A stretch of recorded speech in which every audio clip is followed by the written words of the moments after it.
What if Naruto was neglected by his family became silent Part 1.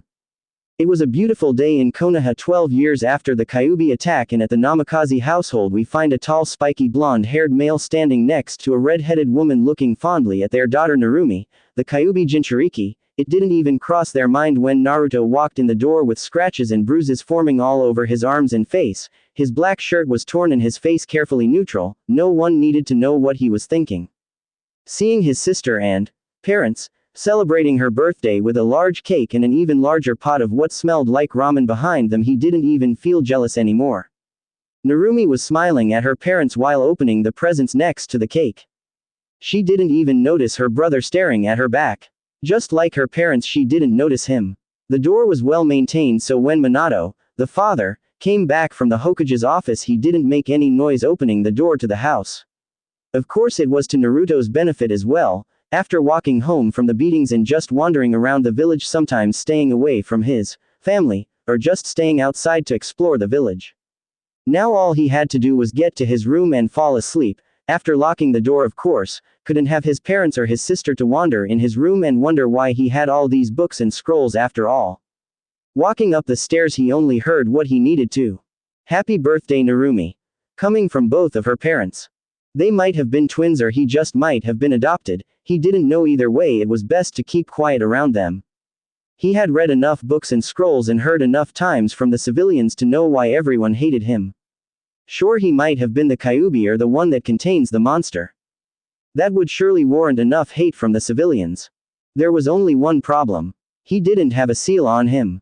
He had checked after researching for a week straight. When he was 6, he had found the incident about the Kyuubi and read enough about sealing to figure out why the civilians kept calling him demon, or demon spawn. The clans didn't though. The Uchiha, well, they participated in most of the beatings. He knew because he could see the red eyes with the commas in the eyes of his attackers to know they had participated. He had read about all the clans in the library, wanting to know more about the styles and the people of the village he lived in. Now, even though his parents and classmates mostly ignored him, he preferred it that way. He flourished when he was by himself to study and gain what he called important knowledge, strength, friends, when he could get some anyway. Finally, he was upstairs away from the noise and into the quiet. He liked the quiet. It was nice. It didn't do anything to him. It assured him there was no one nearby. Now he should focus on his studies. Sighing, he went to his desk and brought out his homework, a history write-up on the Hokages. Well, better get started then. That in mind, he started writing his history paper on the Hokages. Waking up, he got up and got ready for the academy. After putting on his clothes, he stood in front of his mirror looking himself over. He wore dark Anbu-styled pants with pouches in them to hold things for him, dark blue and black shirt, shinobi sandals, and finally his backpack that had his homework in it with some other stuff he might need. Half an hour later, he stood in the door and, like his footsteps and very presence in his house, said, "I'm leaving." No one replied, but he always said it, waiting for the day someone replied. With his pack in hand, he walked quietly to the academy. His sister would wake up later, as it was always extremely early when he left. Narumi was having a good morning so far. She had woken up early and was finally going to turn in that ridiculous paper that her sensei at the academy had assigned for homework over the weekend. She had a good breakfast and was already ready for the academy. She was just waiting for the "I'm leaving." A soft voice said by the door. She had barely heard it, but had only heard it because she had enhanced her senses with chakra. Smiling in triumph, she ran out of the kitchen and to the door, hoping to at least say goodbye to her brother this time. She had been waking up progressively earlier for the past 2 weeks, trying to get ready by the time her brother was. It was 6:30, for crying out loud. Who in their right minds leaves the house at 6:30 for the academy? It started at 8 o'clock. It barely took 10 minutes to get there, walking leisurely without a care in the world, looking at all the distractions. Better go find him, in case he gets into trouble again. Oh yes, she knew the civilians beat him. She had no idea what for though. She didn't want to ask her parents because she feared what would happen to Naruto when they found out. She didn't want them to beat him too. She heard the names and the insults. The one thing she didn't know, and it irritated the hell out of her, was how in the world her brother just stood up, dusted himself off and started walking again to wherever he was going. She had no idea how he did it.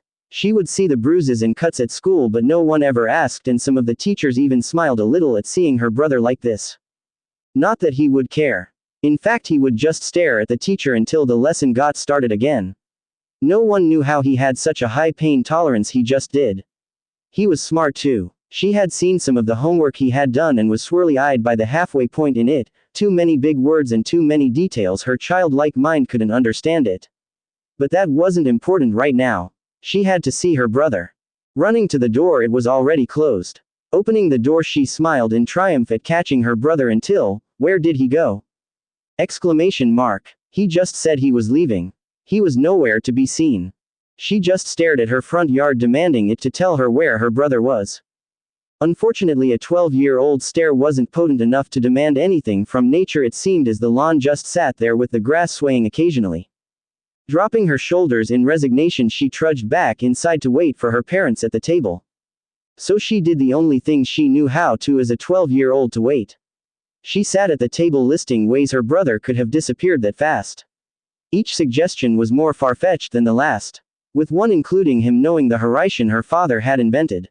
The last was that alien monsters had beamed him on their ship and he was being held prisoner as they interrogated him.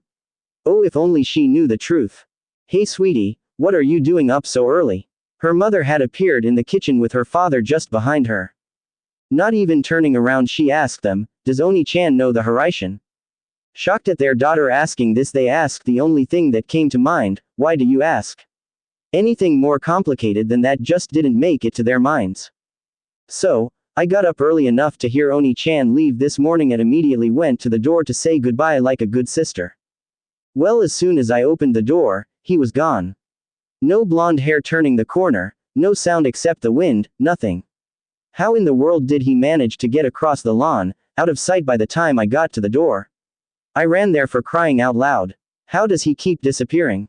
By the time she had finished, her pen had broken, making her blink, dig into her backpack and grab another one to finish her by now beyond reality list. Some of which were quite in-depth. Her parents behind her were quite confused at this. How did he get out of sight so quickly? They had trained her quite well, so when she says immediately go to the door, they knew she had gotten there in less than 5 seconds, which means he must have jumped, or something. Kushina, getting her mind together faster than her husband, responded with, why not ask him at school? It was a good suggestion in her mind. They were siblings, they should stick together, especially at school. The reply wasn't as encouraging. Because when I do find him, he is just in time for class and only then do I see him with all the BR, never mind, I'll just ask him at lunch. She said, hurriedly grabbing her stuff and then leaving the kitchen to the door, trying to escape whatever they would ask what she was about to say. She succeeded apparently, as she got to the door before they said anything and left to go. Now where should I go? I still have an hour until the academy starts. I'll just go to the library and start reading something interesting. I wonder if they have anything that would trap my brother. Still deep in thought on traps to use on her brother, she completely missed entering the library and started walking to a table and then regretted not paying any attention due to her not knowing exactly where she was. Of course, the silver lining to this was that across from her was her longtime friend Hinata Hyuga. Hey, wait a minute, Hinata-chan, I have a favor to ask. Narumi says with the most serious face a 12-year-old can have. Being the shy girl she is, Hinata stutters back, Hi-en Narumi-san. Can you use your Byakugan to find my brother? He disappeared this morning. With Hinata having a huge crush on her friend's sister, she did the only thing that came to mind. Byakugan, she shouted out, pumping a lot of chakra into her eyes, looking for the elusive blonde. Something must have happened. He never disappears and Narumi never asked before, so something must have happened. She was on a mission now. To find her crush. She couldn't fail. Well, she did find him. Not where she expected, but she did find him. Anyo, en Narumi-san, he's right there, she stuttered out with a full-on blush at seeing her crush. She had pumped a lot of chakra in her eyes so she could see every tiny detail, every single detail. Thump goes the Hyuga. Narumi was now gobsmacked. How had she not noticed her brother sitting not 10 feet away from her? And Hinata, wait, where did she go? She had just turned her back and now she was gone. Why did this keep happening to her? Well, oh well, she could now talk to her brother.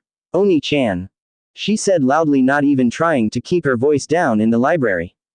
Well, that was until he turned around, looked full on at her and brought a finger up to his lips and hushed her. Man, did that bring her back to reality. With everyone in the library looking at her weirdly and even her brother hushing her, she quickly was brought back to earth. Sorry, she whispers to the audience.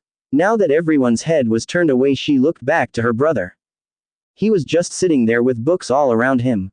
Reading the titles she could see: Advanced Chakra Theory, Yin and Yang, Advanced Guide to Journeyman Sealing, Elemental Composition, The Big Five, Medical Techniques, How to Save a Life, and many more under the books.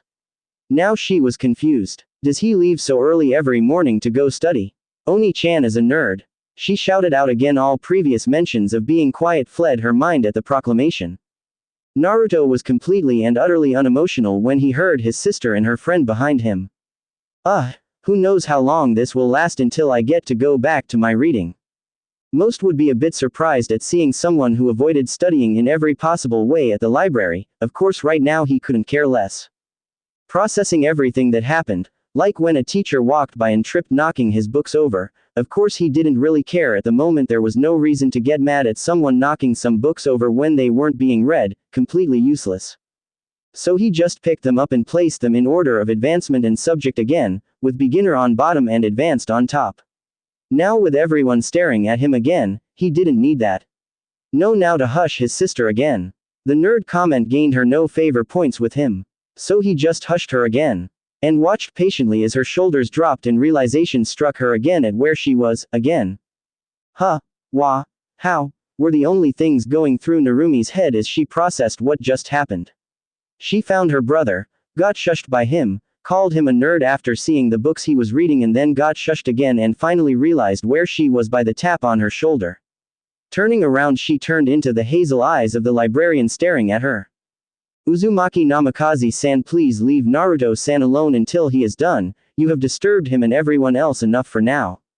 She said, looking straight into the scared girl's eyes. She had no idea why the poor girl was terrified of her. She was just a normal librarian. The fact that she had told and shoved the Anbu out of the library just because of his noisy behavior, shadow guards her derriere, might have something to do with it, but that was not her problem. She had been a high-level Junin before retiring to be the librarian she was. Didn't really care about much, just helping people find what they were looking for in books or in her library archives of scrolls.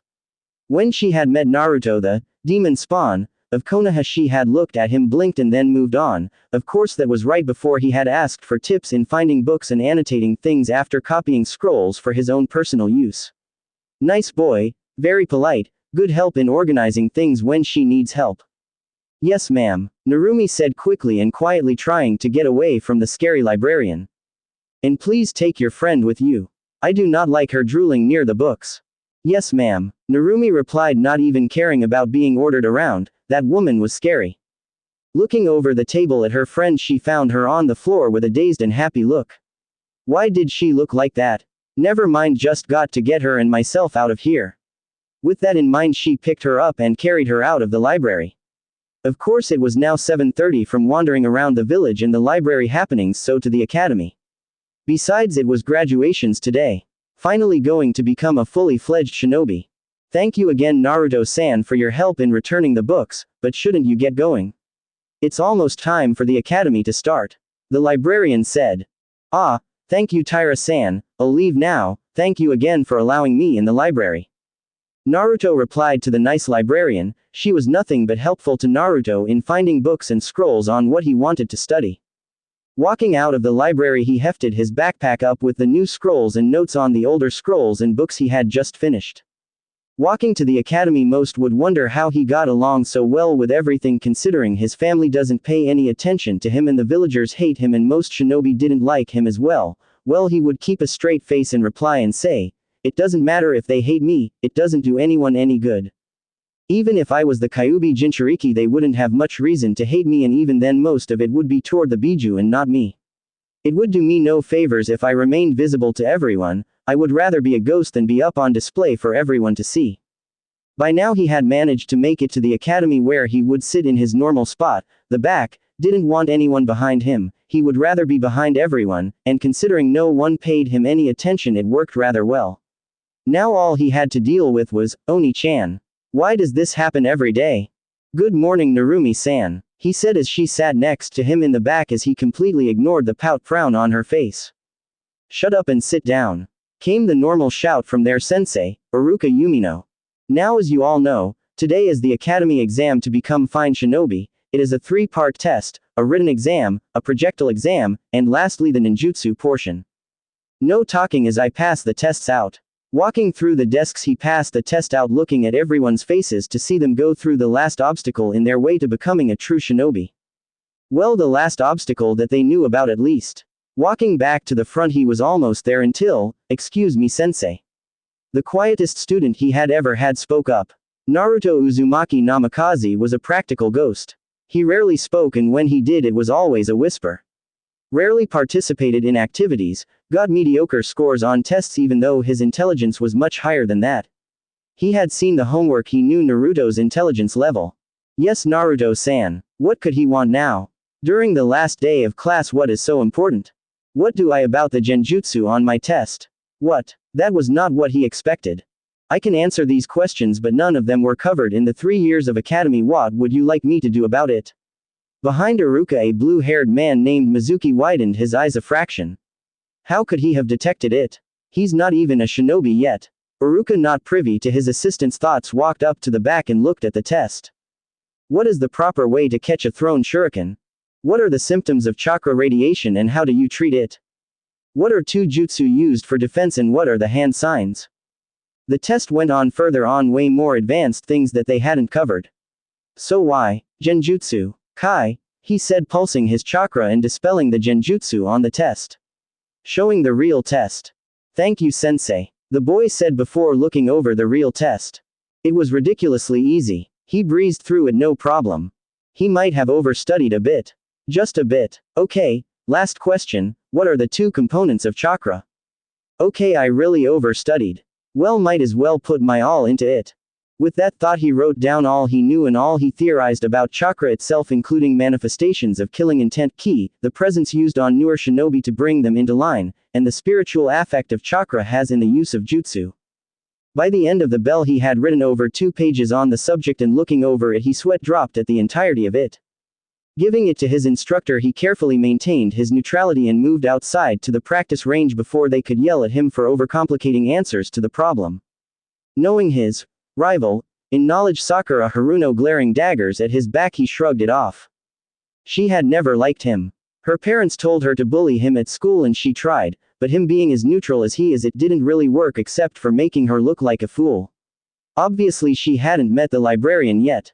Though he had a sneaking suspicion that Sakura wouldn't go near the library from the horror stories about the librarian floating around Konoha.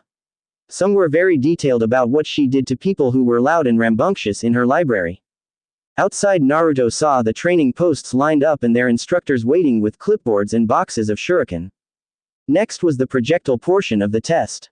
Waiting in line he stood next to Shino Aburame. A respectable boy, quiet, intelligent, and logical, never overestimating anyone no matter how low his or her scores were, analyzing everything. A nod passed between them both. They had a mutual acquaintance of the librarian, Shino interested in bugs and insects while Naruto focused mostly on the shinobi arts. After everyone was in line Iruka spoke up, "Alright, when we call up your name come forward and throw 20 shuriken and 10 kunai at the posts for your score. You have to get at least 10 shuriken and 5 kunai to pass." Still standing next to Shino Naruto whispered over to him, "Are you going to hold back at all?" All he received was a look from the boy that clearly said, "What makes you think I'm holding back?" Chuckling at the poor teachers he readied himself for whenever. Aburame Shino. He went forward and carefully shot out 12 shuriken and 7 kunai. Passing lowly but still passing. Of course the glint in the boy's glasses were enough to say he was holding back a lot, not that the teachers knew. Okay, 12/20 and 7/10, good job, needs a little work but acceptable. Next Akamichi Choji. A rather plump boy walked forward and threw the weapons at the post getting a solid 16 shuriken and 8 kunai. 16/20 and 8/10, nice job Choji. Next up, Naruto stopped listening and started thinking up who would be put in whose squad if they passed.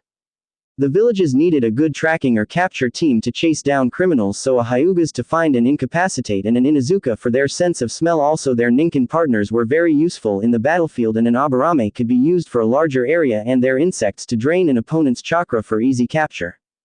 The next Ino Shika Cho combo was A for sure, their parents always did things together and always brought their kids along for the ride. Of course Ino Yamanaka, a blonde-haired girl with a large bang covering one eye, was a fangirl but that could be fixed with training. Naruto Uzumaki Namikaze. Hearing his name he walked up and thought about how many to hit, so he did what he thought was passing. Perfect score. Iruka was shocked. This had never happened before. Was he holding back beforehand? Last up was the pretty boy Sasuke Uchiha, who thought everyone should bow down to him because of his clan name alone. Sasuke Uchiha. Score 19/20ths and 10 out of 10. Well done Sasuke. No, I did not go in alphabetical order. No, I don't care about it either. Okay, lastly the ninjutsu portion. Before we go inside, does anyone have any ninjutsu to show off before the test for extra credit? Iruka called out to everyone listening. Of course Sasuke, being an Uchiha, did the extra credit and breathed out a fireball, much to the fangirl's amazement if the oohs and ahs heard were any indication. Thinking about it, it couldn't hurt to have a bit of extra credit, so Naruto raised his hand and was called forward. Which to choose, which to choose? Ah, all right then, Futon, great breakthrough.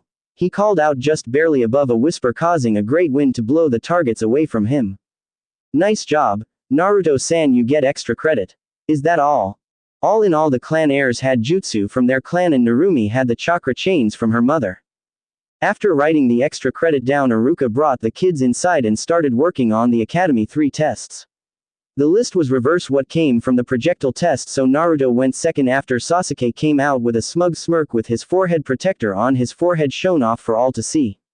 Naruto went in next. In the room, Iruka and Mizuki were waiting for him in chairs with an extra chair 10 feet away. He walked and stood in front of them. Okay Naruto-san, please make 3 bunshin. Iruka said. Naruto made a hand sign and poof, smoke appeared around him with his 3 clones behind him in a triangle. Well done Naruto-san, only 1 hand sign. Writing something down on his clipboard he told Naruto, okay now please transform into someone. Thinking for a minute he nodded to himself, focused his chakra and poof, smoke appeared around him and outstepped the librarian in all her terrifying presence. For a minute no one moved. The teachers knew it was a transformation, but it was detailed to the extreme, including her eyes that bore into the soul of the fool who would meet her gaze. Alright Naruto-san, please drop the transformation. Poof, thank you Naruto-san. Alright, lastly please replace yourself with the chair over there. Naruto merely looked at the chair and replaced himself with it. Very well done Naruto-san, no hand signs, you pass. Take a forehead protector, you deserve it. When you walk out please send Narumi-san in please. Iruka was excited. He knew that the boy was holding back. And this is all the proof that he needed to rub it in the staff's faces. Are we allowed to leave when we walk out? Naruto asked in his normal whisper. I suppose just make sure to come back in 2 days for team placements. Thank you sensei. Naruto said with his hand on the door. Opening the door he saw the others get more confident. After all, if the loser in just about everything could do it, then it should be a breeze. They hadn't paid much attention to the last day. It was probably luck. Naruto had kept himself low on the grading scale as possible without failing, so as to get people to underestimate people. He had understood everything. No matter how many people tried to kick him out of class, if they did he would just walk to the library, and the librarian would not be pleased about it. Those teachers never kicked him out again. The librarian was not to be crossed. She was a scary lady to those who she didn't like. And the academy teachers were on that list, except Iruka. She saw his professionalism and had no dislike for the man. Walking out he found his sister talking to her friend Hinata and walked up to her and told her that she was next. Okay Oni-chan, I'll see you in a bit after I get my forehead protector. With that she walked into the room with the instructors and Naruto walked out of the academy to a training grounds. He had something to test out. It was dinner time in the Uzumaki Namikaze household and Narumi, Kushina, and Minato were eating silently while Naruto had already finished and washed his dishes. So how was the academy this morning? How were the tests? Minato asked Narumi. They were pretty easy, but Oni-chan got his easily, I think. I know that he did a lot on the writing portion though. The way Sakura-san was glaring at him meant he probably kicked her butt on the written portion. Oh, I've seen her grades and they are nearly perfect. You're saying your brother could beat her in academics? Minato asked with an eyebrow raised. He never saw any homework from his son. It was disturbing.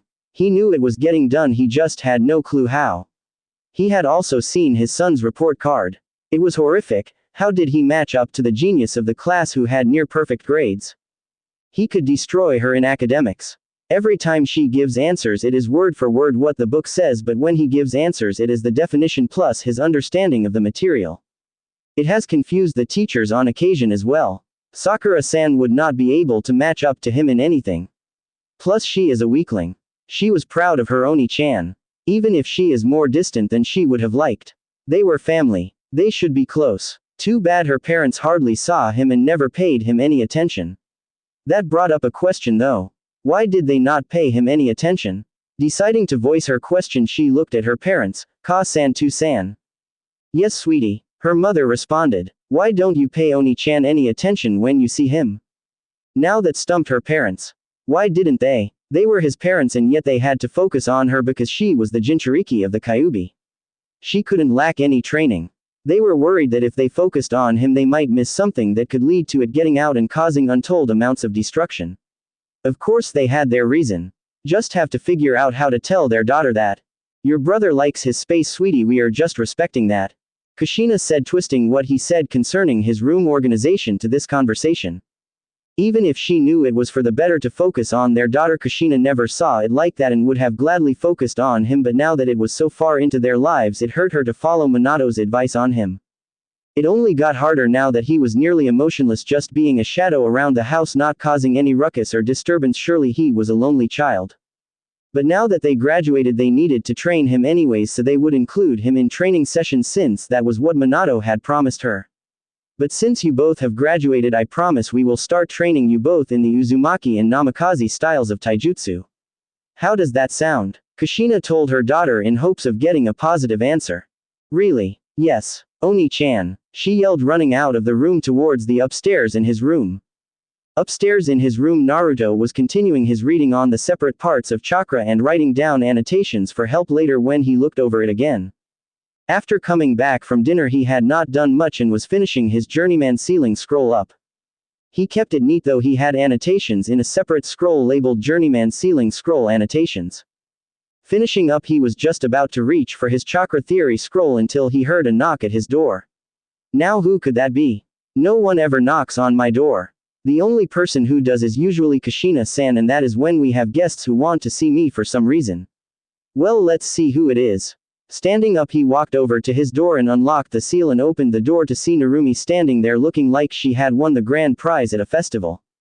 Oni-chan, guess what? You get to start training with me. We can train together now. Come on, let's go talk to Ka-san and To-san about it. She exclaimed, making him confused about why he was getting trained finally after they graduated. She then grabbed his hand and almost dragged him downstairs to their parents. Downstairs Minato and Kushina were arguing about what they had just offered their daughter. How are we going to notice if something goes wrong with the seal if Naruto is there, Kushina? He argued. If something was going to go wrong it would have proven itself by now. It's been 12 years, Minato. The seal is sturdy. We both worked on it. Nothing is getting out of that seal. Ah, fine, Kushina, they are almost down anyway, so we had better get a schedule planned out. Just as he had said that, Narumi came running down and Narumi was beaming with joy while Naruto only looked confused. Why was he confused? Narumi-san, could you step in the hallway for a moment please? Naruto asked, surprising her a little, but she nodded and walked into the hallway for him. Surprising the adults, Naruto merely whispered and put his palm on the ground while a small burst of chakra was felt. He was checking for something. But what could he be checking for? This was the Uzumaki Namikaze household, nothing would hold here except what they allowed. Cocking his head to the side he then flipped through 10 hand signs and sealed the room up to talk to his parents. Why are you just now starting to train me? Now that was not what they expected. For one, their relatively unknown son just placed a strong silence seal on the room. Since when did he know advanced fuinjutsu? Second, why would he question learning two very powerful styles from arguably the best shinobi in the village? Minato got his mind together first instead of his wife and asked, don't you want to be trained in our styles? That's not what I'm asking. I am asking why give me training now? After the academy, after we set ourselves in certain ways that would impede a change in routine for our shinobi lives. It doesn't make sense to me. Why pay me any attention after ignoring me for 12 years? Because Narumi asked you so she can be with her brother. Because you feel guilt for leaving me alone all the time. What is it?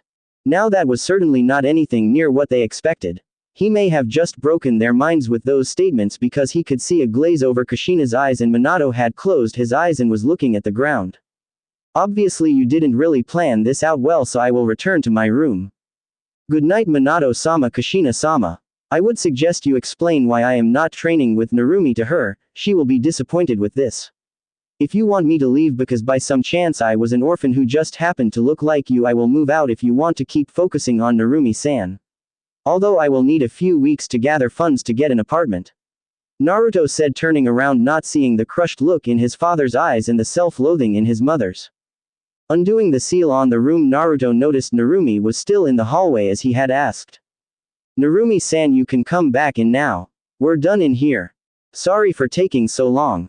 Naruto was still speaking at a whisper and had spoken quietly the entire time. They had only grown used to it. Moving out would prove a problem for him, but he could manage. If he hunted around the village he could find meat and could very well just grow his own vegetables and fruits for himself. Those survival guides and other books the librarian had told him to read were very useful. Walking out of the room and up to his room, he didn't see Narumi's confused face when she walked into the kitchen and saw her parents looking like a child had just died or something like that. Not knowing what to do, she walked over to her parents and just hugged them until they were done feeling sorry for themselves. I guess Oni-chan isn't training in their styles after all. She thought, darn it. Just when I almost get to spend more time with him, finally this happens. What did he say to get them like this, I wonder? Looking up, she could see her father was pulling himself together, but her mother still looked terrified of something. She wouldn't get answers tonight unless she talked to her Oni-chan, who was probably in his room.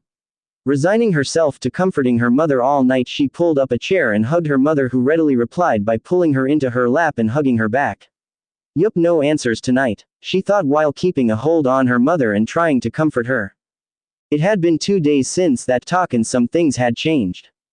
For one, Kushina was up and ready at 3 a.m. in an attempt to talk to her son before he left. It turned out he woke up at 4 and was ready at 5:30. She started to hold him back a bit during breakfast to talk to him more and get to know him better, which he appreciated but was still confused by. It was now the team placements and Kushina was talking to her husband about the teams. I'm telling you Minato, put them in the same team with Miko-chan's son, that way they will be the best and have each other to rely on. But why Kushina? Sasuke and Sakura would be better if it was that. Besides, they are needed for the reformation of Team 7, the weakest and the strongest, balancing everything out. The team should be Sasuke, Sakura and Narumi. Those are the top, middle and lowest students. Are you telling me my daughter is the lowest student in the academy who graduated? Kushina asked with key rolling off of her in waves, scaring her husband a little. No, Narumi is not the worst, she is the middle. Sakura is the worst with the physical stats. I went over the reports yesterday and Narumi was right when she explained the difference between Sakura and Naruto. Oh, speaking of Naruto, look at this. He handed over his academy graduation paper, including the extra pages, trying to change the subject and not get the crap beaten out of him for insinuating that their daughter is the worst student. Kushina started looking over the paper and was mildly surprised at the level of thought in the answers and had to believe her daughter on the difference between him and anyone.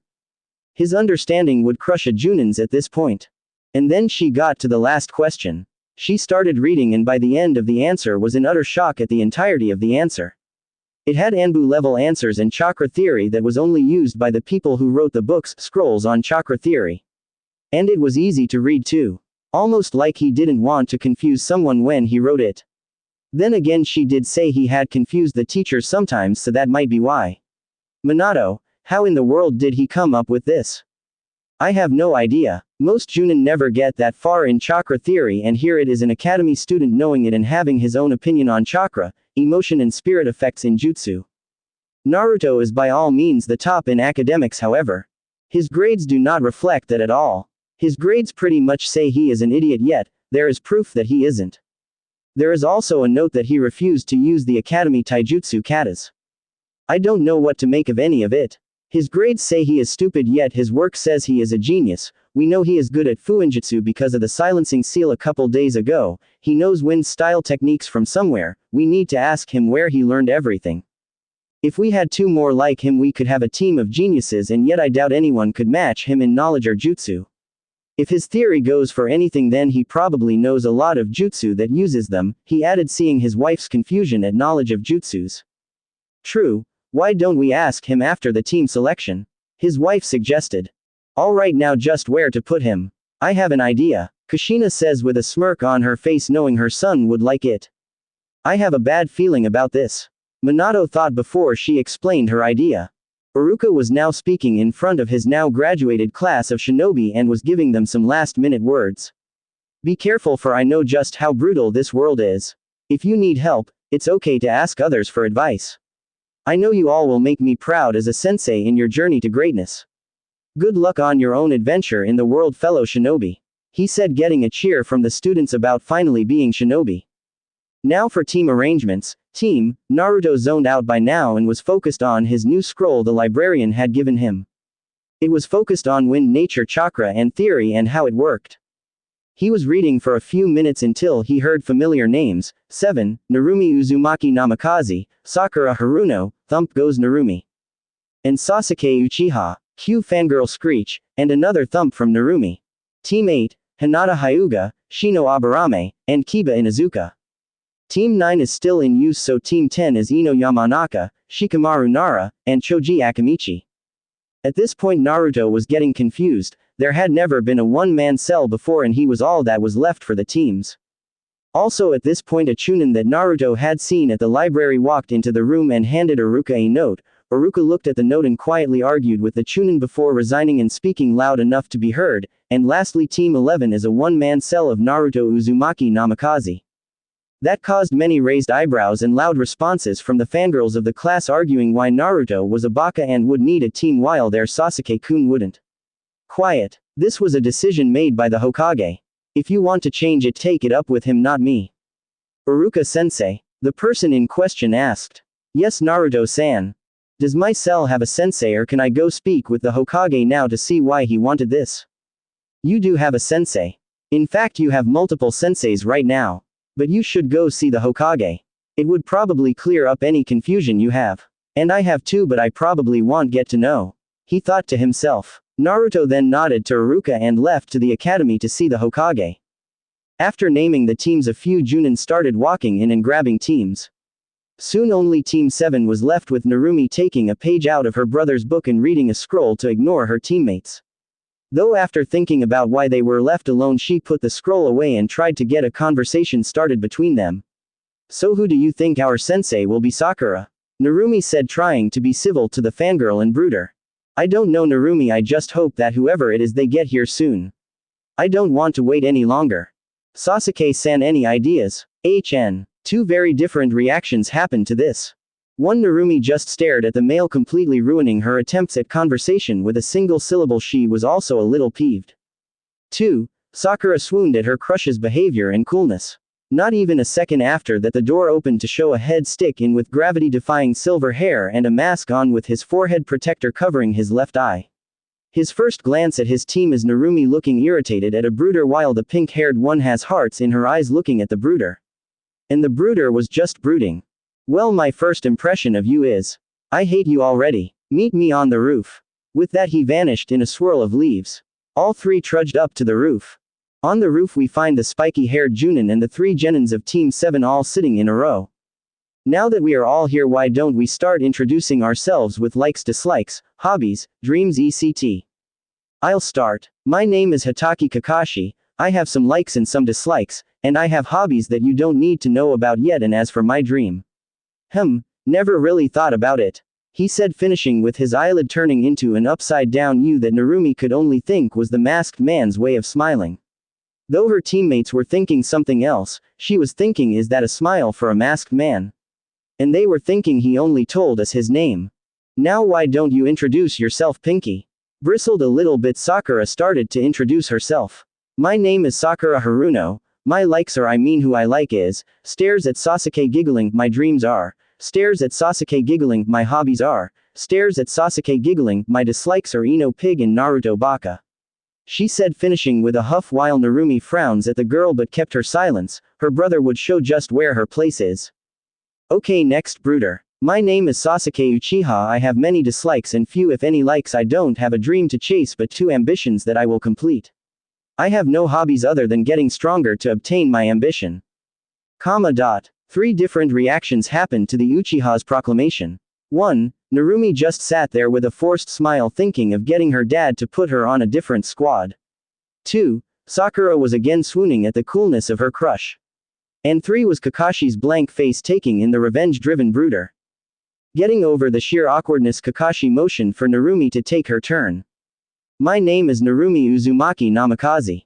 I like training and spending time with my Oni-chan when I can. I dislike idiots that can't tell the difference between the past and the present, people who are jerks to people who haven't done anything wrong. My hobbies are training and spending time with my friends and family. My dream for now is, well, it's not important right now. She said as her dream was a little selfish, and she didn't want her new team to think her selfish for a stupid reason. Alright, well, now that that's done, why don't you all meet me at Training Ground 7 at 6 a.m. for the Genin exam tomorrow? And before anyone could say anything about the academy exam, he poofed away. Narumi, do you know what he meant by the Genin exam? We just took one, didn't we? Sakura asked after he had left. No idea. Why did you ask me? Narumi asked, a little peeved at the so-called academic genius asking her. Your dad is the Hokage, right? Shouldn't you know this stuff already? How would I know if he doesn't tell me? This is the first time I have heard of it, Narumi said, and before Sakura could argue left the roof in search of her brother. So then what am I, Hokage-sama? Naruto asked the man sitting in front of him. If I am not reserves, what am I? Considering Iruka said I have multiple senseis, and I can only imagine you giving me to the other rookie senseis as backup on missions to earn mission credit on my file. If that isn't it, what I am, then what am I, Hokage-sama? Naruto whispered as he looked at the blonde man in front of him and red-headed woman smiling at him next to the blonde man. Yes, that is the gist of it. You will mostly be training yourself to fit in any situation, but there is one technique I want you to learn first. The Hokage replied, smiling at his son. Very well. What technique is it? Naruto whispered with, as always, the quiet whisper-like voice. The shadow clone technique. It will help with the time it takes to learn things and give you more use to bond with teammates. To get to know them more and to plan things farther in advance, if you get that far with them, that is. The Hokage added, seeing his son's lost expression. Naruto nodded, then looked to him and asked, when may I get started on training? Now. Kushina-chan, could you please go with Naruto to show him the shadow clone? The Hokage asked as Naruto saw why she was here. Sure, Sochi-chan, we are going to Training Ground 11. Do you know the body flicker? She asked. Receiving a nod, they both disappeared in a whirl of leaves. Bold move, giving him the shadow clone. I'm not sure whether to congratulate you on finally noticing him or congratulate you on sticking one to the council's plea for him to be held back. A voice said from the right window. Was it that bad sensei? Minato asked his sensei. You want the truth or a comforting lie? The toad sage asked. The truth, he said, knowing he might get chewed out worse than what his son did. You abandoned him to the village who hates him. I'm surprised that he's not raging and hating everyone in the village. If he went rogue, I would be obliged to hunt him down, but he would have every reason to go rogue.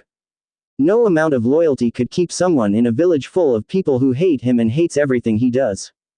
And there were moments I thought I would have too as well.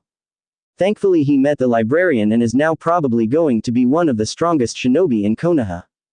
But I have no idea if he will ever call back his emotions though. He pushed them to the side, knowing that if he kept them he wouldn't be able to not hate people. And the sad thing is I didn't notice it. The librarian pointed it out to me. She pointed out a lot about him. If I didn't know better, I would say Itachi would have a serious competitor for his potential. Jiraiya said to Minato, getting him to lower his head in shame. We couldn't leave Narumi alone, Jiraiya. She is the Kyuubi's container. We had to watch to make sure it couldn't get out.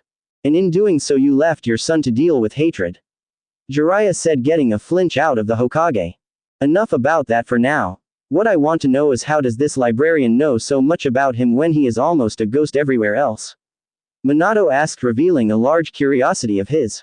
The librarian is a 40-year-old woman known for her intelligence and categorization. When the war ended, she built a new library with 2 sections in it. The first section has many stories and novels used mainly by civilians. The second section is categorized into branches, with nin, gen, tai, iryu, ken, and other jutsu used by shinobi, with scrolls meant for control purposes, and scrolls on fuinjutsu as well. That doesn't exactly tell me how she knows my son so well, sensei. Isn't that what you should ask him yourself? You already left him alone for 12 years. How much longer is he going to have to wait? Jiraiya said, looking at his former student seriously. If you're so worried about him, why don't you ask him yourself? Minato asked, a little irked by his sensei. I tried. Let's just say it didn't work. Jiraiya said a little sheepishly. Remembering what happened. Flashback. Naruto was in his room when a knock came from the door. Walking over, he opened it to see a big man with a large white mane of hair falling down his back. Hey Naruto, what are you doing all by yourself? The big man asked. I apologize, but I don't know who you are. Naruto whispered, closing his door. But it was stopped by the big man's hand in the doorway. Hold on there, Naruto. I am Jiraiya, the epitome of manliness. I fall for no woman's wiles. When you're me, you only need to flash that sexiness to have women fall at your feet. The great toad sage of Mount Myoboku. Jiraiya, he said, introducing himself to the young boy. The sad thing was that Naruto had no reaction to his introduction, only looking with an emotionless face, causing him to cry on the inside. Being the manly man he was, he moved towards the door again, only to be stopped by the boy, who asked one question in response. Why should I let you in my room when I just met you, Jiraiya-sama? He asked. Jiraiya stopped. Most kids would be shocked into seeing a Sannin and let them do pretty much whatever. This kid, however, was not impressed. I just want to know what you're doing, kid. He said, getting a simple, one-word answer before getting the door closed in his face. Homework. Flashback end. When was this? Minato asked his sensei. 3 years ago. The boy hasn't changed either. I asked a week ago and he gave a similar answer. I am busy, Jiraiya-sama. There isn't much here for a Sannin. I suggest you take your business to Hokage-sama. Jiraiya was a little peeved at the brat's attitude, but knew he wasn't getting anywhere with him, so had left the child alone. Good thing he had to, not that he knew that of course Naruto was moving things around that day. Are you going to try to take your responsibility as a parent seriously now, or still focus on Narumi? Jiraiya asked, looking at his student seriously. I don't know what to do with him, Jiraiya. I tried to teach him the family styles of taijutsu, but he denied that and asked why we were suddenly paying any attention to him. He even told us to our face he might move out, thinking he was an orphan and that we wanted to focus on Narumi. The scary thing is that he was right. I still want to focus on Narumi, just less because I know that I can trust Narumi's training in Kakashi's hands. But he is a total mystery to me. He is near emotionless, it almost makes me think he is one of Danzo's agents. Here Minato shuddered, thinking what the old war hawk would do with his son. He deserved a better childhood. Thinking that we weren't his parents all the time and focusing on Narumi, I can't imagine what I would have done in his position.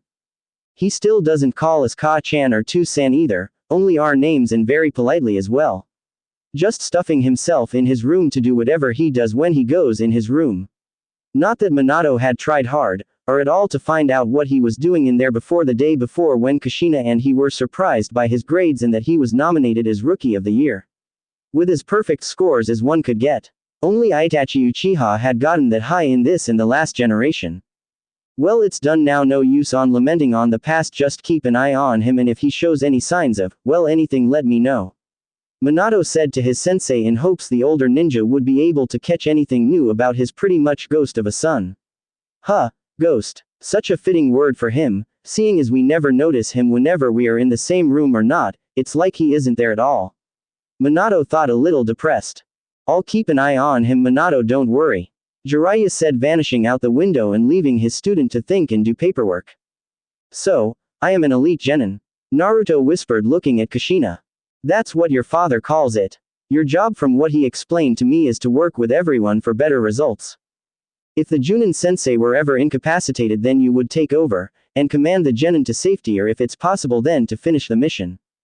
You also will take over training if the Junin ever asks you to. You are pretty much training by yourself while helping the genin.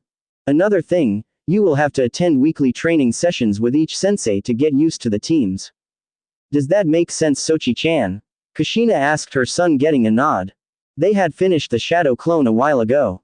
Naruto had surprised her by making one to check the chakra cost of making the clones. After finding the cost, he made 5 and sent them to another side of the training field with instructions to do something about a seal. Sochi-chan, what seal are you having problems with? I'm a seal master myself, I can help you with whatever you are having troubles with.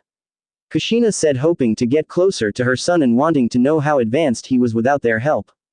Naruto stared at her. Blinking a few times, he continued to stare for a few more moments, making Kushina think that she had done something wrong again and was about to apologize but was stopped by Naruto when he started talking. While your help would most likely get this project done much quicker, I would like to say that I was the one to make the seal from scratch. He said, making her lower her hopes of getting closer to her son. However, there are a few things that you could show me that would speed the process up a lot if you would be willing to teach me. Naruto asked, seeing her plight in her eyes. What do you want to know, Sochi-chan? She asked brightly. I want to know more about Uzumaki sealing techniques. The Uzumaki were, are, and always will be known for their sealing prowess. I would like to think they made a technique to fasten the pace of writing seals out on the battlefield, but I have no knowledge on where I could find such a technique and was hoping you could teach me if they had one. Naruto whispered, looking at Kushina, who was more than a little surprised, but very happy at the outcome, and very proud of her Sochi-chan to ask for the Uzumaki sealing techniques. Gladly, Sochi-chan. Just know, I will not be an easy sensei in teaching the Uzumaki sealing techniques. She said, looking seriously at her son. If he could not do it, no, he can do it. I believe in him, she thought, looking at her Sochi-chan's face of determination.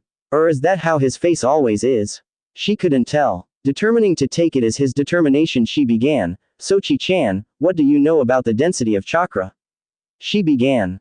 Density of a person's chakra can affect multiple things, such as chakra affinities, reserve size, coil size and jutsu size, length or strength. Nodding her head, she accepted that answer, though had more to add. The density of a person's chakra does affect those things, yes, but it can also cause it to become solid if one makes it thick enough. Like so, she said, holding her hand out, palm up, while a signature chakra chain came out of her hand, with the links being a deep bluish black. And I know they are different color, I am just making them that color, it does have a purpose. Walking closer, Naruto looked at the links that looked to be about between 2 and 1.5 an inch thick. Are you consciously making the chakra thicker? It seems like the chakra is solid, not like a liquid that I imagined it would be in. Though being a chain, one would hope it would be solid. He said, musing to himself. Very good, Sochi-chan. The chakra chains were the method of many Uzumakis to restrain tough opponents because of the surprise that comes with them. Getting the chakra chains to work, you need to physically make your chakra solid enough to hold something down. That is what we shall start with before we can get into the Uzumaki sealing techniques. Kushina said as they got started on chakra chains with her son. It had been 2 months and Naruto was getting used to the D-rank missions the Hokage kept sending him on. He had advanced in using the chakra chains and had found out what they were, the precursor to when Kushina had told him about the real technique.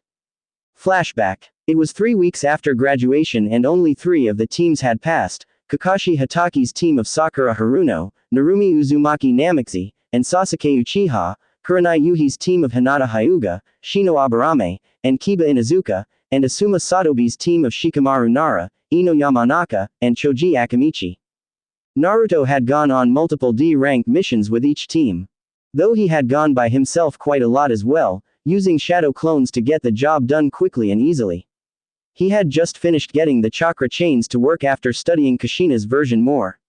It was more of an advanced chakra control method than anything else, as the user had to channel chakra through the chain to make it sturdy enough to grab something. Naruto had also figured out other uses of it as well. But Kushina was here to talk about the next step. Okay, Sochi-chan, next after the chakra chains is the liquid chakra. While it is usually easier to use the liquid chakra for the real technique, it gives you the right mindset and control needed to form the next step of the Uzumaki sealing. Use your chakra as a fluid. Let the ground be your paper and your chakra as your ink. Channel your chakra and control its flow on the ground to form whatever seal you want to write. Keep the image in your mind about what seal you are making to keep double checking your work as you go. She kept talking as she knelt down and channeled chakra for the real technique. The chakra leaked out and spilled on the ground, looking a bit brighter than the chains were in color. Now it was a sort of bluish green in color, snaking along the ground as she formed a simple seal on the ground in front of her. With a small bang, the miniature exploding tag she wrote on the ground went off. Naruto watched Kushina and her chakra flow on the ground with interest and had many ideas of seals he wanted to try when he mastered this. Flashback end. He had enough D rank stored to try out a C rank but knew he shouldn't in case something happened on it, which would need more than him on the mission. He was very cautious considering he gotten out of the academy only 2 months prior. He had done a number of training sessions with each team as well and found that each team had their faults and each team was a bit lazy. Kakashi's team only worked on teamwork that wasn't there because of the personality dynamics. He had sparred with them each and all together and only Narumi and Sasuke ever truly attacked him, though Sakura's screeches could count as an attack if it got to your ear. Kurenai's team worked harder in that they trained a little bit but Kurenai mothered her team more than trained them and it showed when he sparred with each member. Shino was cool-headed and could plan, Kiba was brash but had good takedown jutsu, and Hinata had a very good advantage over him with her Byakugan. Asuma's team was lazy is the only good way to put it. Ino was the only one who truly tried against him and she had a tough time battling against him in his mind when she tried to possess him. Shikamaru only looked at him and planned, very well, but lazily. Choji was a very squishy person, he didn't like hurting his friends and he counted Naruto as one of them after Naruto helped them train and gave them each tips about training. Only Sasuke, Narumi, Shino, Hinata and Kiba were any true threat to him, but each had a weakness. Sasuke was very overconfident and would start to rage after his first miss. Narumi was scatterbrained and had a hard time planning against him. Shino was a very repetitive once you figure out how to unravel the attacks it was simple. Hinata was a very shy girl that took a lot to get her to fight him and Kiba was extremely brash and would make mistakes constantly. He had also kept up his appearances at the library, reading scrolls and writing notes on what he understood and what he got from the information. The library was a good place to him. It only really tolerated people who wanted to read or pursue knowledge, in all forms, opinions, fact, theories, and group resignation on some subjects. Most demon haters never went to the library for anything, so it was a safe haven for him. Plus the librarian and the others at the library were always helpful if he needed to find something. That day the Hokage had summoned him though to his office while he was working on a medical scroll. Wonder why Hokage-sama needs me, he thought on his way up the tower. Walking up the stairway to the office he knocked politely. Enter. The Hokage's voice came through the door. Opening the door he saw Kakashi's team and Kushina behind the Hokage who was in his chair looking over mission scrolls. Ah, Naruto, good timing. Team 7 has requested a C rank mission, I want you to accompany them, is that understood? What is the mission? He asked. Guarding a bridge builder from Wave. You are to stay with him until the bridge is finished. Okay, he said looking at each of his shinobi in turn with his gaze landing on Kakashi last. Getting nods all around even if it was reluctant from the Haruno he continued, okay you will meet the client around 10 am at the village gate tomorrow, understood? Getting more nods he only had one more thing to say to them. Everyone is dismissed. The next morning found Kakashi by the gate with Tazuna who by the time he saw the team was less than impressed. This is my protection, a bunch of brats. The pink one looks like she would fall over at the first sign of trouble, the dark-haired one looks like he couldn't do anything without help, the other girl looks weak and would fall over at the first hit, and Mr. Silence looks like he could use a lesson on how to talk to people. He said listing them off. Of course Narumi was never one to accept insults from anyone and tried to fly at the man only to be held back by her Nissan. Glaring at her brother for holding her back she only saw the neutral expression and his whisper of, it's not nice to attack someone just because they insulted you. Be the better person, he said looking at her. Still glaring at her brother for being so neutral she went and stood next to her sensei, well when are we leaving? She asked a little irritated that she not only had to stay longer but got lectured by her brother. Well are you ready Tazuna-san? Kakashi said. Yeah just keep me safe until I get the bridge finished. Tazuna said. As they walked out of Konoha Naruto couldn't help but remember the warning given by the librarian when he went there last. Flashback. Uzumaki Namikaze-san, please come with me for a moment. The librarian asked him with a calm expression. Nodding Naruto followed her into her office where she usually kept a few hundred scrolls for personal use or for other seekers' usage. He had the privilege of seeing a few of those scrolls and what they contained. The room was lined with seals for privacy and storage in case she needed privacy or something she hadn't used in a while. Naruto knew she hardly ever used those seals mainly because they were absolute. No chakra or vibrations could leave the room once the seals were active. Didn't matter if the door was open or not, with those seals active nothing, no sound, and no chakra left the room until it was deactivated. No listening seal worked either. He helped design it, with help from other library members who were interested in the project. Most listening seals were used as a microphone that sent signals to the other end of the seal, so in shutting off any chakra from leaving the room those seals were defeated. Also there were seals that only recorded sound and then played back what had been recorded after grabbing the seal and playing it in another secure room to tell what went on. The seal that was designed worked like a bubble around every person in the room connected. No sound could be heard from inside the bubble, or could any uninvited listeners spy on the meeting. This aspect defeated any recording seal anyone could bring into her office.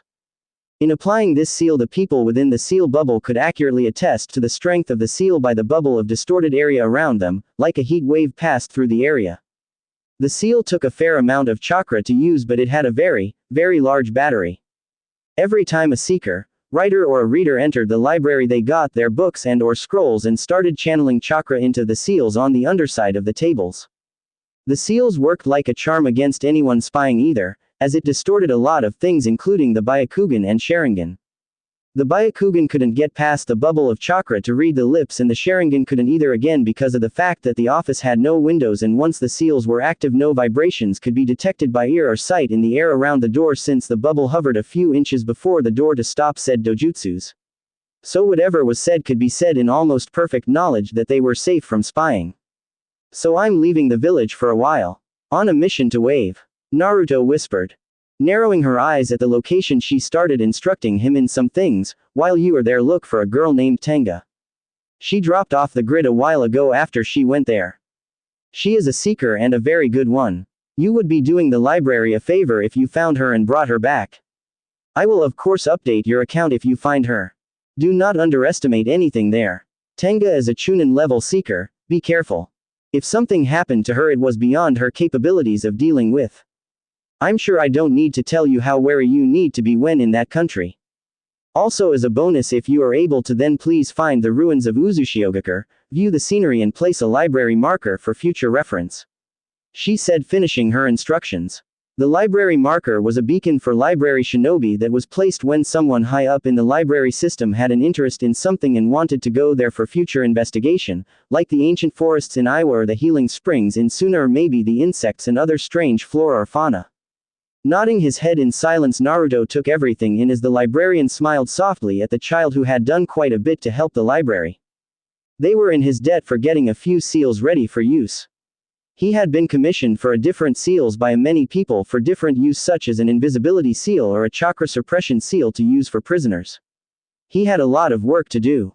He couldn't wait till he had enough saved to move out. Then he could wholeheartedly start working on his seals and what he truly wanted to work on. Flashback end. Walking along the road, Naruto noticed the puddle on the road in contrast to the clear sky they had been having for the last few weeks and deadpanned at whoever was in there. Note, his deadpanned expression is very similar to his normal face, the only difference is the more annoyed expression in his eyes. Silently he substituted himself for a clone he had following them and kept watch over what happened. It happened in a blur of motion for the genin, excluding Naruto in the trees. Two blurs came up from the puddle with huge metal claws around different arms and a chain connecting the two. Moving quickly, they dashed forward and wrapped the chain around Kakashi and Naruto, who were quickly sliced into pieces and killed. At least that's how Team 7 saw it happen. Naruto watched as the two missing nin went directly toward the guy they were protecting, but Narumi and Sasuke reacted fast enough to deter them enough to save him. Sasuke used a kunai and shuriken to pin the chain to a tree, pinning them together while still linked by the chain. They both released the chain simultaneously and charged the brats who dared attack them. Sasuke was having a rough time taking his opponent down, as he was faster and stronger than the genin. Narumi was having an easier time than Sasuke, but still a rough time as she was trained by the Hokage. After a minute of fighting, the two brothers were simultaneously knocked out by Kakashi, who headlocked Sasuke's opponent, and Naruto, who merely chopped the back of Narumi's opponent's neck. Naruto stood behind his opponent as he looked over the man and his sister. Seeing a scratch on his sister's hand, he reached out for it, looking at her in the eyes. Giving her hand to her brother, Narumi was completely unaware of what was going on, as it was just a scratch. Hey, what is that green stuff? She thought to her tenant. Yes, Narumi knew all about the Kyuubi, except for unlike her mother who kept it locked up tight, she got to know the beast actually trying to get to know him, he was still a jackass, but hey, it was getting better. He tolerated her presence now instead of just shoving her out of the mindscape. He even accepted her compliments on how soft his fur was when she had climbed on his head one day. Strangely enough, it was those compliments that had made the Kyuubi wonder about what his container truly was like. He was not pleased by her brother's act of neutrality when he could feel the pain, but it was not his place. Kyuubi had kept most of what he knew to himself other than the useless tales he had told Narumi. It's poison, brat. Looks like your brother knows what's going down at least. The Kyuubi said as Narumi started to feel something different with her hand. Coming back to reality, she looked down and saw her brother concentrating on her hand with a green glow around her the scratch. His eyebrows were furrowed, showing just how concentrated he was. After a few moments, the green substance came out and Naruto used his medical chakra to take it off his sister's hand. Staggering back a few steps, Naruto took a few deep breaths before regaining his neutral facade. The looks on the genins' faces were different, however. Narumi looked thankful, Sakura looked annoyed at him, again, and Sasuke looked at him in contempt. Why would he help someone who was weak enough to be hurt in the first place? Sasuke thought as he watched Naruto remove the poison from his sister. Guessing Sasuke's thoughts by his face, Naruto turned to him and spoke, Sasuke, it is the job of the strong to protect the weaker as they grow, for they are the ones with greater potential. Self-sustaining shinobi will only wilt as they stagnate in their skills. Naruto then turned to his sister and finished treating her poisoned hand. Finished with treating her hand, Naruto moved away and looked at Tazuna. I think you need to tell us why you are being targeted, Tazuna-san. Enemy ninja don't show up during C-rank missions, just thugs and bandits, not shinobi. Who would want you so dead as to hire missing nin? Naruto questioned the man. Sweating at the accusation, Tazuna looked at the others and decided that they should know the truth. And so came forth the story of Gato Inc. in Wave. The monster that owned the corporation that controlled the Wave population. Since you lied about the mission, I have no choice but to return to the village for the kid Sake. They aren't ready for something like this, Kakashi said as he started to move back but stopped when he saw Naruto staying by Tazuna's side. Naruto, come on, we're going back. The Hokage needs to know about the mistake here. Naruto just kept staring at Kakashi with little to no emotion. Sighing, Kakashi looked at Naruto and said, you're going to keep going, aren't you? Receiving a nod from Naruto, Naruto then turned and spoke back to the team, you are the sensei of your team and hold power over them. Yes, but I am a lone man cell with no sensei. An elite genin. Besides, doing the mission is the best for the end of our shinobi records. How often do you get to help free a nation? Naruto said, looking straight at Kakashi. Kakashi was now in a pinch. If he relented and allowed his team to go, they could be in danger. However, if he left, then Naruto would be in much greater danger than they would be. Neither decision would come without consequences, and pulling rank wouldn't work either because Naruto was a partner team in the mission, meaning if anything happened to them he would be responsible to finish it and vice versa. Closing his eye, he thought about the two situations and decided that he didn't want the Hokage's child by himself in another nation. That was just asking for trouble. Smiling at Naruto, he responded to Naruto's stare, we will continue with the mission. Causing a mental cheer through Team 7. The rest of the journey to the water was simple as they didn't really talk much. Sasuke was brooding as usual, Narumi was looking along the road for any more traps, and Sakura wasn't paying anything besides Sasuke attention, and Kakashi was paying attention to his surroundings while reading his smut. Sakura had asked if there were any ninja in Wave and was answered with a no. Wave didn't have ninja, as only country with villages had ninja. Lightning, rock, wind, fire, water, grass, rain, and others had villages, though the big five, lightning, rock, fire, water and wind, were considered the top five, being the biggest and strongest with the Kages as leaders of their villages. Naruto, who already knew this and other facts about each country, ignored it and kept looking at the road ahead. At least he did until Sakura tried to insult him again. Why aren't you paying attention, Naruto Baka? This is why you are so stupid, you never pay any attention to anyone. She shouted, successfully getting on his nerves for once. The reason I never paid any attention in class is because I already knew it. For example, did you know that the Raikage, said to be the fastest man alive because of his lightning armor, leads Kumogakure? Kumo also has a lot of lightning specialists, being in the land of lightning, which upgrades their already deadly kenjutsu. Naruto whispered in a whisper-like tone that had ice in it. Furthermore, what is more important to you, impressing the Uchiha, or becoming a kunoichi? You have no skills, loud as a banshee, and have no concept of stealth whatsoever. He said, staring at the girl who was trying to uphold a strong front but was failing miserably. You have chakra control but no means to use it, you have no genjutsu, no medical jutsu, nothing but the Academy 3 that you had to do to graduate. So tell me, Haruno, who is more stupid, the one trying to impress someone not even interested in them, or the one constantly improving himself, giving tips and helping where he can? At this point Sakura was in tears at his blatantly obvious points. Mama Naruto, I think that's enough. Kakashi said, ending the verbal abuse Naruto was doing to his student. Completely relevant and useful advice, but she is still my student. Kakashi thought with a little remorse. Why did I pass this team again? Oh yeah, the council decided in its infinite wisdom that I had to teach this team. They had decided that after a bit of research looking who was going to train the last Uchiha, Sasuke had been the second golden child of Konoha, with Narumi being the first. Naruto was little more than a ghost to most people. Not after some idiot leaked it that Naruto instead of Narumi was the Jinchuriki. There were only a few attempts at assassination on him, both politically and on the streets, after the announcement. Of course it was never proven who had done it. Kakashi mentally shook his head. He didn't need the reminder of how bad he had failed protecting his sensei's son from the abuse. As they walked along the road in silence, Naruto was going through his finances and other seals that he knew while keeping watch to pass the time.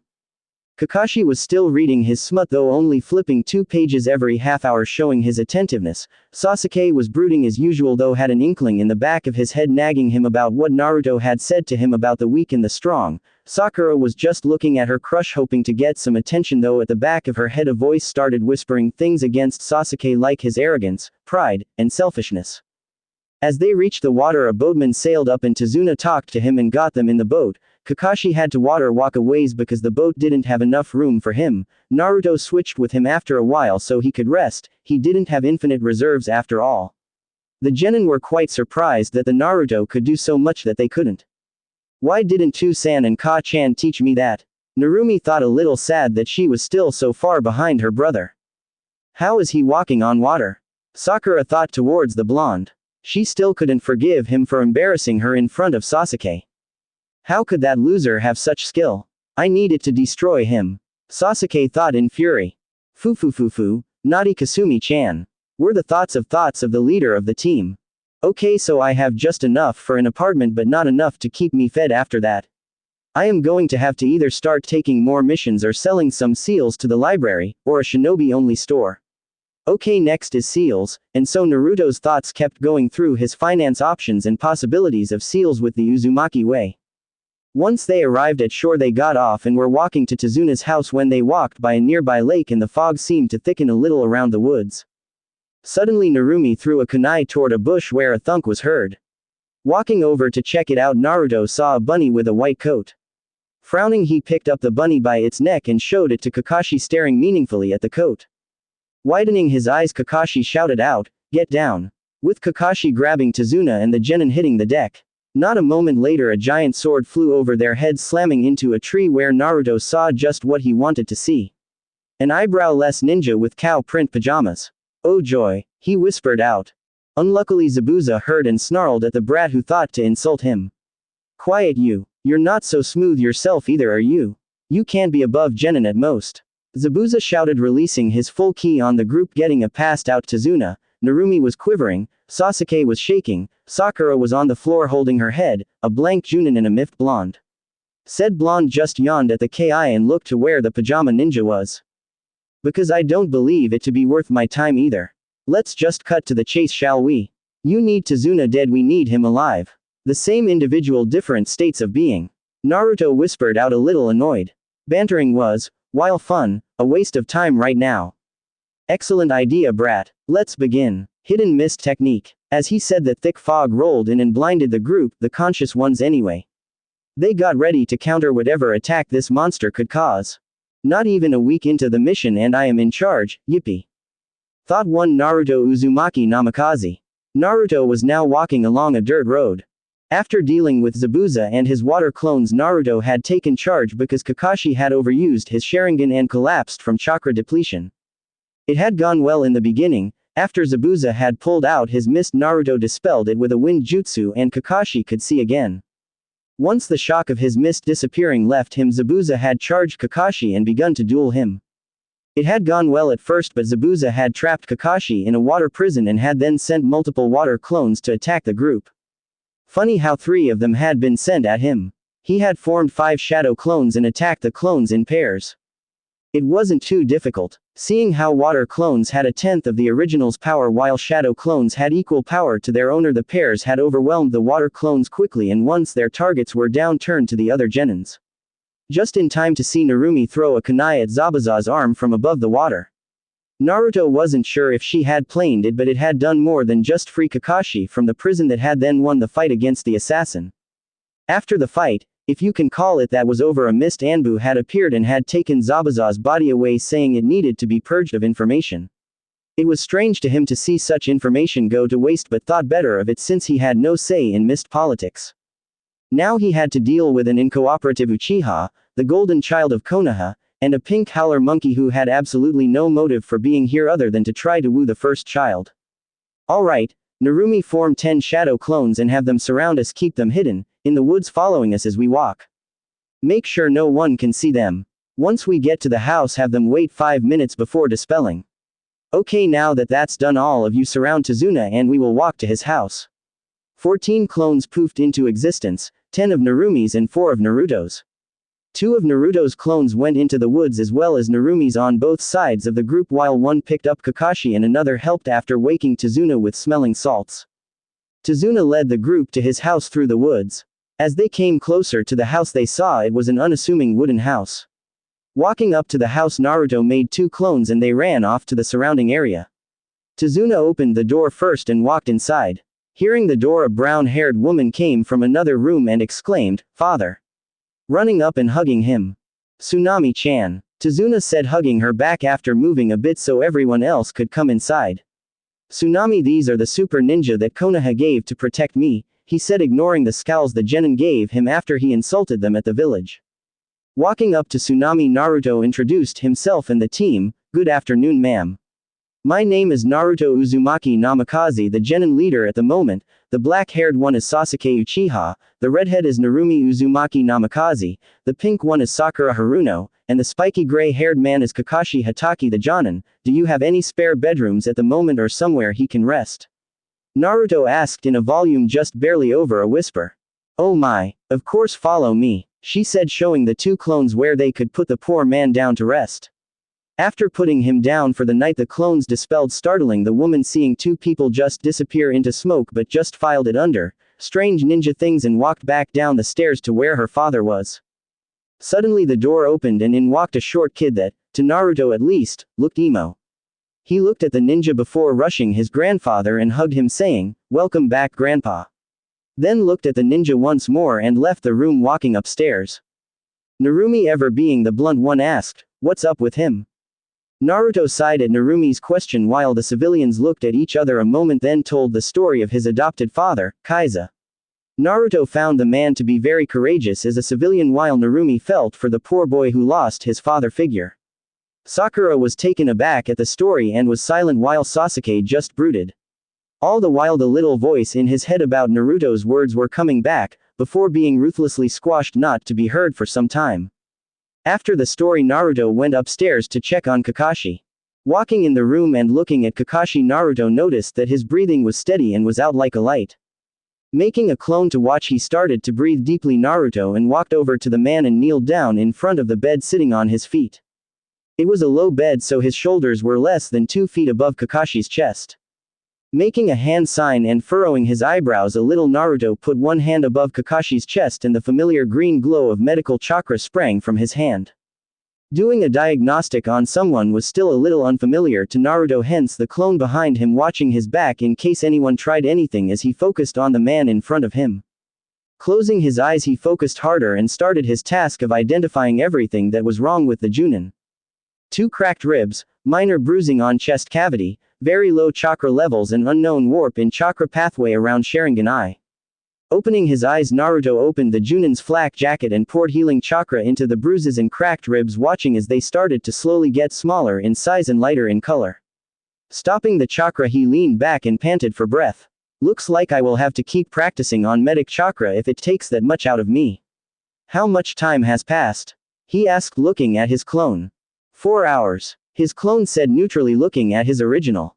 Widening his eyes a fraction, Naruto looked at his hands. 4 hours.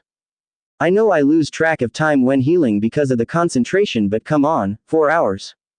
He said honestly surprised. His usual time to heal his own wounds were only half an hour, and even if that didn't get everything, it did get a lot of his wounds. He would usually stay in his room and work on the worst wounds like fractures and cracked ribs. Those wounds, however, took a long time to fix, and he ended being in his room for hours until dinner was called. Shaking his head, he made for the door, dispelling the clone on the way. Walking downstairs, he noticed an aroma of food going through the house and walked a little shakily to where he could smell the food coming from. Moving into the room, he saw Tsunami smile at him. Dinner will be ready in a moment, Naruto-san, please call everyone else to the table, she said. Dinner had been a quiet affair with no one talking, even Sakura didn't talk. Not after her walk with Tsunami through the town and seeing the depression everyone in the city was in. Walking outside for a moment, Naruto breathed deeply and leaned against a tree waiting for his clones to come back. Not a minute later, 2 of his clones turned up and looked at the original. Not much went on. No news on where they are. Gato's mansion has been found. More reconnaissance needed to find everything. And with that they both dispelled, giving the original their memories. Thinking for a minute, Naruto's eyebrows came close to touching in a mild frown. TCH. Getting up, he made 20 shadow clones and sent them hunting. Find her, was their only instruction. After giving them one of his medic scrolls, he turned around and smiled because he didn't even hear the clones leave. After making preparations for the night, Naruto walked up to the room he was staying in and saw the Uchiha and Kakashi sleeping. Not seeing any other bed, he shrugged and went back outside. Taking out a scroll labeled camping, Naruto unsealed a tent that could easily fit 2 people in it, 3 with little discomfort. The tent was a dull green and had a hard bottom. He had written seals on the inside of the tent as well, so no sound could be heard outside from inside the tent, while someone could hear the outside from the inside. It also had 2 sleeping mats in it with blankets and pillows as well. The tent was made by him for him and anyone else he had with him if there wasn't room in another room. Activating his security seals, he nodded, then let down his mask, showing the weary child he was, and fell asleep quickly. Morning came too quickly for the sleeping child, and he wasn't ready after that night. Nightmares came too easily. In his opinion, he envied Narumi, who could run to her parents to comfort her about them. Then again, he wasn't sure she had any nightmares to begin with. What could she have nightmares about with the Kyuubi watching her? Best not to think about it. Shaking his head, Naruto got up and got ready for watching the other kids. Dressing and putting his tent away, he walked into the tree for a minute to meditate as his usual morning routine. Making 1 clone to watch him, he closed his eyes and started to breathe. Narumi wasn't having a good morning. She woke up with a crick in her back and couldn't get rid of it. Sleeping in the same room as Sakura didn't help, as Sakura didn't really like her after what her brother said about her yesterday. Sakura couldn't believe that Naruto would diss her like that. Narumi thought it was good for the girl that she should take his advice and move on and actually train. She didn't voice her opinion though, as whenever she did to the girl, Sakura would ignore it and then go all fangirly and start talking about makeup and other beauty products that Narumi didn't waste her time with. She had woken up at 8 o'clock as always since team assignments. Not a moment later had Sakura woken up and started talking to her about the great Sasuke-kun. Shudder. Narumi was sure the Pinkett could write a book about Sasuke. She just didn't see it. Sure, he had all the mystery that most girls liked, but was too emo-ish for her tastes. Her brother though was much more of a mystery compared to Sasuke. Sasuke was an open mystery, everyone could look into it and find everything about him since it was pretty much common knowledge about him and his clan. Naruto though, she was sure that only about 4 people really knew her brother, her, Hinata, the librarian, and Shino. She was his sister so had access to him. Hinata would always watch him in class and during practice to see what he could do.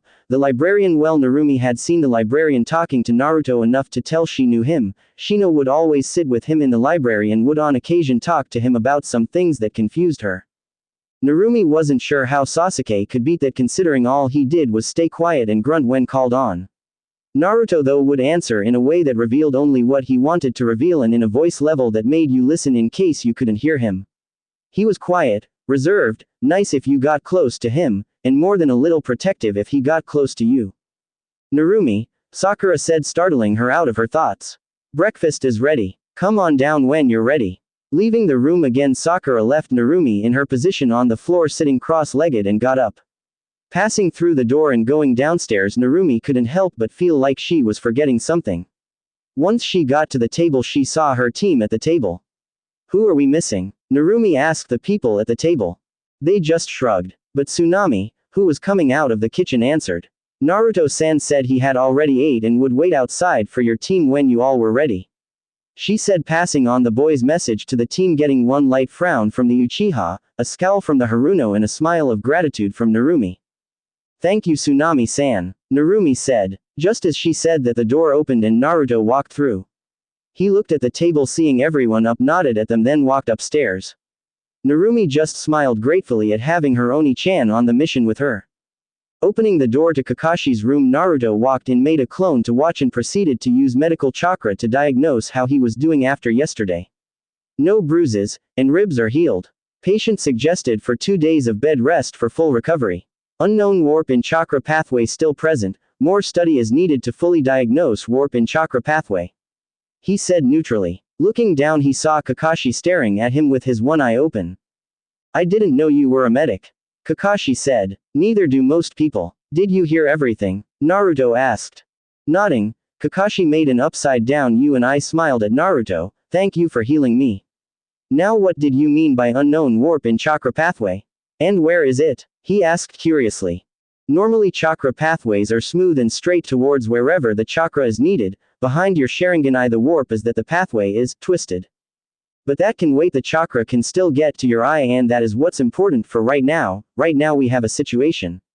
He said, getting Kakashi's attention on the now instead of the pathway. While my clones were doing scouting on the island yesterday, they found a bandit camp with 3 cages of people in rags. He said with narrowed eyes slightly at the memory. Kakashi narrowed his eyes at the mention of the people and sat up. Feeling his reserves, Kakashi was pleasantly surprised to find so much in them. Did you fill some of my reserves up last night? He asked the young medic. Nodding, Naruto wondered why that was relevant. Smiling again at the boy, Kakashi stood up, and immediately sat back down after a stern look from the boy. Can you give me enough chakra for 1 summon? I need to get a message to Hokage-sama about this. He grabbed a scroll and started writing on it for the message about the mission so far, and wondered what all he should say.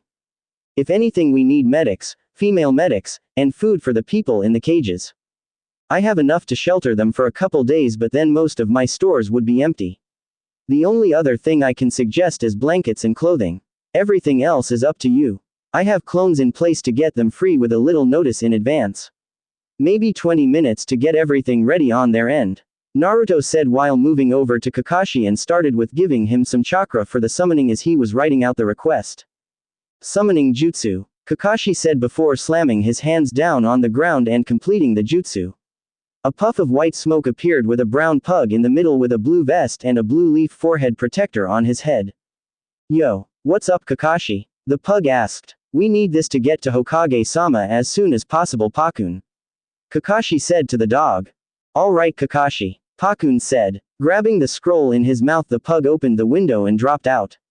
Looking out the window, Naruto couldn't even see the dog anymore, testifying to its speed. Naruto then turned to see Kakashi standing up. Frowning, Naruto walked over to Kakashi and tapped the back of his knees, making him fall till Naruto caught him by the back of his collar and unceremoniously dropped him on the bed that he was on earlier. Do you honestly expect me to let you walk around after you used a summoning when you had chakra exhaustion yesterday? Naruto said with one eyebrow raised. Nervously chuckling, Kakashi got comfy on the bed again, sitting up, and then turned to Naruto. Are you going to train them, Naruto-san? Kakashi said, surprising Naruto. Naruto raised an brow in silent question, which he received. Sigh, they will need more training if they will be able to handle both the bandits and whatever else Gato has coming our way. Thinking for a moment, Naruto remembered it was part of his duty to train the other Junins Genins, so he mentally resigned himself to training the trio of incooperative children. Naruto merely nodded at the Junin, receiving a happy eye smile in return. Now, since that is out of the way, you are going to stay here in bed resting. I will have Tsunami send up food for you to eat after you wake up. Now sleep. Naruto said to Kakashi as he was lying down and put his glowing green hand on Kakashi's head while Kakashi was then out like a light. I am very glad I learned how to do that, Naruto thought. Standing up, Naruto looked outside to see only a few clouds in the sky. Nodding to himself, Naruto made a clone to watch Kakashi to make sure he got his rest and alert Tsunami-san when he woke up for food. Not that he would be waking up soon anyways, the jutsu he used to put him to sleep was medical based, so it naturally turned the body towards sleep for maximum amount of rest, instead more forced methods that could have the mind battling itself to keep awake and fall asleep at the same time. His way was safer for patients that needed sleep. Walking downstairs, Naruto passed the others as he walked to the door, nodding to them each briefly. Narumi returned his nod, Sasuke ignored it, and Sakura looked away. Kakashi-san has left me in charge of your training for the next 2 days until he recovers. What have you all learned? We have done teamwork drills and strategy sessions to better work together. Not much for individual growth, Narumi said, ignoring the glares from her teammates. Closing his eyes, Naruto thought about how he would train them all for a moment. But apparently the others didn't like that he was training them. Why are you training us, Baka? If any one of us should train us, it should be Sasuke-kun.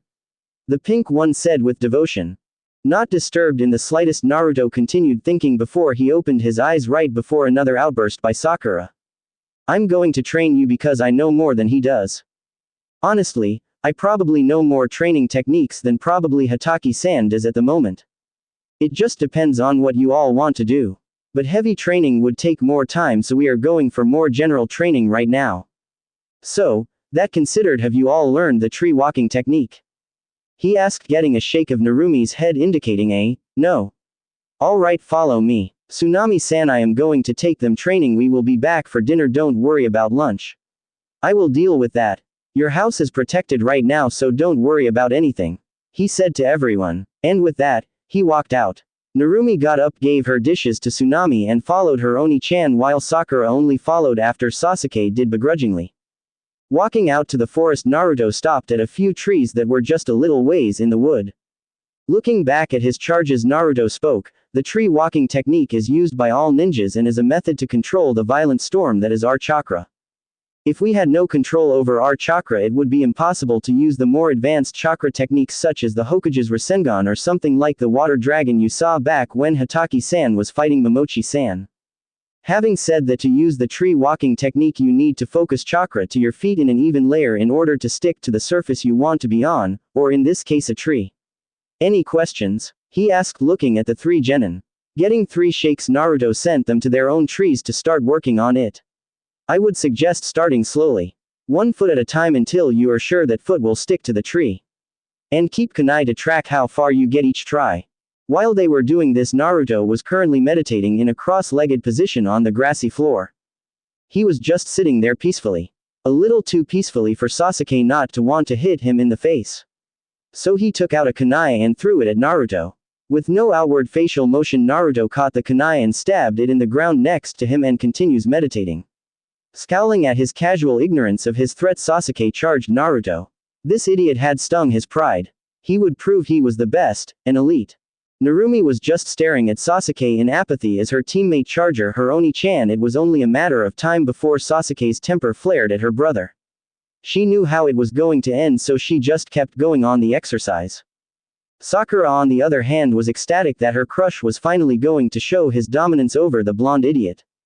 Sasuke was 5 feet from the prone blonde when he started his wind-up.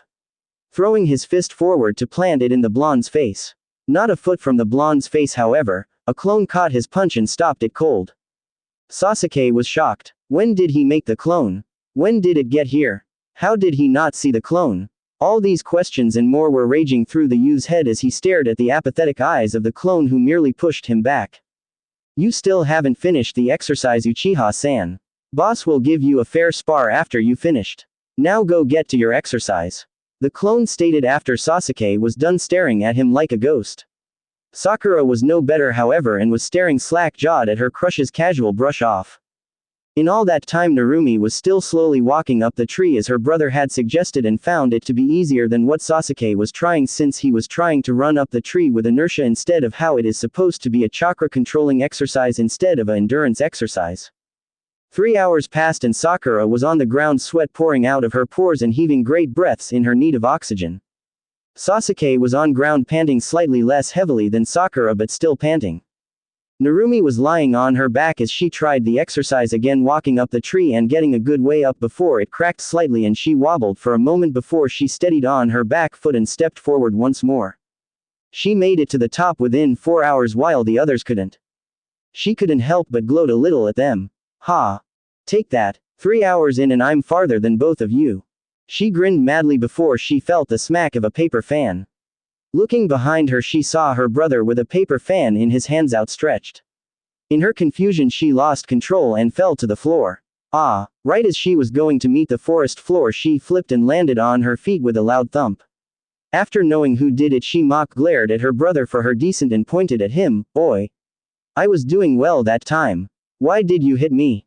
No bragging, he said blankly. Pouting, she went back to walking up the tree.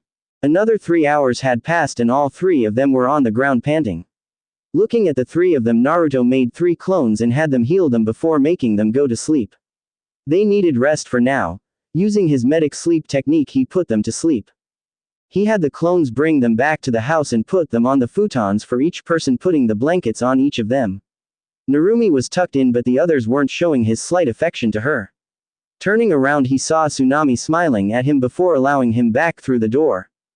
Such a responsible gentleman, she said as they made their way to the kitchen. Naruto had sent a group of clones out to the bridge in order to guard Tazuna. Naruto was mostly just doing what he thought he should as the highest member of the team. Naruto was about to respond but felt a clone he had stationed around the bandit camp dispel, showing him their memories. The slight widening of his eye was the only sign showing his shock at the memories. His pace quickened as he walked out the door. I most likely won't be here for dinner. The others should wake up soon and will most likely be hungry as well. There are ingredients in the kitchen that should cover tonight well enough, he said just before closing the door behind him. Moving to the window to see where he was going, Tsunami was shocked to see she couldn't see him anywhere but put it up under the ninja abilities folder in her brain. Slightly worried, she got to work on the dinner for the other ninja in her house. Where is she? Naruto signed to one of his clones nearby his position. It had taken him an hour running and tree jumping to get here, so it was a ways away from the bridge builder's house. In the second cage, being helped by a few of the other women. It seems they were more than a little rough with her. The clone signed back more than a little peeved at what these pigs would do to others. Closing his eyes in frustration, Naruto merely looked at the cages, wishing them to burn for what they represented to him. The caging of a life and its remaining sanity. It was not going to be easy to talk to the women if they were scared of him. He could only think of 2 things to do right now. He made a single clone with one order: use it to calm them down for a while. Hopefully that will help settle them down some and relax the guard for a while into falling asleep. With that done, the original looked sadly at the cages and saw his clone meditating above the cage in the middle. Naruto saw the hand signs. He saw the rigid posture being held, now just to hope that helped the women. He could feel the different chakra leaking out of the clone as it sat upon the cage. It felt calm and cool, like a glass of water during summer. Smiling softly at the jutsu success, Naruto walked around the cages, keeping an eye on the guards. Walking around the cages, he looked between the women and children, looking for one in particular. The women didn't even notice him because of how deep and nice their sleep was. Stopping in front of one woman in particular, he kneeled down in front of her and started his diagnostic jutsu. She had dirty brown hair with pale skin and slightly flinched at his touch. He frowned at that. After a moment of using the diagnostic jutsu, his face turned into a scowl at the mistreatment that was shown to him. Not wanting to be there when she woke up, he placed a scroll on the woman's lap with the kanji for book on the scroll and left. Once outside the cage, he made 20 more clones to watch the camp and left, leaving the other clones in charge. Waking up was a little harder the next morning because of how late he got back. It honestly amazed him how long his clone could last while keeping it up. It was a draining technique, so it surprised him that, well, I guess it lasted long enough. He thought as he recalled the clone's memories. 4 hours of just sitting there pumping out a calming presence. I didn't think a mere clone would last that long. Shaking his head in mild shock, he got up and resealed his tent before walking into the house. Inside the house, the others were still asleep, so he went up and into Kakashi's room to check on him. His clone was still there from yesterday, just standing vigil over the other sensei. He popped it, gaining its memories. Nothing had happened and Kakashi was still asleep, it seemed. Moving over to where he was a day before, Naruto started working on him again, checking his reserves, checking his injuries, and making sure the warp behind his eye hadn't changed. Right after he moved his hand again, he saw the sensei's eye staring at him, apparently wide awake. "Good morning," he said casually. What did you use on me?" Kakashi said, asking about the technique from the day before. "I slept way too long. I made a technique solely to put someone to sleep using the brain's natural paths instead of drugs or illusions that your system could fight against.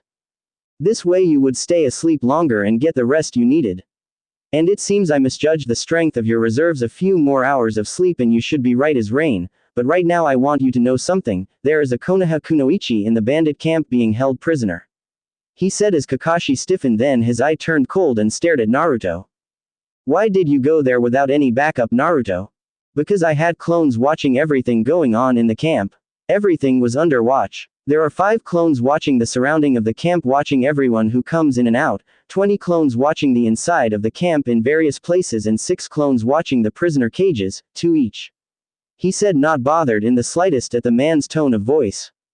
Sighing, Kakashi knew he wouldn't be able to get any guilt out of him for going on his own. Nevertheless, it was dangerous to go by yourself. "What if you got caught?" he reprimanded. "Then the clone here would have been notified and you would be alerted. It would have told you the situation, then healed you to the greatest extent it could before dispelling, so you could be at your best, considering that I was captured. The seals I placed around the house would have kept it safe in my absence for a couple weeks. By then everything would most likely be over. But what are we going to do about the Kunoichi in the prison?" he asked, getting Kakashi to narrow his eye at the news before closing his eye for a moment. "We will wait for the backup to come to take down the camp." "Have you been sending your clones to watch Tazuna on the bridge?" he asked, all of a sudden getting an annoyed look in return. "Yes, I have. I remember why we are here," Naruto said, a little irked. Nodding his head, Kakashi couldn't help but sigh a little bit. "Good. Take care of my cute little genin now, Naruto," he said as he relaxed and fell back to get ready to fall asleep again as Naruto's hand glowing green came over his eyes. "You became a fine ninja, Naruto. You'll do your parents proud," Kakashi thought before going out like a light again. With Kakashi out again, Naruto once again got up and went down the stairs to see everyone at the table and again said that they would be training again today. "Tsunami, I have clones surrounding the house so you don't need to worry. Tazuna, there are 20 clones waiting outside for when you go to the bridge again."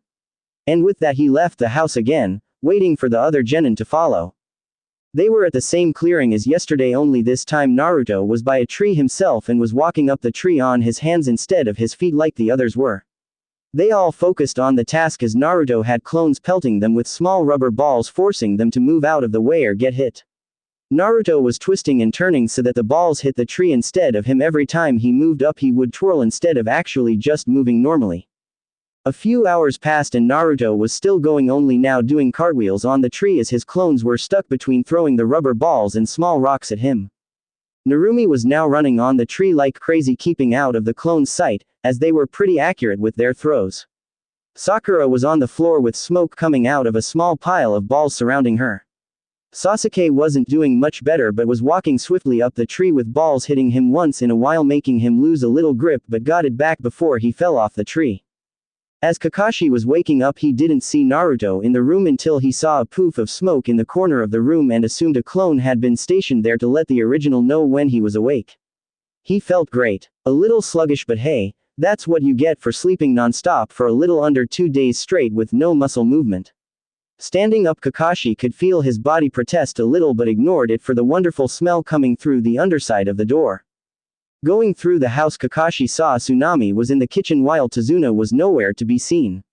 Walking into the kitchen, Kakashi saw her making food for 3 people and decided to speak up. That smells wonderful, Tsunami-san," he said, smiling at the woman. Kaya. So startled by his sudden presence, Tsunami immediately took out a cooking pan and whipped around, accidentally smacking Kakashi, sending him back into La La Land. Blinking rapidly, Tsunami saw whom exactly she hit and immediately got embarrassed. She picked him up and returned him to his bed. Hopefully he would forget. When Naruto came back to the house he expected Kakashi up. His clone had seen Kakashi wake up, so Naruto knew he was perfectly fine, so where was he? "Tsunami-san, Where is Hataki-san? I need to speak to him. He said, silently amused by her reactions to his questions. Well, he needed a bit more rest, so I sent him back up to his room. Ah ha ha ha, she finished off a little lamely with nervous laughter. Naruto merely looked at her for a moment before nodding and walked upstairs to Kakashi's room. Opening the door, he saw Kakashi on his bed. Only instead of sleeping, he had swirls in his eyes and a giant red bump on his head. Sighing a bit, he walked over, made a clone, and started healing the bump. After a half hour of healing, Naruto sat back and looked at the sensei that again had his eye open, a little foggy, but it was open nonetheless. What happened? He asked groggily. Tsunami-san said you needed a bit more rest, so she put you back in your room. Naruto said. Oh yeah, he replied, not about to say she knocked him out with a frying pan. Well, let's go downstairs. As they walked downstairs, they both heard an ear-splitting shriek. Ie, that sounds vaguely familiar, Naruto thought as he raced downstairs with Kakashi in the lead to wherever the scream came from. As they rushed outside, they saw an amusing sight. A sight that had Kakashi slump a little at who was there. Sasuke was in shock on the ground, just staring at two people wearing bright green leotards. Each one had a person on their backs with two other people on the side panting heavily. The first one, obviously older, had a bowl-shaped haircut with humongous eyebrows, with a flak jacket and a Konoha headband around his waist, orange leg warmers and shinobi sandals. The second, green, was practically a clone of the first except slightly smaller eyebrows and no flak jacket. The person on the older one was green-faced with swirly eyes, brown hair done up in buns on her head. The person on the younger one was slightly less green but still green, with blank pupils and long black hair going down his back. The person on the right of the taller green one was a panting female with straight brown hair and had a flak jacket on with her headband on her neck. The person on the left of the smaller green one was panting heavily while looking at the green people with caution. She had black hair and was a tad shorter than the woman on the larger green person's right. We did not need to go that fast, guy-san. I'm sure Kakashi-san's team is well able to deal with whatever they need to at the moment. The larger woman said, a little irked at the green man. Nonsense, Yukiko-san. While it is true that my eternal rival could hold his own for now, I'm positive his youthful team would need some assistance with the many unyouthful people here. He proclaimed loudly. I take it you are our reinforcements, Maida-san. Naruto said to the people standing there. Indeed, we are youthful, Naruto-kun. Hokage-sama has told me to give you this after we reached here safely. He said, holding out a scroll for Naruto to take as he still held the bun-haired girl on his back. Okay, I will look it over later. Why don't you come inside so I can check on the people on yours and your students' back? He said, gesturing them inside. As they walked in, Kakashi had already walked inside and informed Tsunami and Tazuna about the new arrivals. The women had introduced themselves as Yukiko Goto and Kanuyo Takei. They were both Tokubetsu Junin level Mednin, while the Genin had a year's worth of experience under their belt. Guy Maida was the Junin in charge, while his Genin were Neji Hyuga, the black-haired male that was on the smaller green person's back, Lee Rock, the smaller green person, and Higurashi Tenten, a weapons mistress that was on Guy's back. Setting them down on the couch, the medics included, Naruto started with Tenten and performed the diagnostic jutsu on her to assess how she was after being carried. Slight dizziness, pulled shoulder muscles, most likely from hanging on to Guy, chakra level steady. He whispered out, shocking the medics, seeing as they had never seen Naruto at the hospital for medic training before. Excuse me, Uzumaki-san, can you explain how you came to know the diagnostic jutsu? The taller medic, Yukaku, said with curiosity in her voice. I learned from myself after watching some medics work, and theory-based analysis of chakra coding someone's muscles from scrolls. He said, moving on to Neji after putting his hands on Tenten's shoulder for a brief couple of minutes. Though I have a hard time focusing on other things while I use medical chakra, if you could give me a few more control exercises, then I can counter the concentration problems. He said just before activating the diagnostic jutsu again on Neji. Pulled shoulder muscles on both sides, slightly higher than Tenten-san's, most likely from holding onto a smaller body, chakra level steady. He again whispered out. For a moment he scanned over the Hyuga's head before narrowing his eyes a fraction at what he found and turned off the diagnostic jutsu. You should be fine after tonight, no strenuous exercising for 12 hours at least. He said before looking over to the medics, on the couch. Do you need any help? He asked and moved away from the couch, seeing their heads shake. Guy-san, Yukaku-san, we need to plan when and how we will deal with the bandits and slaves once they are free. Please follow me, I will show you where we can plan. He said after making a Kage Bunshin to find Kakashi and show him to the room where they would be planning in. It would be a long night planning against the bandits and what to do about the slaves that were freed. It was the morning after the second group came and everybody was in the kitchen, except for Naruto. Where's Oni-chan? Narumi asked the Junins. Naruto-san is out youthfully doing recon on the most unyouthful bandit camp since he already knows where it is. Guy spoke out in his usual loud speech, getting the Genin's ire at his volume this early in the morning. Looking over to the other team, Narumi saw Lee and Neji looking wide awake while Tenten still looked tired from running and then holding on to Guy the whole way here. We are off for training today as we need everyone at the top of their game for today and tomorrow. Kakashi said, all we are doing today is guarding the bridge and Tazuna-san's family. He said, smiling at his Genins. Nodding, Narumi tore at her breakfast. Impressed, Tenten looked on as Narumi ate her way through her portion quickly while not spilling a drop or crumb of her portion. She was like a vacuum. A very polite vacuum. Tenten shook her head and decided it wasn't worth it and got started eating her own breakfast, knowing that everyone would be dealing with a lot of trouble within the next few days, so she would need her strength to pull her own weight. After breakfast was had, the group had decided upon a good schedule to guard Tazuna, his family, and the bridge. Sasuke and Neji would guard the bridge first, then relax at home, then guard the family following them wherever they wanted to go. While Lee and Sakura guarded the family first, then guarded the bridge and then rested last. While Tenten and Narumi finished the rotation of rest, guarding the family, then the last group to guard the bridge.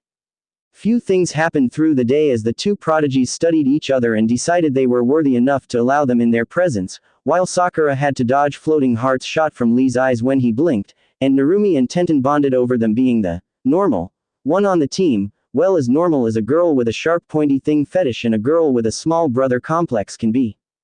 The third team had waterfall tears falling down their faces as they finally found someone to talk to who understands their pain of the weird teammates. Tenten had Neji, Fate, Hyuga, who ranted on and on about fate and that it controls what your limits are, while the other was a training nut, Rock, Youth, Lee, with horrible fashion sense.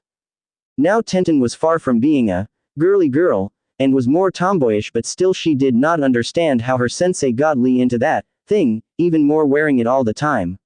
And her sensei. Gosh, Guy was worse. He had them run around Konoha multiple times, for crying out loud. For a warm-up. At 5 o'clock in the morning. And Guy did it gladly while crying youth all the time. It was ridiculous. She was almost at the breaking point where she would use every pointy thing in her inventory to stab them. While Narumi had the last Uchiha whose ego almost had sentience on its own apart from Sasuke himself. Then there was his attitude in and out of training. It was repulsive almost. I mean, come on, you don't go up to someone and demand someone to do something, unless you were the Hokage or a much higher ranked person than the other, and that's different monster all on its own, and even then you don't do it to your enemies. I mean, come on, for crying out loud. Her other teammate, Sakura, was a fangirl for the first teammate. It was bad. You could never win an argument or push something, because as soon as you did something, then the fangirl would support the Avenger and you would lose. And let's not forget the perverted sensei who constantly had his nose stuffed into the little orange novels known as Ika Ika. He would hardly train them, but when he did, it was team training, hardly anything, because their skills weren't up so far as to have anything to support the other teammates with yet. Yes, Narumi could sympathize with the weapon user and even traded addresses to train together some time later when the mission ended, to work on things between girls and between fellow sane going insane comrades in arms. Naruto was sitting on a hill relaxing by a tree just beyond the bandit camp. It was situated with water on one side with a port to escape by and a forest on the other, as a means to hide when the enemy came from either direction. He would have to set explosives on the port and keep the ships from moving, or to destroy the ships themselves. Maybe I could, yeah, why not? He thought, smirking at the bandits' near loss. Making 4 clones, 2 went to the side of the camp just inside the forest line while the other 2 left for something else. Overall, the camp was situated right next to the harbor with a road going through the camp heading to the forest. A light picket fence held around the camp, showing that it had been there for a while and was still going. Naruto was watching the camp like a hawk. Nothing moved out of his gaze. What seemed to be the commanding bandit was walking around the camp while they had no idea they were being watched by a figure by the woods. They worked for Gato. After all, nothing happened without his no even hiring the ninjas. He was a rather tall man with a brown hair and a smug face. His clothing was all brown or black, while he had a single band around his biceps that was white. He had a sword strapped to his back as well. Naruto was a little cautious of the man. If Gato had hired him, then he was evil, no doubt. However, that didn't automatically make him weak either, since he worked with the bandits. The fact that they all respected him, Naruto took into account that since they pretty much listened to him regularly, they accepted receiving orders from him, making him above them in their minds. Naruto dropped his hands from doing the water style telescope jutsu, a neat little trick he had discovered from the library. It's amazing what theory could do by itself with a little practice. With a little chakra, the user could focus a thin layer of water in front of him into a lens to look closer on what the water was focused on.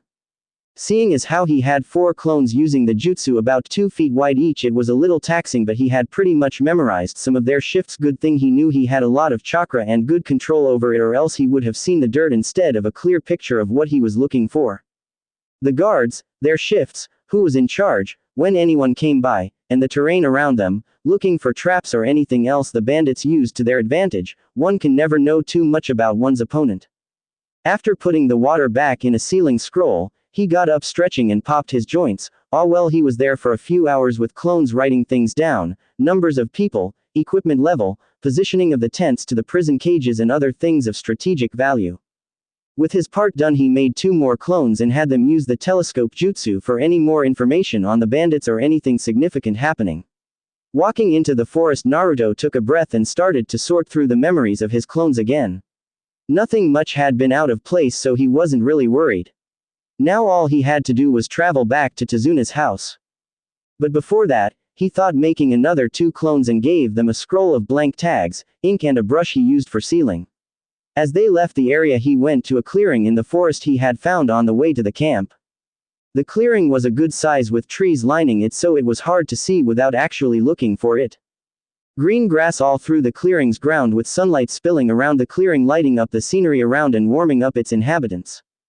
Now to get started, for a while he had wanted different types of clones, and seeing Zabuza's water clones only enforced it in his mind that he would want an elemental type clone.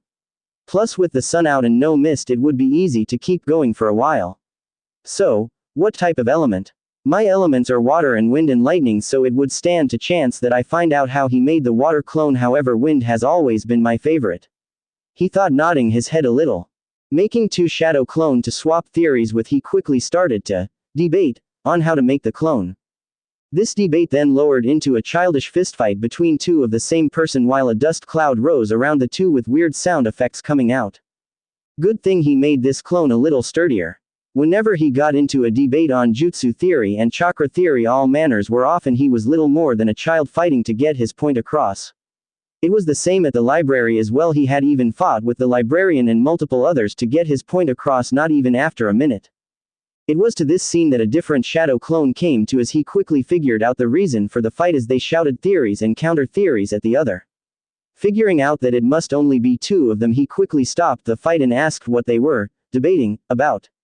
After hearing the reason, this clone then thought a different way than these 3. Why not go towards an ice buncheon instead of a water or a wind or a lightning one, since ice was the mixture of water and wind? Of course, this just led to them looking at each other, nodding seriously, the real Naruto making another clone to take up the 4th option, and then they all started debating again just as quickly as they stopped. The non-debating clone just stared at the dust cloud roaming around the clearing and then stopped the fight again with the real purpose of coming here in mind. It turned out that the prison cages were put under a giant pavilion tent because a storm was coming and they wanted to keep their slaves somewhat healthy. The real Naruto just nodded his head in gratitude before the dust cloud resumed its pace with a vengeance. Naruto, what happened? Narumi yelled as she looked over at her brother. He had just walked in the door and was limping with a black eye and bruises all over his arms, and his clothes were torn all to hell. His clothes were about as protective as paper at the moment, and not sealing paper either. The paper, you hit it with a feather and it breaks, paper. But he looked very satisfied in himself, as if he had won the lottery or something else amazing. Everyone in the room was staring at him in mixture of different emotions. The Junin were on guard like a new threat came on the scene. Lee was worried and swore he would defeat whatever unyouthful people had harmed his comrade. Neji was looking in a little shock. He had a few spars with the boy and understood how strong he was, and if someone stronger than him came they might be in a little trouble. Sasuke just stared a little harder at the beat-up form of the boy in front of him. Tenten was immediately worried for him since she didn't know how long he had to deal with limping coming here. The two female medics were concerned and rushed him, trying to get him onto a couch so they could help him as he had helped them. They didn't want to owe anything to a genin. Narumi herself just stared in horror as she looked on the beat-up form of her precious brother. "I hadn't debate," was all he said as if it explained everything. Comma. A loud thump was heard as every single person face faulted onto the floor at his explanation. "And debate? What kind of debate could lead to this kind of damage, Naruto-san?" Tenten asked, more than a little irritated. "A good debate. Arguing with good opponents, knowing every counter-argument and every point inside and outside. It was awesome," he said with a small grin. At this point Narumi had a giant tick mark on her head and her flaming red hair had divided into 9 different parts with genjutsu flames in the background and in her eyes. Her mother had taught this in case she needed to put her foot down on someone who wasn't getting the point of something. Much to both Kushina's and Narumi's joy, it was just like Guy's sunset genjutsu. It was unbreakable, Naruto. She yelled, bringing her fist down on his head. After his face was imprinted in the couch, she got him to sit up and hugged him, saying how worried she was for her brother. Of course Sakura attempted to follow her with yelling and trying to brain him for the many bruises on her limbs from the balls she had thrown at her from the tree walking exercise. "Baka," Sakura yelled while bringing her fist down and attempting to jelly his brain. Of course it was not to be, as she was met with a single finger holding her fist back coming from the injured blonde himself as his sister was still hugging his head. The fact that her entire fist lost against one of his fingers just cemented the foothold that had been growing in her mind, that Naruto Uzumaki Namikaze was stronger than her and quite possible smarter, maybe not in academic studies, her pride wouldn't let that go, but in the areas that mattered, understanding the knowledge that you knew, common sense, strategy, everything that she prized herself on, he was better. He didn't even have to look to block her strike. With a huff and barely restrained tears at the emotions warring inside her, she marched up the stairs and into her room. She needed to think. With that over, Naruto then got up out of Narumi's grip and dropped 2 scrolls onto Guy's and Kakashi's hands. "That is everything on the camp from today, at least. Positions of the bandits, amount of them, camp set up, who is in charge, what I could see of guard rotations, prisoner number, prisoner statuses, and anything else I found interesting, as well as suggestions on ways to attack the camp. As I did not have knowledge of everyone's abilities, I tried my best based on what I could find on Guy-san's team when I brushed over them with the diagnostic jutsu," he said, and then walked up the stairs to a bed that he didn't have to set up this time. Narumi, Tenten, Kakashi sweat dropped at his actions, while Neji stood impassively still, a little irked at his debate. Sasuke had a small tick mark at messing with the environment in the room upon his arrival. Guy and Lee were ranting about Naruto-san's youthfulness in gathering so much information. Narumi was currently in the girls' room with Sakura and Tenten on their own beds, while the medics had another room. She was on the floor with her legs crossed, her hands on her knees and her head slightly bowed. If someone were to try to wake her, she would not respond. This was how she faced the biju in her stomach. She was currently arguing with him. "Why can't you tell me?" she asked as politely as she could. She was standing in an open meadow with grass growing everywhere and trees off in the distance. In front of her was a giant cage made of what looked like white wood. Inside the cage was the massive figure of the 9-tailed fox, Kyuubi. "Because it's not my place to tell you. How would you like it if I told others your secrets because someone asked? There are other things that I can tell you, but that is not one of them. If you want the answer, then figure it out on your own. Be grateful I tell you anything, brat," the biju replied, growling a little at her persistence. "Fine. Then would you please tell me why you told me that in the first place if you weren't going to tell me the reason behind it? I mean, why would you tell me he smelled differently than me to begin with? How long have you known he smelled differently than Tu-san?" she asked, still trying to figure out everything. "Hey, he's smelled differently for who knows how long. I don't know how long or why. That is up to you to understand it and find the reason for the difference. Now leave, I grow weary of this conversation," the beast said, mentally shoving her from her mindscape. Snapping her eyes open, she looked outside to find out it was still early night. "So I hadn't been in there long, huh? Looks like it's close to midnight. I need to get to sleep." There will be hell tomorrow, I can feel it. She thought as she lied down on her futon and began to sleep. Not knowing how true that is. Tenten woke up to the smell of breakfast wafting through the air. Smiling at the pleasant smell, she got up and did her morning routine before leaving the room, not even looking in the other kunoichi's directions. Walking down the stairs, Tenten noticed Naruto, Kakashi, and her sensei, Guy were sitting around a small table looking at a map. Taking a glance at it, she noticed many X's and O's on the map with many other symbols inside a larger circle and a few X's with arrows around the circle. Walking over to the group from the stairs, she asked, "What's this?" "This is a map of the bandit camp that Naruto youthfully procured for us. The X's are main bandit points of convergence that Naruto noticed yesterday, and the O's are tents. The larger the O, the larger the tent. The arrows next to the X's are movement patterns that Naruto-kun youthfully noticed," he said in his normal exuberance. "Guy-sensei, it's too early for any youth to be up," Tenten said, getting a nice guy pose from her sensei while he started ranting about the power of youth as he forgot what he was doing. "Indeed, Might-san, it is too early. Let us stoke our flames of youth with sustenances to keep our flames bright through this planning. Surely a few unyouthful bandits would be unable to stop the power of our well-fed youth." A small voice spoke up from the end of the table. Tenten felt a little scared for the boy as she waited for the reaction of her sensei. She wasn't disappointed. "Yosh, let us feed our youthful bodies so our flames may burn brighter than ever before. Naruto." Of course, as soon as he said the boy's name, Tenten was horrified that another person might be able to do it with her sensei, but was rather shocked at what came next. "No," the small voice said as the blonde left the table, leaving a weeping Guy and a Kakashi whose shoulders were shaking ever so slightly. Tenten was understandably awed at him as she watched him just deny her sensei the most horrifying genjutsu ever, the youthful sunset genjutsu, unbreakable and unbeatable, scarring everyone and everything in the vicinity. It was rumored to be a T&I technique that could overthrow Ibiki in his position of top interrogator if it was ever used on any prisoners. She had to get his teaching if he could lead Guy like that and then deny him the chance of the sunset genjutsu. "Naruto-sensei," she almost yelled, trying to get his attention. As he turned around, he found one Tenten Higurashi on her knees with her hands folded together and looked pleading to him.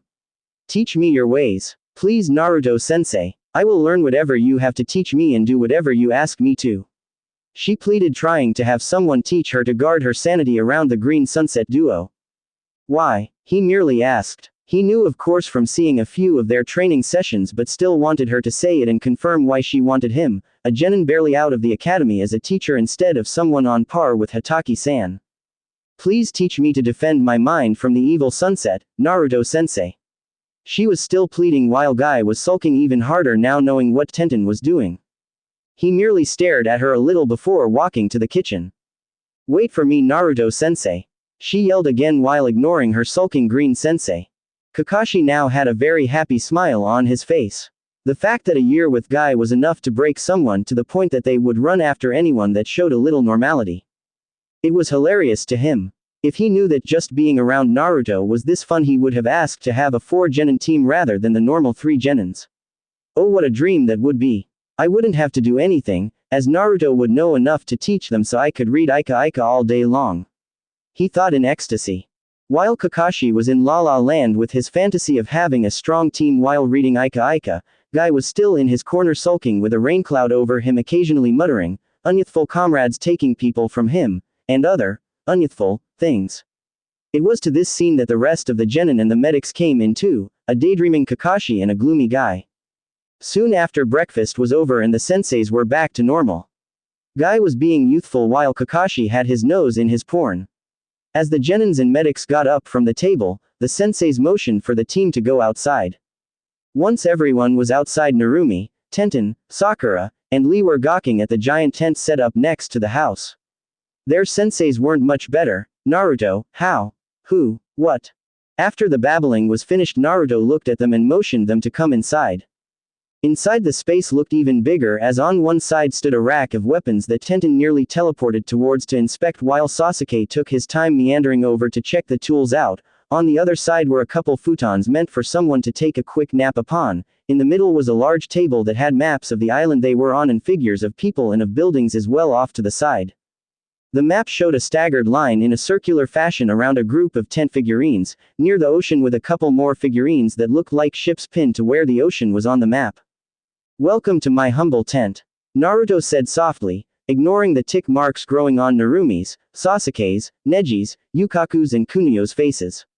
"Tenten, could you come over here please? We need to stop dilly-dallying for now, we have work to do," he said, and she came over, putting down the shuriken that she was inspecting. "Dang, Naruto-san, do you make your own weaponry?" she asked, a little awed by what she had just seen. "Some of it," he confirmed. "Now, how are we going to deal with the camp mate-san, Hataki-san?" he asked, giving them the floor to speak. And like that, they spent the next few hours planning while Naruto had shadow clones guard the house in Tazuna, 2 at the house because they were so close, and 20 at the bridge because of its importance. It was now dusk and the genin, medics, and Junin were finished planning and were in the forest by the bandit camp. "Okay, we all know the plan. Genin, stay back and take out any stragglers, me and Guy will do the heavy hitting, while Naruto, Yukaku-san and Kunoyo-san help the prisoners. Naruto, keep them safe. Guy, if you would please." Kakashi spoke through their radios. The plan was simple. Naruto and the medics would strike one side of the camp that the prisoners were on, while Kakashi would strike the other side where the most bandits would be.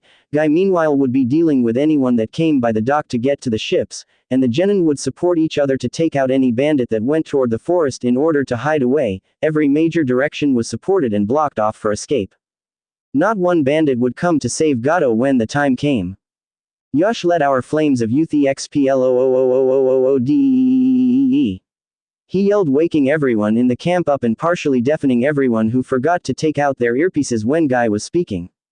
Naruto, Yukaku and Kunoyo were heading toward the giant pavilion set up for the slaves when Naruto suddenly held his hand out, motioning the others back a few feet and hushed them. After a moment of waiting, they saw 5 bandits running toward the docks where the yell came from. Motioning them to move forward, after a few seconds had passed, they rushed the pavilion. Slicing a flap in the back of it, the 3 moved inside to the slaves. Inside the cages, the slaves were groggily waking up because of the earlier shout throughout the camp. Immediately they were worried because of the 3 newcomers inside the tent walking closer to them. They were then shocked when the male of the group took out a dagger and neatly sliced through the bars in a square big enough for them to escape. This was their chance. Rushing the 3 newcomers, the male immediately moved out of their way and let the medics do their jobs, while silently pumping a small amount of chakra into the air, doing the opposite of killing intent, letting a calming effect wash over the now freed slaves. Over a few minutes the medics calmed the slaves while healing their smaller injuries, letting them know the medics were on their side. They were still cautious around Naruto because of his natural emotionless face, but they somehow knew he wouldn't hurt them. After most of the slaves could walk, the medics led them to where they opened a flap in the back. Naruto made a quick clone to guard the rear when disaster struck. "Hey, the slaves are getting free," a random thug yelled from the front of the tent when he was sent to check on them. He tried to grab a slave but was cut off as a kid ran forward and clocked him in the jaw, knocking him out cold. "Go," he said in a slightly raised voice as he moved back to the rear and had 3 clones take the sides in the front of the group as the medics were leading them away from the camp to the forest near where they had set up a larger pavilion with futons for them to rest at to sleep over their stressful situation. "Move." He hurried them through the flap of the tent after checking that no one was nearby. After most everyone was through, Naruto looked back in the cages for anyone that they missed and saw a small child no older than 6 still in the farthest cage, huddled up trying to keep everything away. Moving towards the child, he noticed it was a long-haired girl with rags for clothes. Pumping a larger amount of calming chakra around him, he shook her shoulder. "Hey, time to wake up. We need to leave," he said in a far kinder tone than he had used in a long time. Groaning a little, the girl turned around and cringed slightly at the male face before calming down at the peaceful feeling around her. It didn't take long before her shell of fear cracked and she lunged at the stranger and bawled her eyes out in sorrow at what had happened to her and the other nice ladies while they were prisoner. Naruto picked the little girl up, noticing how light she was, and held her, sharing warmth and calming feelings spreading through his chakra in the air. He silently made a shadow clone and switched with it so the clone could carry the child to the pavilion to be with the others.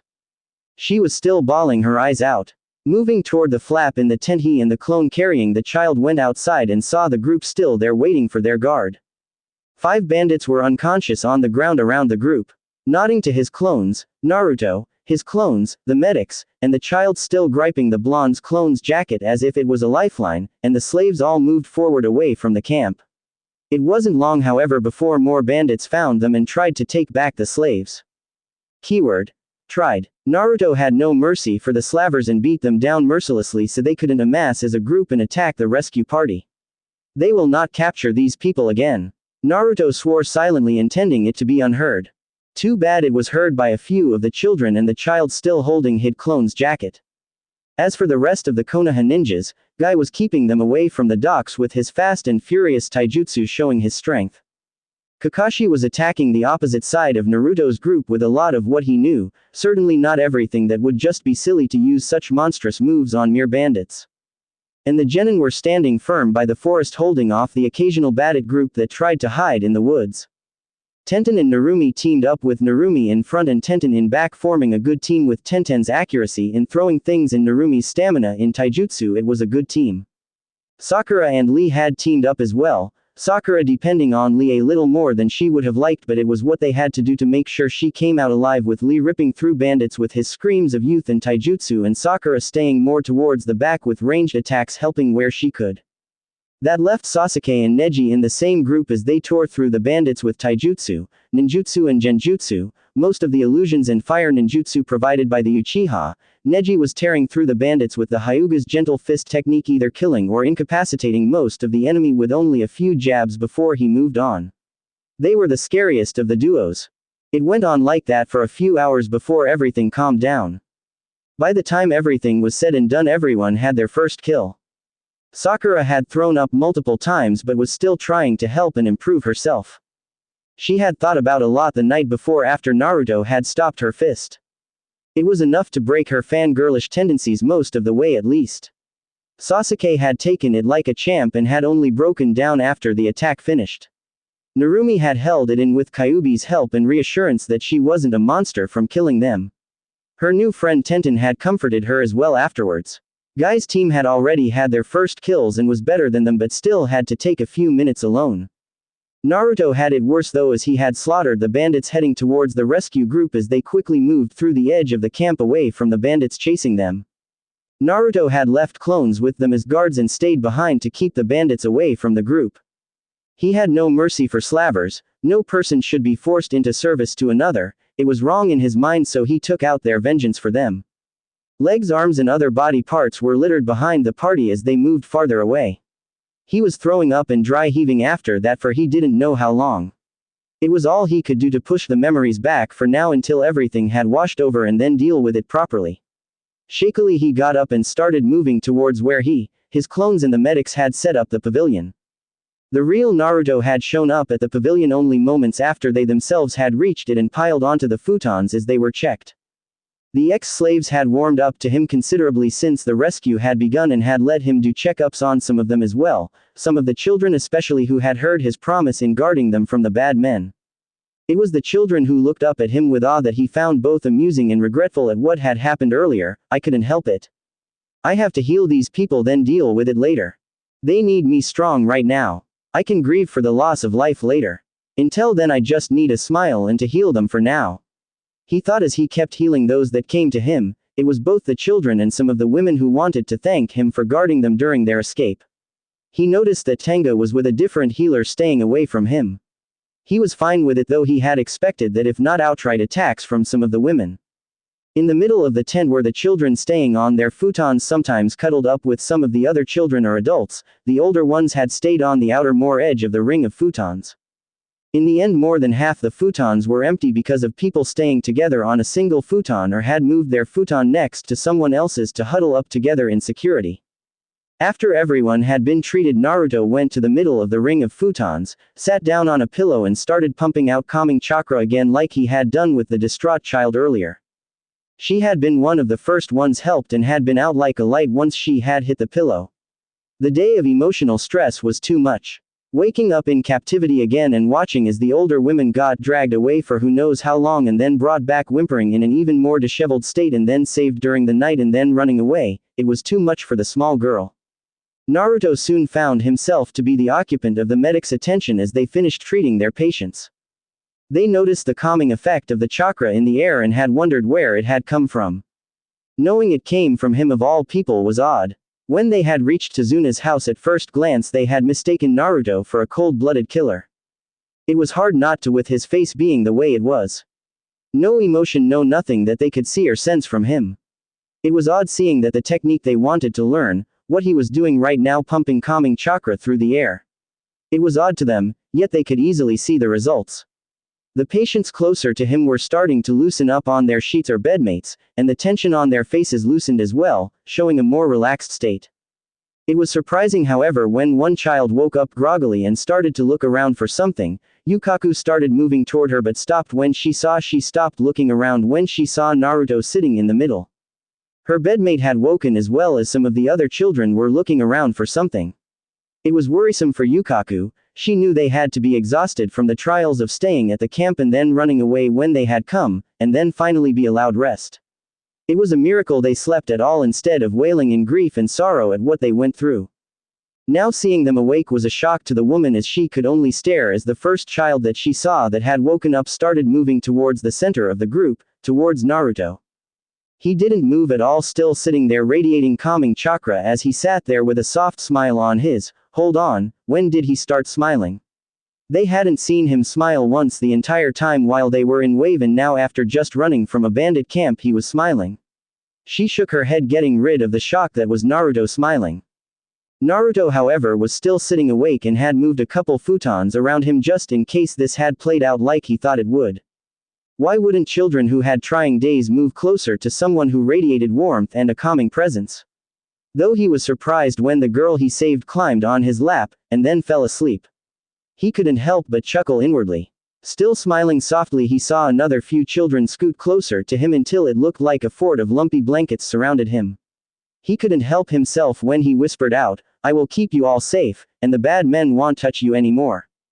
Kinuyo walked up to Yukaku and smiled a little. Who knew someone like him could be so good with kids? She said softly as to not wake the ones they were next to.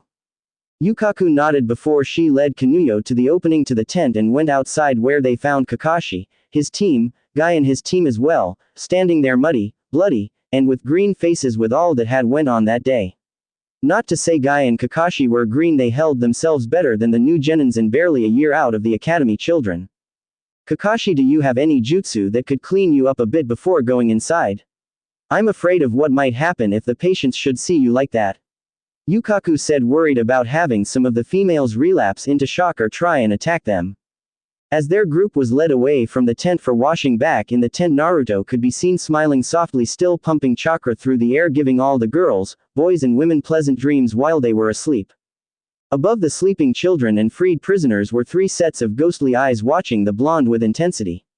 All the while communicating telepathically with each other. Is he the one? The blue eyes asked. Indeed. Yes, he is. I watched him throughout the day. He was so much fun to watch. And he's good with kids. Hehehehe, the green eyes giggled out.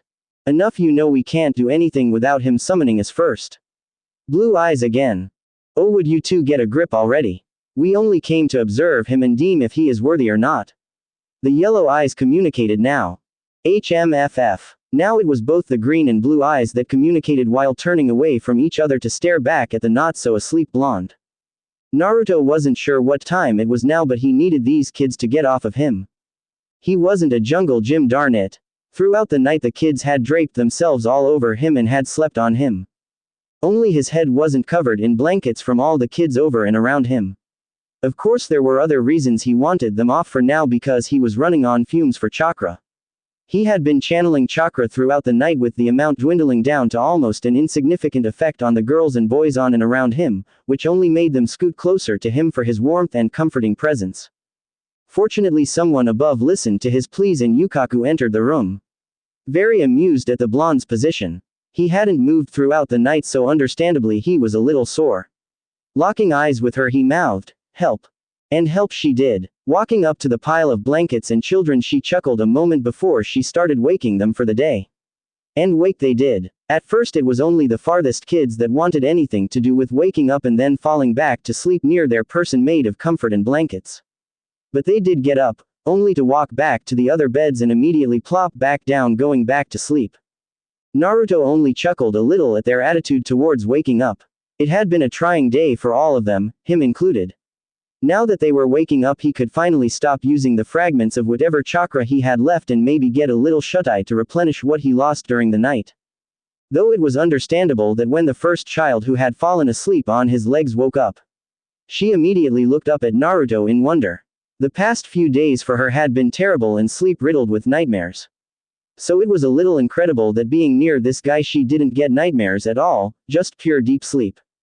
It was wonderful to her. It was a few moments before she got up, though a little nervous about leaving her savior. But she got up nonetheless and approached the other adult women who were awake on the further side of the tent to get ready for whatever the day was going to bring. Naruto, now that he was free of blankets and sleepy children, calmly stood up, stretched to get the feeling back in his limbs from sitting like that all night, and started to walk out of the tent before a couple women came up to him. "Ninja-san," one asked. They were obviously nervous for some reason and had just gotten up from the state of how they behaved. "We just want to say thank you for getting us out of there," she said as they both bowed to him. Now Naruto has had very few people appreciate what he has done. Most of the time it was appreciation for doing a job, something he takes with a grain of salt. However, the appreciation of women who had just been defiled and mustered up the courage to thank a male for the rescue was both extremely impressive and odd to him. He had no idea how to react to the females bowing to him. "It's fine, it was my job anyway," he stated a little sheepishly. This was the first time anyone thanked him for doing something sincerely, being truly grateful to him for it. He had no idea how to take sincerity. As he left the tent, he quickly remembered he had extremely low chakra and had killed the day before. He barely made it to the bushes before heaving everything out of his stomach, and then a little more, dry heaving afterward as all the memories came back. After a few minutes had passed, he stopped heaving only to pass out from sheer exhaustion. He barely heard his name shouted frantically before everything went black. "Are you aware, child?" a voice sounded out. Naruto woke in darkness. Nothing was in sight and he was laying on nothing. He could see himself, but that was it. "Where am I?" he asked the darkness. "We are inside your mind," it replied. Not a few seconds later, Naruto saw the darkness open in front of him. He was in a library with many tall bookcases surrounding him and a good-sized table that could easily fit 8 people, 2 on each side with chairs on every side. "Who is speaking?" he asked again now that he was in a more comfortable environment. "Someone old enough to be your grandfather's grandfather." Naruto still couldn't tell where the voice was coming from, so asked another question. "Where are you?" "Now why would I tell you that?" it asked with mirth in the voice. With a twitching eyebrow he responded. "So I know that you're actually real and not something I should see a psychiatrist for. Also, why am I here?" "Ha ha ha ha, I like your style, kid, give me a minute," it said. Soon out from between the bookcases a man walked in. He was easily 6 feet tall with brown hair and onyx eyes. He was wearing dark brown pants with patches of green on it.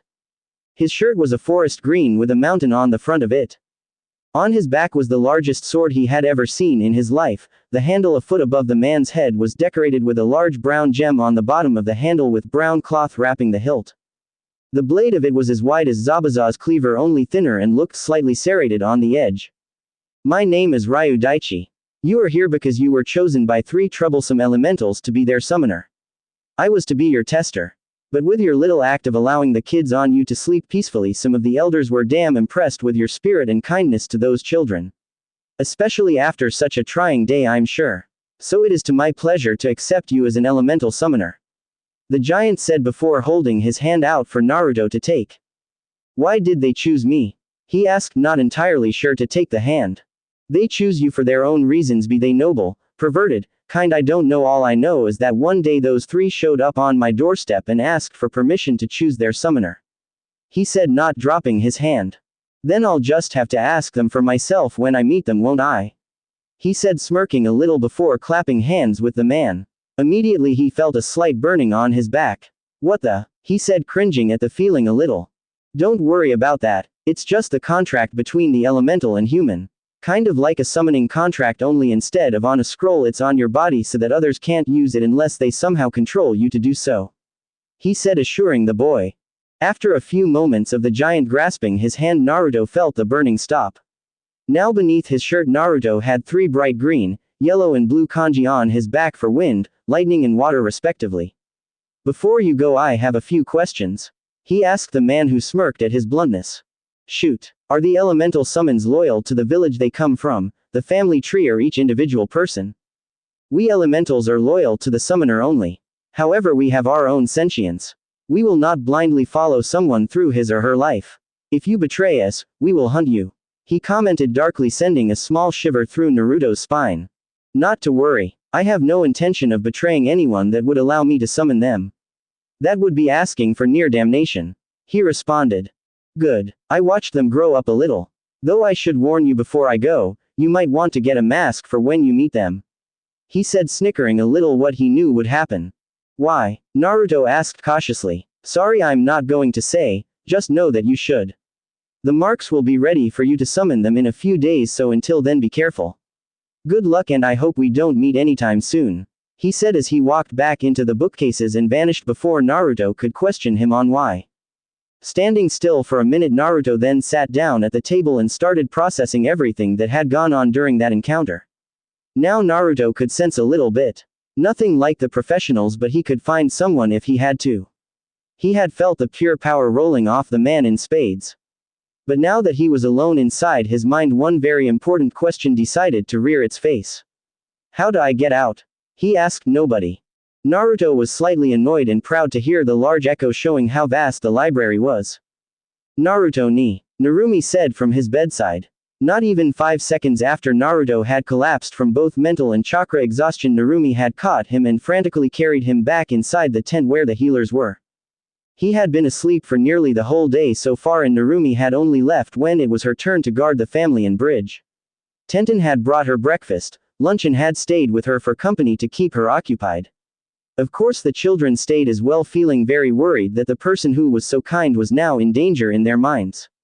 The medics had assured Narumi it was just exhaustion, but she still hadn't left other than for her shifts. The children by his bedside had left a few times, but only for lunch and a few games that were presented by the teams for the kids. The mothers in the older group let their kids be near their savior. Even if it was a male. The only person who had been by his side as much as Narumi was the girl that Naruto had found left back in the cages. She was a little hysterical at first, but calmed down after the ladies in white told her he just needed some rest. Mostly she just sat in a different futon with her knees up and her eyes poking over them to stare at Naruto, as if watching him, waiting for him to wake up or need something. Narumi and the girl had a few conversations through the day, mostly about Naruto, but they occasionally strayed. Narumi learned her name was Nagako Yuki. Narumi, while she was watching over her brother, had noticed a few of the glances from the older women in the tent at the boy and honestly wondered what they were for. They seemed more curious about something than anything else. One woman in particular. She stood at a proud 5 feet 5 inches with dirty black hair and a stance that oozed military training from somewhere. She had kept staring at Naruto with curiosity and wariness. As if she was fighting the urges to know him better or keep away from him. She kept bouncing her attention from the other women who were walking around the tent to Naruto, who just lay there motionless aside from his breathing. The day passed and Narumi went back to Tezuna's house to sleep. Nagako, who had been sitting there, stayed there watching him. Now instead of watching him sleep, she pulled a couple blankets over him with the ladies in white helping, and then curled up next to him as if to keep warm next to him. Not long after that, a few other children had the same idea. It totaled up to 5 kids who stayed next to him that night. All girls, funnily enough. One girl with dirty blonde hair slept to his right with her blanket mostly on him to try and keep him warm like he had the night before. The second girl had dark blue hair that slept on his right with her wrapped around his arm. Third was a girl with light brown hair that slept on top of his first blanket with another one on top of her, sandwiching her between blankets on top of him. The fourth girl had a darker shade of brown hair that curled up next to his head with her blanket on her, not wanting to keep his head under a blanket as that could disrupt his breathing. Any and every child who has put their head under a blanket knows it gets stuffy under a blanket after a while. And lastly was Nagako, who now had cleaner black hair, had curled up next to his legs with her back touching his calf. The medics just cooed at the sight before dealing with everyone else. Unknown to Naruto were the 3 ghostly eyes at the top of the tent, now staring down at him in unhidden joy and ecstasy. Naruto woke up very warm. Trying to move, he then noticed a few weights on his arms and another weight on his chest with something pressing on his leg. Opening his eyes, he looked down to see 4 girls near him with their blankets on top of him. Softening his eyes, he then felt breathing on his ear. Confused slightly, he turned his head and noticed another girl right next to his head wrapped in a blanket. All of them were sleeping. He was trapped. Crap, how did I end up in this? He thought as he laid his head back down. Well, might as well make the most of it. Seeing no light come from the tent flap, it must be nighttime. Geez, wonder how long I was out for. Okay, gauging my chakra, I would guess it to be about a quarter filled. Crap. Out for probably an entire day and only have a quarter rejuvenated. How? He thought, remembering the times that he could count on one hand how many times he had been down for more than a day because of either too much training or sickness. Okay, might as well go back to sleep as I need it. After laying his head down again, he fell back to sleep, not noticing the tiny trickle of his chakra leaking from his back into the new marks on it that had started glowing because of it. The next morning the children woke. Is he awake yet? The child on his chest asked. Not the least concerned that she was sleeping on him. More focused on his well-being. No, not yet. Hopefully he will wake up soon. The girl by his head said. Moo. She made an angry sound that they all reciprocated that did not go unnoticed by the medics. Walking over to them, Yukaku noticed the girls pretty much sleeping on him and him still sleeping. She had to stop herself from screeching out, "Kawaii." Though her companion made little effort to stop herself as she did, but kept it quiet, as she looked starry-eyed at the scene. Nobody could just watch 5 small girls taking care of their savior with such childish determination and not find it cute. Naruto was now under all 5 of their blankets and 3 pillows, as 2 of them were under his head and under his feet, propping his legs up a bit. So, what do we do until Ni-chan wakes up? The one on his right asked. So what is everyone's name? The one on the left asked. They all blinked before sheepishly chuckling. Yuma Shima, the one that was on his chest, said. Miliko Tansho, his left side. Mutusumi Abina, his right side. Kyoko Soda, the one by his head, said. Hey, that rhymed, laughing face. Nagako Yuki, Yuki said from by his legs. After introducing themselves to each other, the children then stayed a bit waiting for him to wake up. Only to be disappointed that he didn't. So they left him for a while to get breakfast from the ladies in white. A few hours later, Narumi showed up and sat back down with the kids, waiting for her Oni-chan to wake up. Tenten showed up not a half hour later and kept her company with the kids that constantly questioned her about Naruto. What he was like, stories about their adventures as ninja and other things like that. Naruto stayed asleep the entire day as the kids, Tenten and Narumi, watched him. After an hour of staying there, Tenten and Narumi left, as they had to guard Tazuna and his family. At the end of the day, the kids went up to cuddle with their savior again, but were stopped by the ladies in white for now, as they should leave him alone for a while. Of course the children had obeyed at first, but as soon as they left the tent for even a minute, they all rushed over and cuddled into Naruto to keep him warm again. Naruto sat at inside his mind, reading over the books and scroll he found on interesting things. It was rather interesting to read his own thought process. Around him were 3 white boards filled with writing and diagrams of different things as he went through the scrolls and textbooks. But of course only so much could be accomplished in the mind alone, so he had to wake up soon. It was funny to him, he had only been here once and had gotten the hang of getting here rather quickly, as it took only a few tries while under the children to get here. What also surprised him was the organization method in the bookcases. It seemed it went in a chronological order, starting from the door to his consciousness body and went on a thin path to the table. Then to the right of the table was all the ninja knowledge, while everything else was on the left. Starting from the door to the table was the beginning of when he started researching chakra and jutsu theories. Truth be told, he had forgotten a number of them and had went through a few of the books for fun just to re-familiarize him with the content. He had knowledge of a lot of every chakra type and style, be they elemental ninjutsu, sealing, taijutsu forms, genjutsu, medical knowledge, and practically everything in between. He had gone through 20 books and 40 scrolls in total. Getting up, he stretched from being seated so much. Even if he was still in his mind, it was odd to him. Looking back at the last board he occupied with designs, he smiled. It was nearly finished. For barely a moment Naruto had a hungry grin on his face as he looked at the seal formula on the board. It had taken a lot to go through everything to find the right way to mix the matrices right, but he had done it. He just needed something to test it on. Wiping the grin off of his face, Naruto retook his neutral face with a hint of a smile as he turned back to the door to his conscious. It just occurred to him how much space was in his mind as his feet took him to the door to being conscious. Opening the door, he jumped into the blackness that was the space between unconsciousness and consciousness. Ache yet? Something from his right asked. He felt the familiar weights of the children from when he last woke up. Well, I'm awake. Who are you asking for? He asked, opening his eyes.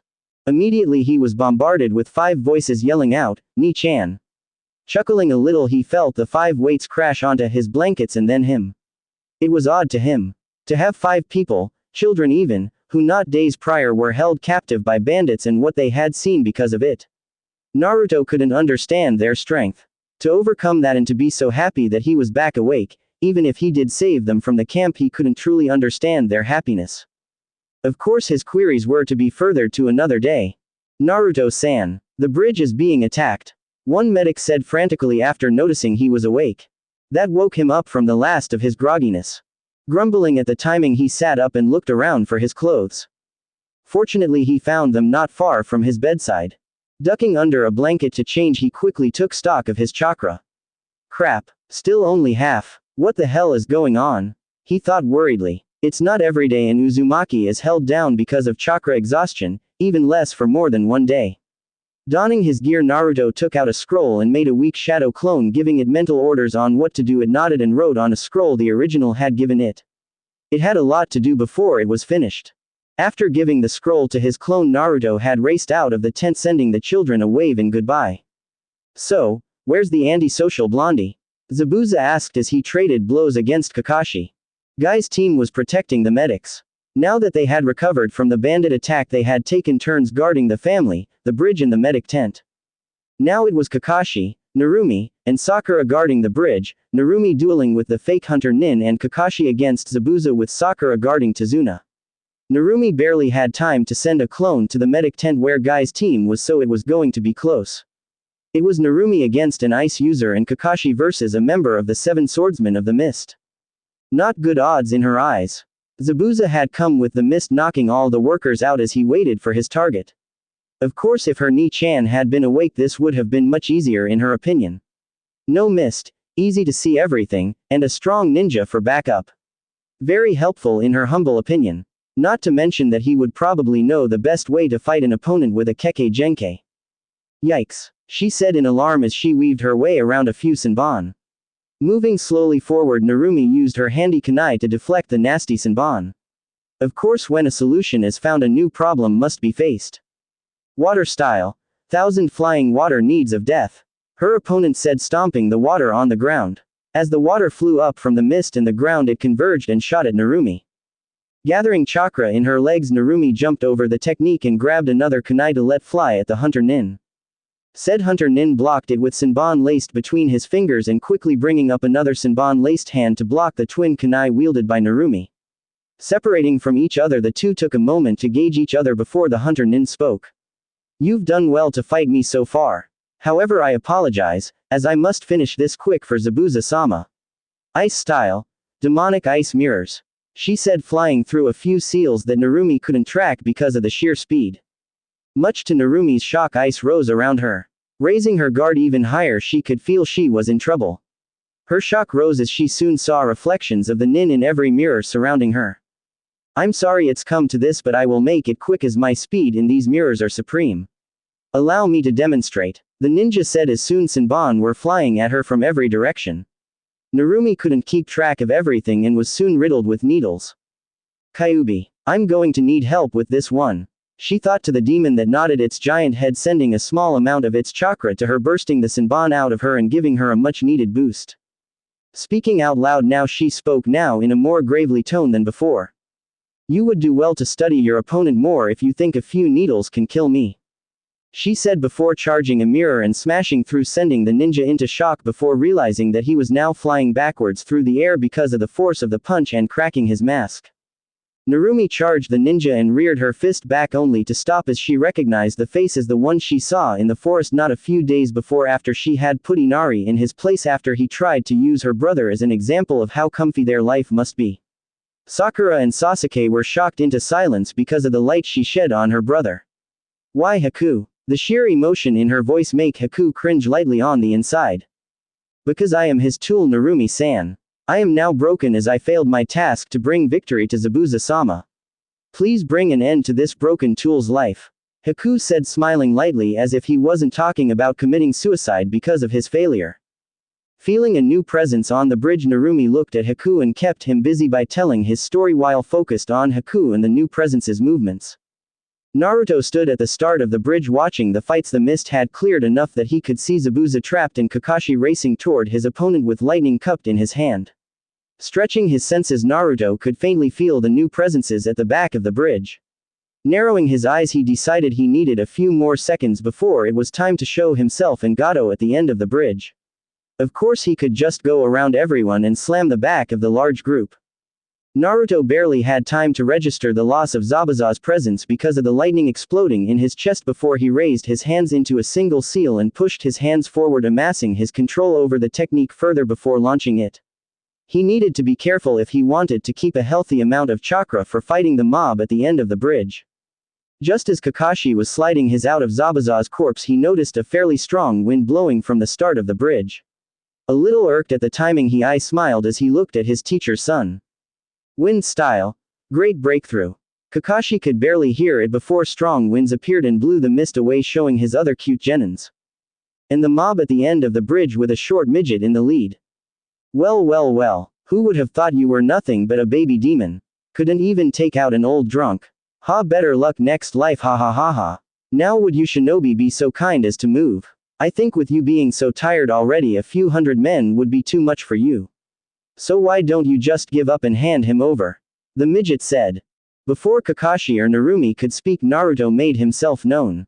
Not very well considering him being barely taller than the midget that was Gato, but still known.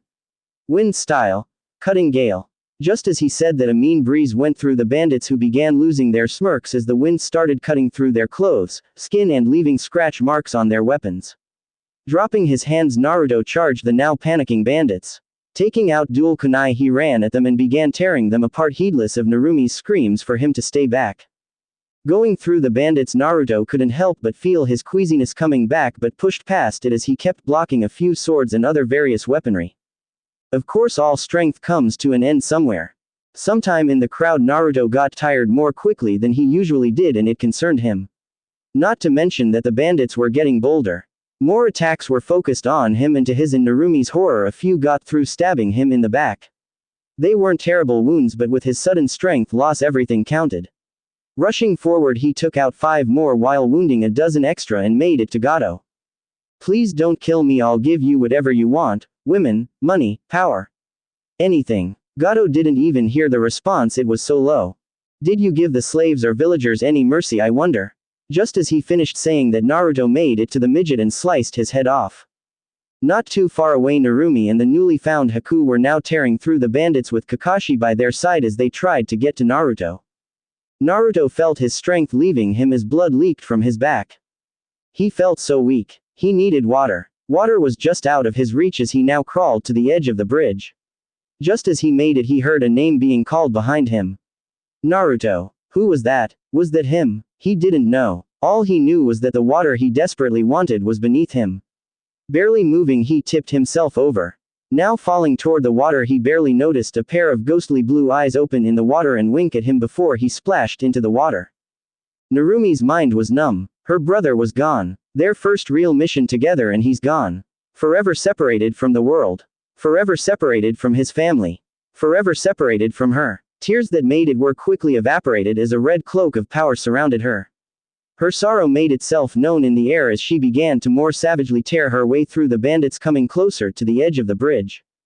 Kakashi was a mess as well as he began to revert to what he had done at the Konobe Bridge.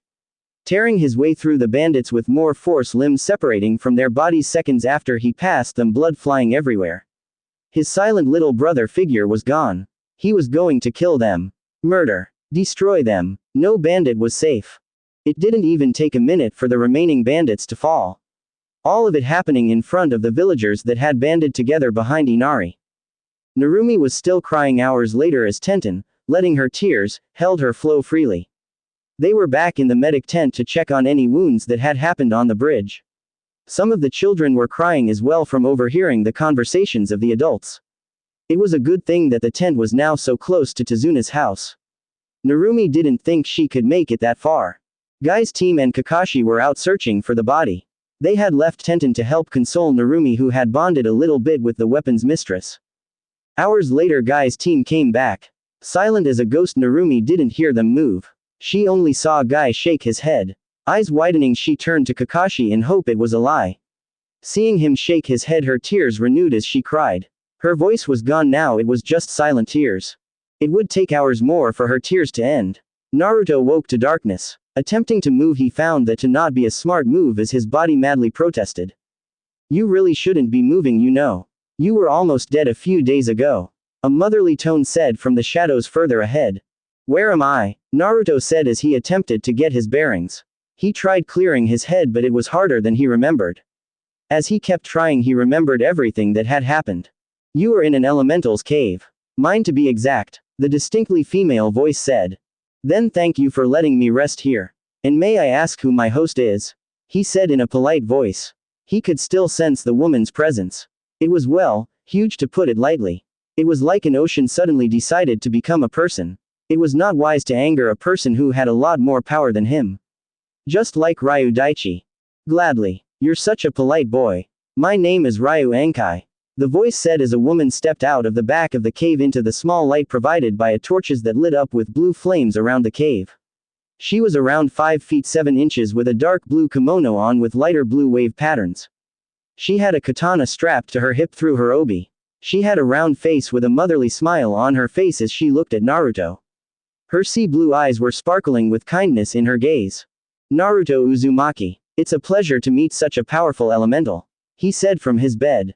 Sorry I can't really bow at the moment. He added. He didn't know what would get on the woman's bad side, so being a very polite person was a smart thing at the moment. Tinkling laughs was his response, as he looked at the woman elemental in slight confusion. No problem. Have you summoned your elementals yet? She asked after her giggles left. No, I haven't yet. Not to mention my chakra is returning very slowly at the moment. I'm not sure I would be able to anyways. Naruto said, his worry returning on why his chakra was coming back so slowly. Daichi didn't tell you why? She questioned. Seeing a shake of the head, a small tick mark appeared on her face. Of course, leave it to the summoner to figure it out. Not to mention whatever else he left out. Okay, what all did Daichi tell you about elemental summons? She said in a more business-like tone. Not much, to be honest. He said, replaying everything with Ankai. Her slight tick mark grew and now she had 4 tick marks. A strained smile grew her face as her fist was clenched, shaking slightly near her chest. As she calmed down some, she began explaining about the elementals. Okay, no, listen, because I'm not going to repeat myself. He's left it to me too often to explain elementals. Elemental summons are born few and far between. I believe the last elemental summoner where you were born was known as the Shodai Hokage. She said, stunning him into disbelief. Yes, Hashirama was an elemental summoner, and a powerful summoner as well. The only times he called on us was when he was fighting the Biju. Certain requirements must be met before elementals can be summoned. The first is that an elemental must choose the human in question. You were lucky enough to be chosen by 3. The second is that the person must be tested by a stronger elemental, usually either one of the boss or elder elementals.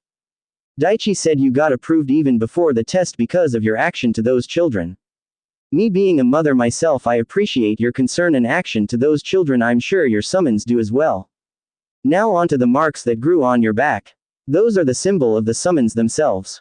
Normally the mark is a test in and of itself, as the summoner must have enough chakra to fill the mark to complete the contract between yourself and the elemental.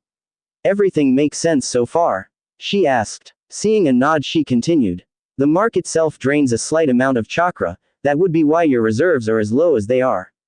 When the marks are filled with your chakra, the elemental would manifest and greet you. Would that manifestation be the pair of eyes I thought I saw right before I hit the water? He asked, getting a smile and a nod. Yes, that was most likely my daughter, Shuaha Ankai. She most likely caught you before bringing you here for me to heal you. I must admit I was going to wait till someone proposed to finally meet my daughter's summoner. She said with her mischievous grin behind her sleeve. What? Your daughter choose me? And what do you mean propose? He asked with wide eyes. Now he was very glad he was polite. Angry mothers are not to be trifled with. Angry elemental mothers even less so. More of the tinkling laughter was his reply. Why don't you try and summon them before we continue this conversation? She said with mischief in her eyes. I'm starting to regret not packing a mask with me. That smile is making me nervous. Naruto thought. As he ran through the hand signs, Naruto was glad that he had even remembered them from when he saw the librarian run through them so many times to summon her birds. Summoning jutsu. He said, slamming his hands on the ground before. Naru-kun, Naruto-sama, Naru-tan.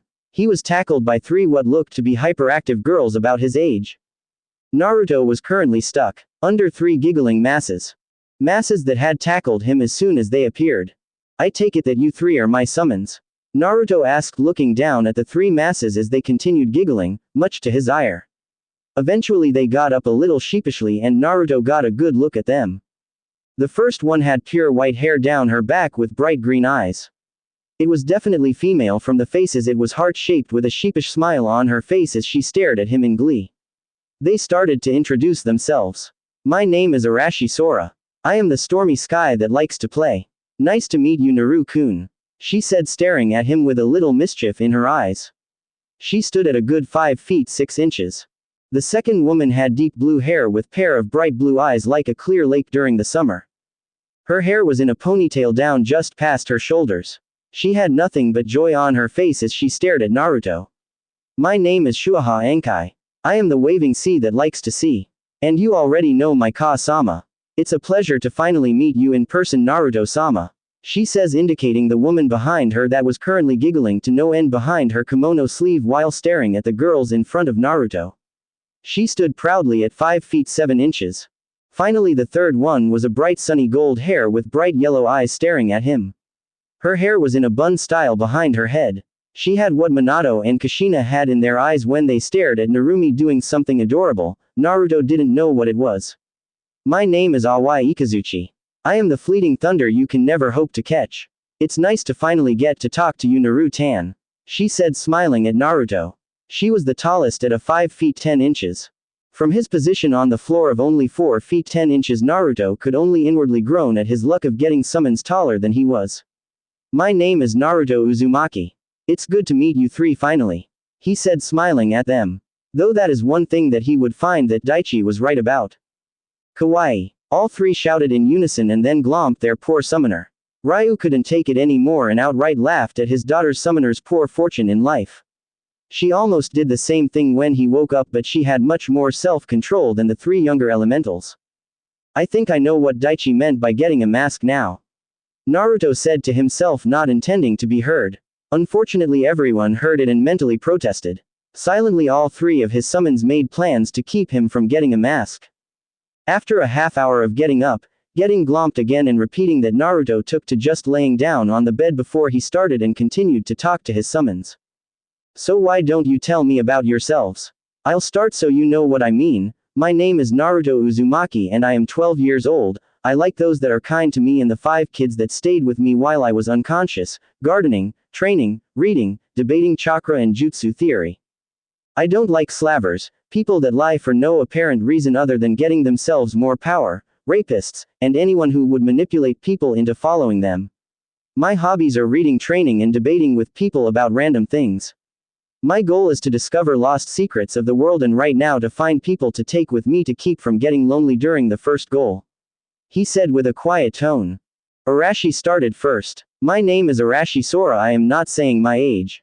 I like clear skies, stormy skies, playing with Shuaha-chan and Awai-chan, dancing and playing pranks on stuck-up people. I dislike people in their ways, rapists, bullies, and overall jerks who pick on people weaker than them. My hobbies are dancing and playing with Shuaha-chan and Awai-chan. My goal is to eventually become a Ryu of the Sora tribe. She said with conviction at the last part. My name is Shuaha Ankai. I am not saying how old I am. It's rude to ask a lady. I like the ocean and other large bodies of water, watching the waves in the water, watching fishermen in their boats and dancing in the rain, and playing with Awai-chan and Arashi-chan. I dislike jerks who are mean to my friends and people that refuse to understand what is in front of them, and people who pollute clean water. My hobbies are dancing, playing with Arashi-chan, and Awai-chan, spending time with my mother and to take long walks on the beach. My goal is to become a true force of the ocean. Shuaha said, a little worried but determined during the last part. Last up was Awai. My name is Awai Ikazuchi and I am 20 human years old. I like storms, playing with Shuaha-chan and Arashi-chan and dancing in the rain like Shuaha-chan, and listening to thunder roll through the clouds. I dislike jerks who are mean to my friends and family. I hate people who dismiss thunder just because it's rare to see it so close. My hobbies are dancing with Arashi-chan and Shuaha-chan, be it in fair weather or in the rain, playing with Arashi-chan and Shuaha-chan and collecting interesting things. My dream is to dance inside a thunderstorm. She said, pausing when she said, interesting, and then became giddy at her dream. Naruto nodded at each of them and mentally made a note of their dreams to help them if he could. Oh, and Ryu-sama, may I ask a few questions that have been popping up in my head? He asked the eldest there. Sure, she says in a rather chipper tone, just waiting to be helpful.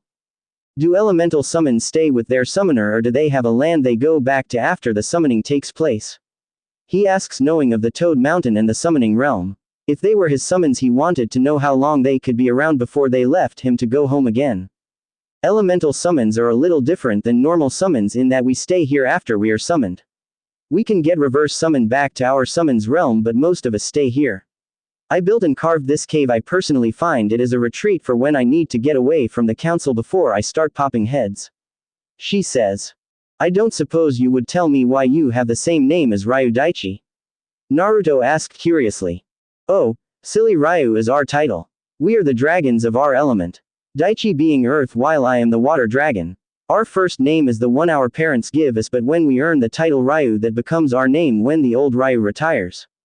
Nodding his head slowly, he then asks another question. Do you know if the Konoha shinobi are still in Wave? He asks a little nervously.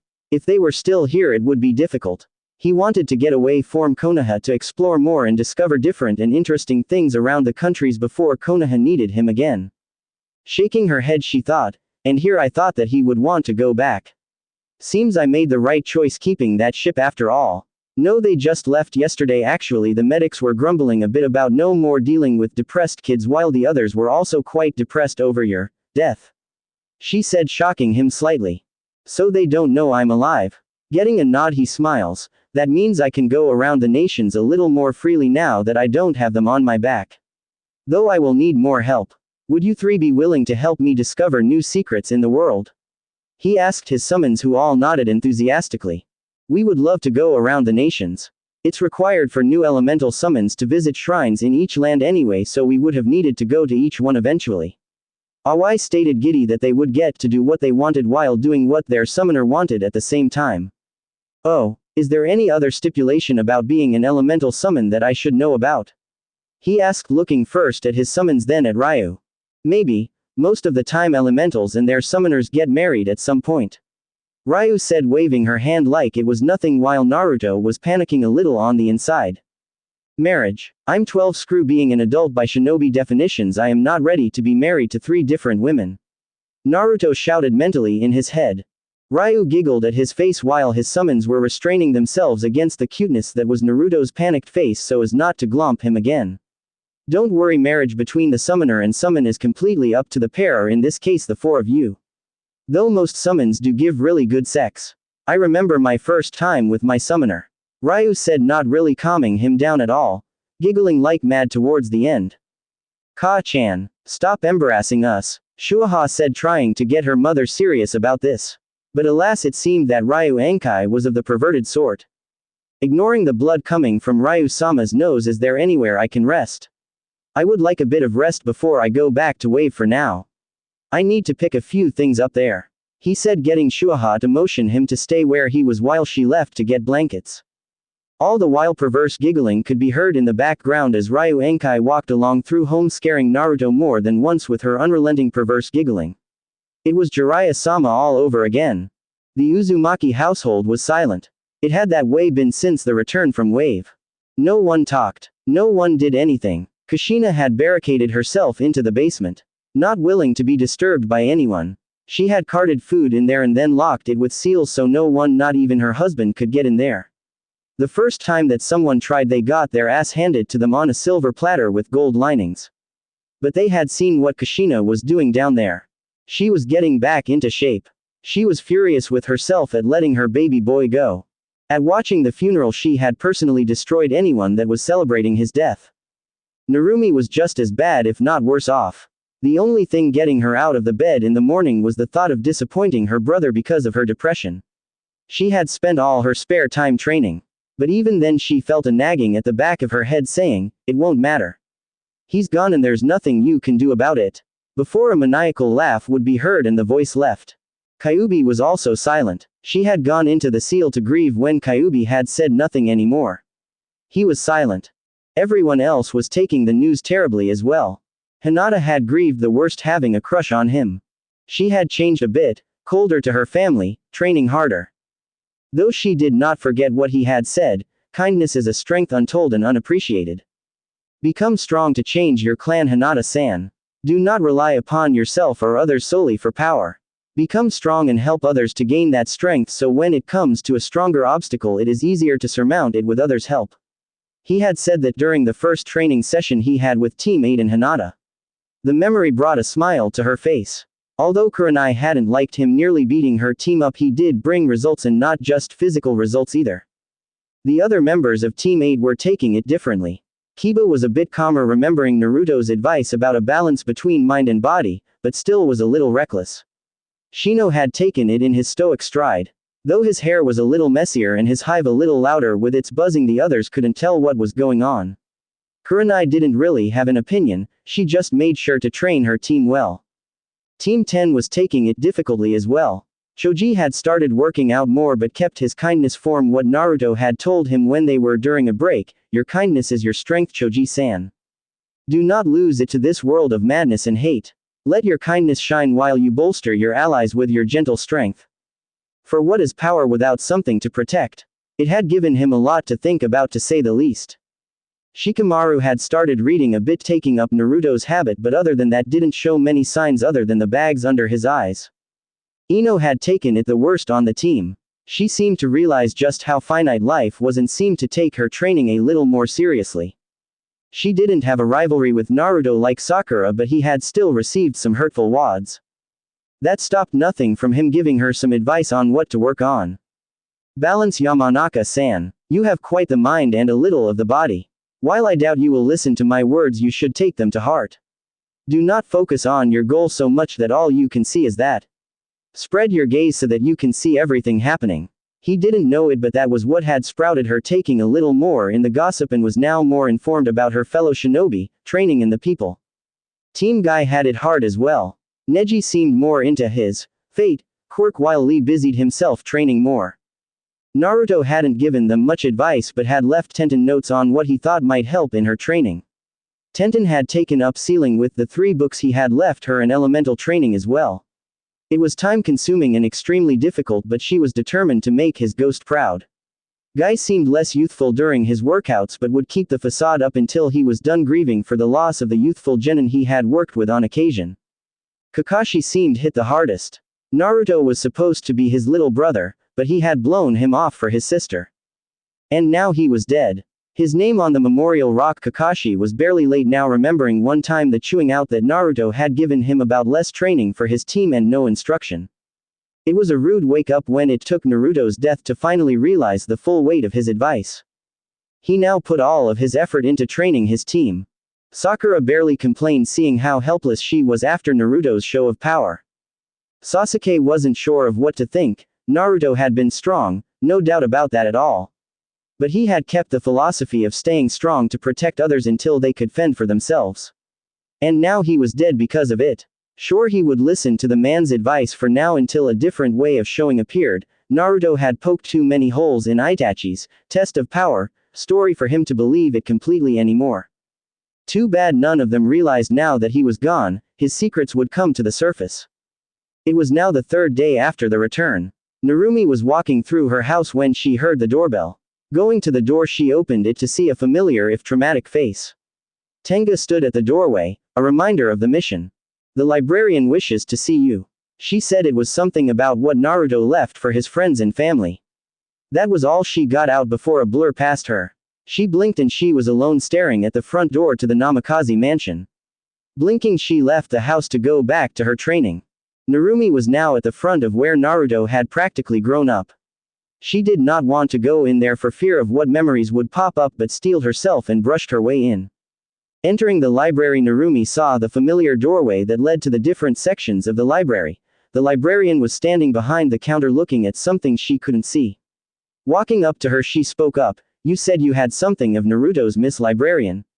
No matter how determined she was, she still flinched when the piercing gaze of the librarian pierced her soul. "Ah, yes, Narumi Uzumaki Namikaze. If you would please follow me. Naruto left you a few things in case anything happened to him during a mission. It was his will he left in a scroll that Tenga gave me when she got back." She stood up and began walking to the shinobi section of the library. Eventually she got to the back of the library and the librarian pulled out a rather plain-looking scroll. "I know doesn't seem like much, but you should find out more as you open it," she said, giving Narumi the scroll. Carefully Narumi opened the scroll, wary of anything her brother might have left her. When nothing happened, no seal, no writing, not nothing, she was understandably confused. She stared back at the librarian when she found nothing in the scroll, but the librarian just smiled. "It seems Naruto left you something to solve. Is there anywhere he would have retreated or gone to when he was stuck on something? If so, I would head there. You might find more answers when you get there," she said before leaving abruptly. Having no choice but to leave or stay and study, Narumi left quickly back to her home. Reaching the mansion, Narumi thought on the librarian's words. Some place to retreat to when stuck on something. Sounds like his bedroom. That's the only place where he ever went. Walking up the stairs, she found the familiar door to her brother's room. Reaching for the handle, she cringed back slightly when she touched it. Gaining determination when nothing happened, she pushed the door open and walked in. The room itself was rather Spartan. The bed by the wall, made neatly like he had made it that morning, his dresser was in the corner, and his desk by the mirror hanging in front of it, and a bookcase on the opposite wall. Walking over to the bed, Narumi ran her hand on the sheets. Feeling the softness, Narumi had to fight back more tears but stayed strong. Moving to the dresser to inspect it, she found everything folded neatly in place. The desk was neat with a few papers in a neat stack on one side with writing all over it and many more crumpled in a ball in the basket to the side of it. The bookcase though looked like something was missing. Realizing the shape of the hole left for the scroll, she quickly filled it. The scroll glowed briefly before a seal matrix showed on the scroll, expanding through the other scrolls and books, and soon it was on the floor. Narumi had no time to run as the door was now locked and the window had a seal on it. Resigning to whatever her fate by the unknown seal was, she relaxed. She felt her body seize a bit before a poof was heard. Looking over to where she heard it, she found a large scroll now sitting on the desk looking brand new. It had the words, "Personal Library and Armory," written in big letters on the front of the scroll. Raising her eyebrow, she placed a hand on the scroll. Not seeing any reaction, she opened it. What she saw, she could only widen her eyes at what was there. "Oni-chan. So how many days have passed since I got here?" Naruto asked the elder Ankai. "It has been a total of 5 days since you were brought here unconscious. Your wounds were not pretty. I did the best I could, but I figure there is still more I could have done," Ryu said, looking at him. They were currently walking down a hallway with Naruto's summons peeking out from behind a corner staring at him. When it first happened, Naruto had been a little worried that someone might have found him, but when he found it was only his summons, he chuckled softly, wondering what was on their minds that they had to stalk him so much. Fortunately or unfortunately, they had stood outside his room while he slept as well. He had guessed that his lack of nightmares had something to do with the presences that he had felt before falling asleep. It had been 2 days since Naruto had woken up from his unconscious rest, and he had not been happy when Ryu said he wasn't going anywhere until he was back up to fighting shape. That was what they were doing now. Fortunately for him, Ryu was taking him to her personal dojo to find out if he was ready to leave yet. Ryu wasn't about to let him out of her sight when trouble might strike him for what he had done to Gato. When they reached a plain section of the sea wall, they stopped while Ryu put her hand on it and pushed it in. Naruto was a little shocked at the wall sliding inwards and then to the side, seamlessly merging with the wall to the right. Walking inside, Naruto found a wide room with a small pool towards one side, while on the other side it had stalagmites with fist marks on them. Probably from Ryu-sama's training. Walking toward the stalagmites, he touched them and felt the coarse feel of the rock with indentations on where fists had previously met the rock. It was interesting though, the indentations felt like someone had rubbed them smooth. Naruto could only guess that was because she was an elemental and not a regular human. It must have affected her taijutsu as well. This is where I normally train, but it will be good enough to see if you're up to par. Ryu said, taking a stance on the water. I will hold back, some I can't imagine you would be able to match an elemental dragon in taijutsu. Try not to hold back, I would love to see what my daughter's summoner can really do. She said, making a, come get me, motion with her hand. Understood, Naruto said as he finished his stretches after examining the stalagmite. Walking towards the water, he settled in a stance he had found in the library, and mastered in the training grounds. Closing his eyes briefly, Naruto centered his breathing. Once he had centered himself, his eyes snapped open and he shot forward much faster than anything the genin from Konoha had seen him accomplish. Flashing a fist forward, it was blocked by Ryu's forearm, batting it to the side. Not influenced in the least, Naruto used the momentum of the spin to snap a kick at the elemental woman. Said woman just jumped back before smirking at what he had accomplished. Not bad at all. And to think I thought Ryu Daichi was joking when he came to me about the kid's memories. It kept going like this for a half hour, Naruto using everything to his advantage while Ryu Enkai just dodged or blocked. Nodding to herself about his skill in offense, she decided it was time to test his defense. Shifting her stance slightly, she shot forward in a blur. Naruto was taken aback a little at the woman's speed and was forced to use everything he knew about fighting and his experience when he was facing his clones about tricks he had self-taught himself and what Guy had taught him about opponents with superior speed. This lasted only 10 minutes before Ryu Enkai jumped back to observe how Naruto was holding up. He was riddled with numerous bruises and he was panting from exhaustion. He wasn't done though, as he shot through multiple hand signs and shot bullets of compressed air at the elemental. Dodging, she looked back to see the damage from the balls, only to slightly raise an eyebrow at the craters he had made in the water and a few cracks in the sea stone wall. Running through a few more seals, Naruto jumped onto the stone and slammed his hand into the water, shooting lightning through the conductive water, trying to electrocute the dragon of water. Ryu only smirked and jumped into the air, doing a single seal herself, and made a rather large water dragon out of the still sparking water. Naruto only had time to widen his eyes and jump out of the way of the giant glowing water dragon, silently praising the woman's prowess at using his attack against him. Running through a few more seals, Naruto compressed wind chakra at his feet and releasing the compression shot forward in the air straight at the dragon elemental. Shuaha and the others were watching in an observing room with their jaws on the floor at what all Naruto had done. While they knew the dragon elemental was only playing with him, it was still impressive to see a human go against her. Awai was also shocked at seeing him using multiple elements. Though the glowing water dragon was scary to her. Charging a water dragon with how much lightning chakra Naruto had put into it made it very powerful in her standards. Arashi was both shocked and scared. Shocked at the skill of her summoner and scared at how serious he became when fighting. She was very impressed though with his ability to improvise on the spot and how he used the compressed air to travel through the air. Well, I suppose I've seen enough. Though this was fun, I'll have to see about him visiting in the future for more spars. Managing to nearly fly was impressive for someone so young, she thought as Naruto came flying at her from his compressed air technique. Catching his fist, she used him as a flail and threw him towards the sparking water, sending herself further up and managing to attach herself to the ceiling. For his part, Naruto was scared at being sent to the charged water. By now the water had mostly calmed down and left back to the small pool, but he didn't doubt that there was still charged water just waiting to shock whoever landed in it. Naruto barely had time to compress a little air by the soles of his feet, so send him further away of the pool of sparking water. Landing on solid ground, he looked at the smiling face of his opponent. Starting to make a few seals, he saw her hold her hand up and spoke. We're done here, Naruto-san. You did well. Very good. I can't wait to see what else you can come up with in the future. I will guide you and the girls out so you can get back to wave. She said, floating down, not quite landing on the water as it almost formed a bubble around her feet, making a perfect indentation of a sphere in the water under her.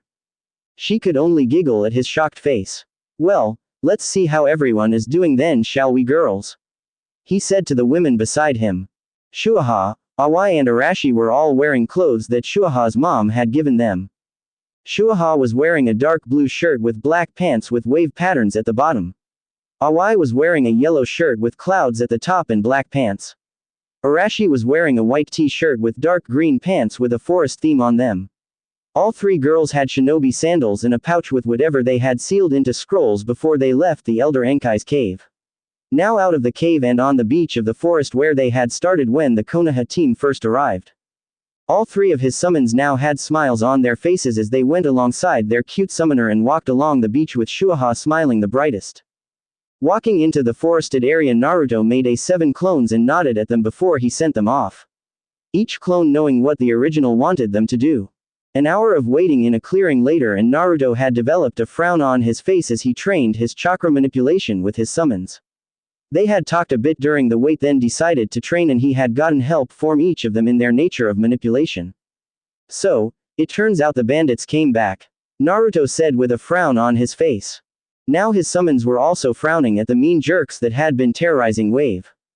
It seems they came back and had kidnapped a few of the children while bullying a few more of the shopkeepers. I guess we have to finish this first before we can go about our business, he said, informing his summons. They could only smiled at his selflessness and kindness to the country. Well then, what are we waiting for? Let's go kick some bandit butt, Arashi said with a grin on her face. Indeed, Naruto-sama, let's show them not to mess with these kind people, Shuaha said with a determined spark in her eyes. Let's go, Naru-tan, Awai said, grabbing his hand and almost began dragging him off before he started talking. And do you know where they are? He said, getting them to stop and nervously chuckle and rub the back of their heads at their mistake. Relax, we are helping them, I know where they are, my clones found them. Follow me, he said, leading them to the right of where they came into the clearing from.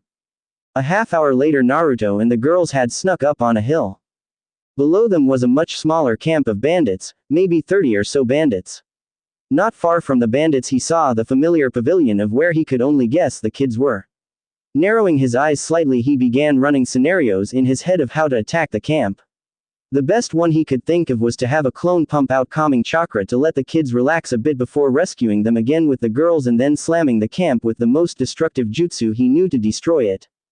Giving the plan out to the girls, they were not happy that he was going to face danger alone, but had relented after he had said once the children were safe they could come and help him. It was now dark out and Naruto had made 3 shadow clones.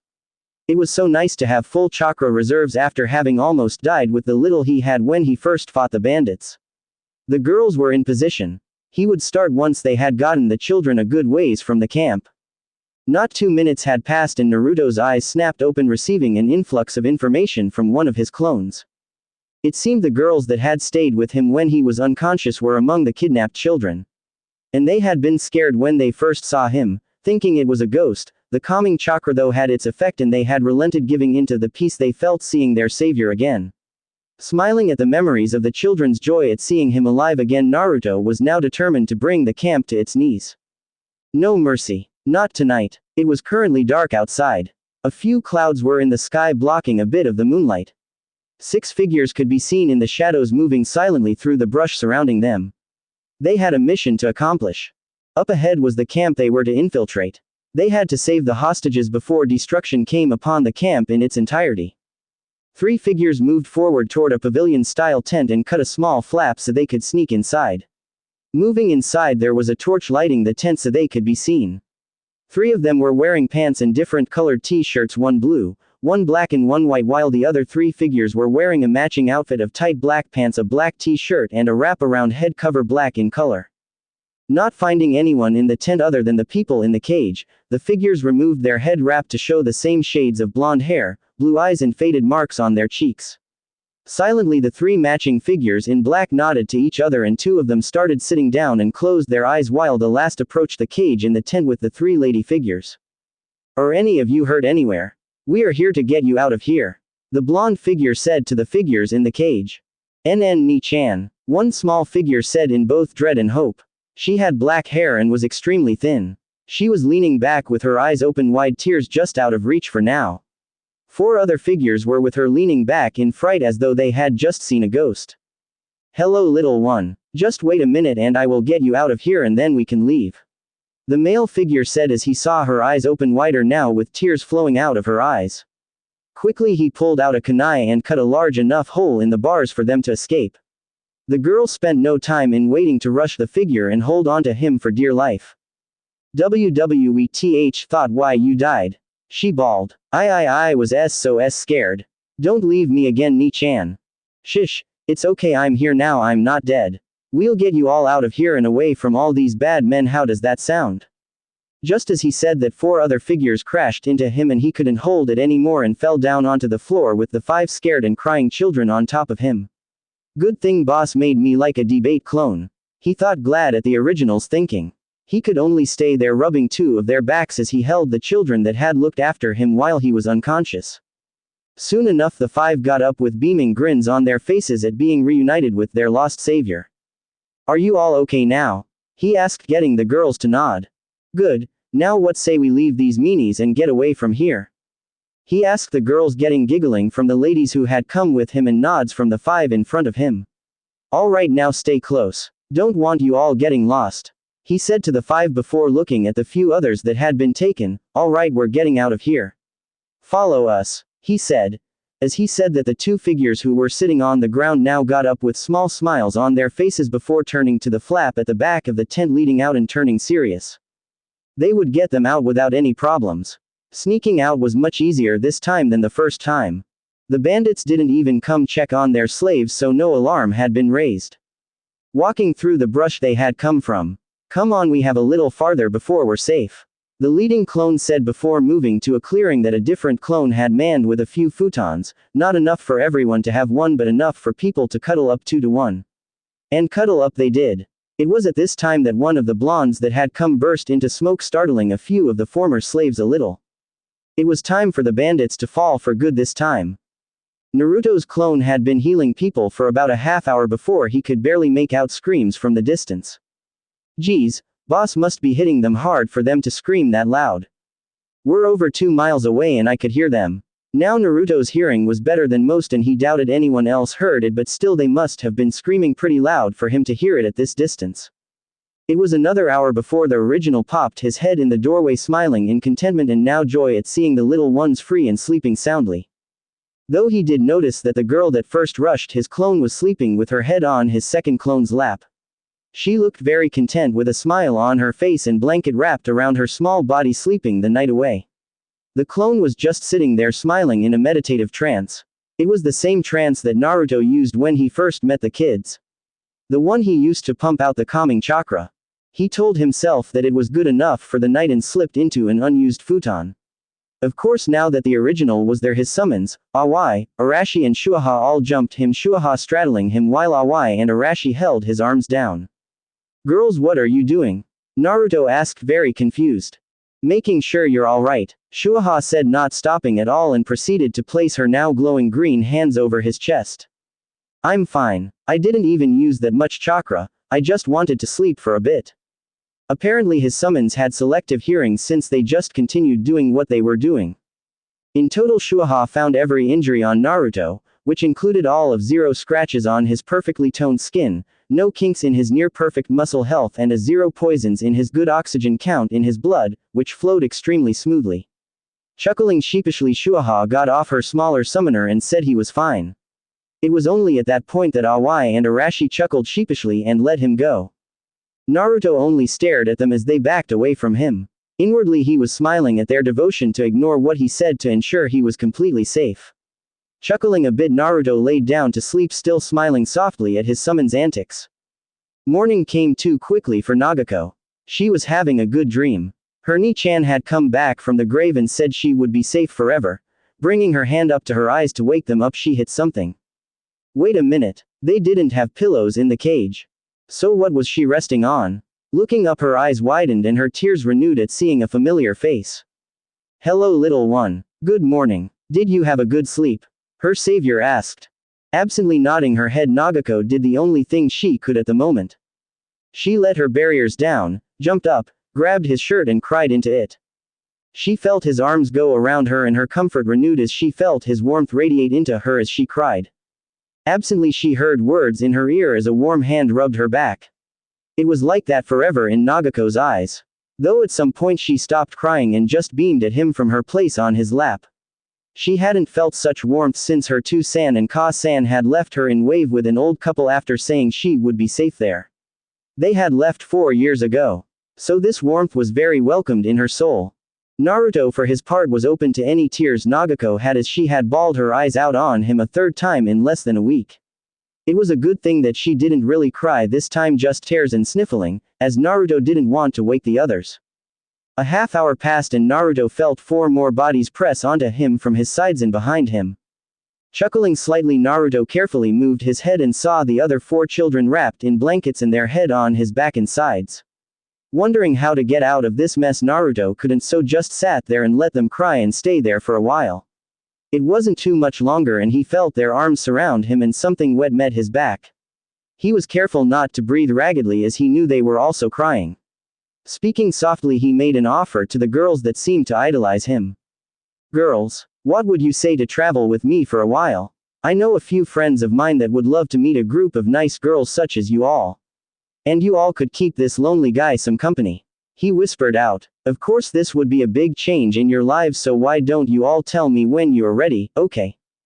The girl in front though was having none of that waiting and immediately started nodding into his shirt, barely whispering out, I want to come." Naruto put his hand on her head and rubbed it as he guessed an older brother could. It seemed to be the right thing as she looked back up at him with tear marks on her cheeks, grinning like it was the best thing in the world. Naruto grinned back, and for Nagako the world could end right there and she wouldn't have cared. They had ended up staying like that for over an hour. The other 4 girls had come round during that time and had each spent their time in front of him, hugging him with a smile coming down on them. It was perfect for them. After they had gotten up, Naruto had made everyone breakfast. His summons were strangely absent during this period, but he ignored it. They were women, elemental women no less, they could hold their own if needed to. Naruto only focused on getting the slaves back to where they lived, safely. After an hour of traveling, everyone made it to the village and the slaves were not slow in running into town to alert everyone that they were back. Celebrations and shouts of joy were common for a few hours after that, and Naruto noticed the 5 girls hanging around him. Not in the town celebrating. Asking why, he got a terrible answer. "We're orphans, Ni-san. We don't want to burden them again," they all said. "Don't you have any friends here?" he asked, getting a few shaky nods. "We don't want to bother them though." It was Nagako now talking. "I take it that means you all want to come with me on my adventures?" Naruto asked, getting 5 nods. "Well then I'm going to have to get you all in shape then," he said, grinning a little bit. All the children had a shiver go down their backs at his grin, knowing something bad was coming. "I was right. This is fun," Naruto thought to himself as he watched the children train. It had been 3 months so far and they hadn't left wave yet. He wanted them to have a good grasp at fighting before he went anywhere. It would be like having a genin team. Sort of. Except on a technicality he was still a genin. And genin teams only have 3 of them, meh, whatever. That never stopped me before, he thought with a shrug. He was going to make them strong. So far he had only been training them in physical stuff. He was going to get them physically fit before anything else. While jutsus were handy if you didn't have any skills hand to hand, you could get in a lot of trouble when people close in on you. All of the girls were getting better, not at the same rate but they were getting better. Nagako was at the top with fluid versions of whatever Naruto taught her, becoming a terror to fight for the other girls. Yuma and Mikiko focused on getting more power in their hits so a single hit could devastate an opponent instead of whittling them down slowly. Kyoko and Mitsumi were using exactly what Naruto taught them. From the stretches and the stances their forms were perfect. It took them a while to get them right, but it was very impressive to see the 9-year-old girls do while he had clones teaching them personally. They were debate version clones, but clones nonetheless. Now Naruto was not done training in the slightest while he was having 5 shadow clones talk amongst each other to make a plan in regards to when to teach the girls what. He fought 3 more durable shadow clones while another 12 practiced higher forms of his elemental manipulation, 4 for each of his elements, and another 3 to study the effects of his chakra using different elements on different things, like combining a water dragon and a bunch of lightning chakra forced into it, both with small amounts and larger amounts. While some of the effects were rather explosive, he did manage to find a good amount for each elemental chakra before a mixture of the elements occurred, showing rather spectacular results. He had come up with a storm dragon by mixing a water dragon and lightning chakra. The dragon had torn through a good amount of trees, leaving scorch marks along its path. A mist taser by mixing the hidden mist jutsu while pumping lightning chakra into it. That jutsu had a definite effect on the plant life, it was impressive to see, and a freezing mist by doing the same jutsu while pumping wind chakra into it. Of course the freezing mist clones figured something important out when they were practicing. Water expands when it freezes. Those clones did not last long with miniature ice crystals everywhere. Extremely sharp ice crystals everywhere. Pop goes the shadow clone. Yes, Naruto learned his lesson that time, as he had to remember each and every tear in his clone's body from that rather spectacular failure and ensuing success. Naruto did find a good distance to cast the jutsu though after leaving a good-sized zone of ice crystal death that could probably catch any enemy by surprise. Though the after effect was wonderful to walk through. Very pretty. Apart from his failures though he was looking into different forms of elemental chakra training. He had so far been able to cut through a rock as soon as he picked it up, could hold an arc of electricity flowing from kunai a foot apart, and could make miniature shapes of things with water. He needed new exercises for his elements. He was also looking into new manipulation exercises for multiple elements as well. He had a goal for what he wanted to do for his summons with just control but knew it would take time to master. He wanted to spend a few years here to get the children up to at least mid-genin before leaving with them. Of course Naruto didn't want them to go without him being at least Junin level at least to keep them as safe as he could. Naruto was now at the door of his cottage. He had built it with his bare hands. And shadow clones. Always helpful. He really did have to find who was responsible for who invented them and thank them profusely. But back to the present at his side was a clone. A true clone. Not a shadow clone like some of the others he had around the cottage waiting for some unseen or unheard signal. This clone was a practical duplicate of himself, though he would admit it was missing a few things for it to be the original. For one thing, it didn't have the summoning signs of his summons on its back. Another thing was that it was created through a physical medium. Most clones focus their chakra to produce the clone. Sure, some clones such as the elemental ones had other partial mediums such as water for a water clone or rock for a rock clone, not very inventive of people to name them after that in my opinion. And that was why shadow clones were such good replacements and so costly as well. They reflected everything about the original: personality, ability, chakra reserves after splitting it and sharing it with the clone, and intelligence. The true clone was different than that. This one used a dual medium of blood and chakra, both for a different purpose: the blood for a full copy of the DNA of the person using it creating the body, the chakra for the full reflection of the person giving it the semblance of the original life. In this case the blood making the body as the yin while the chakra giving it life as the yang. Inside chakra is two parts, the physical and the spiritual. Yin and yang, like some would say opposites. They rely on the other to be complete. Inside the yang chakra is the physical aspect of the body and the characteristics of their personality. Inside the yin chakra is the spiritual stuff, the emotions and stances on certain subjects.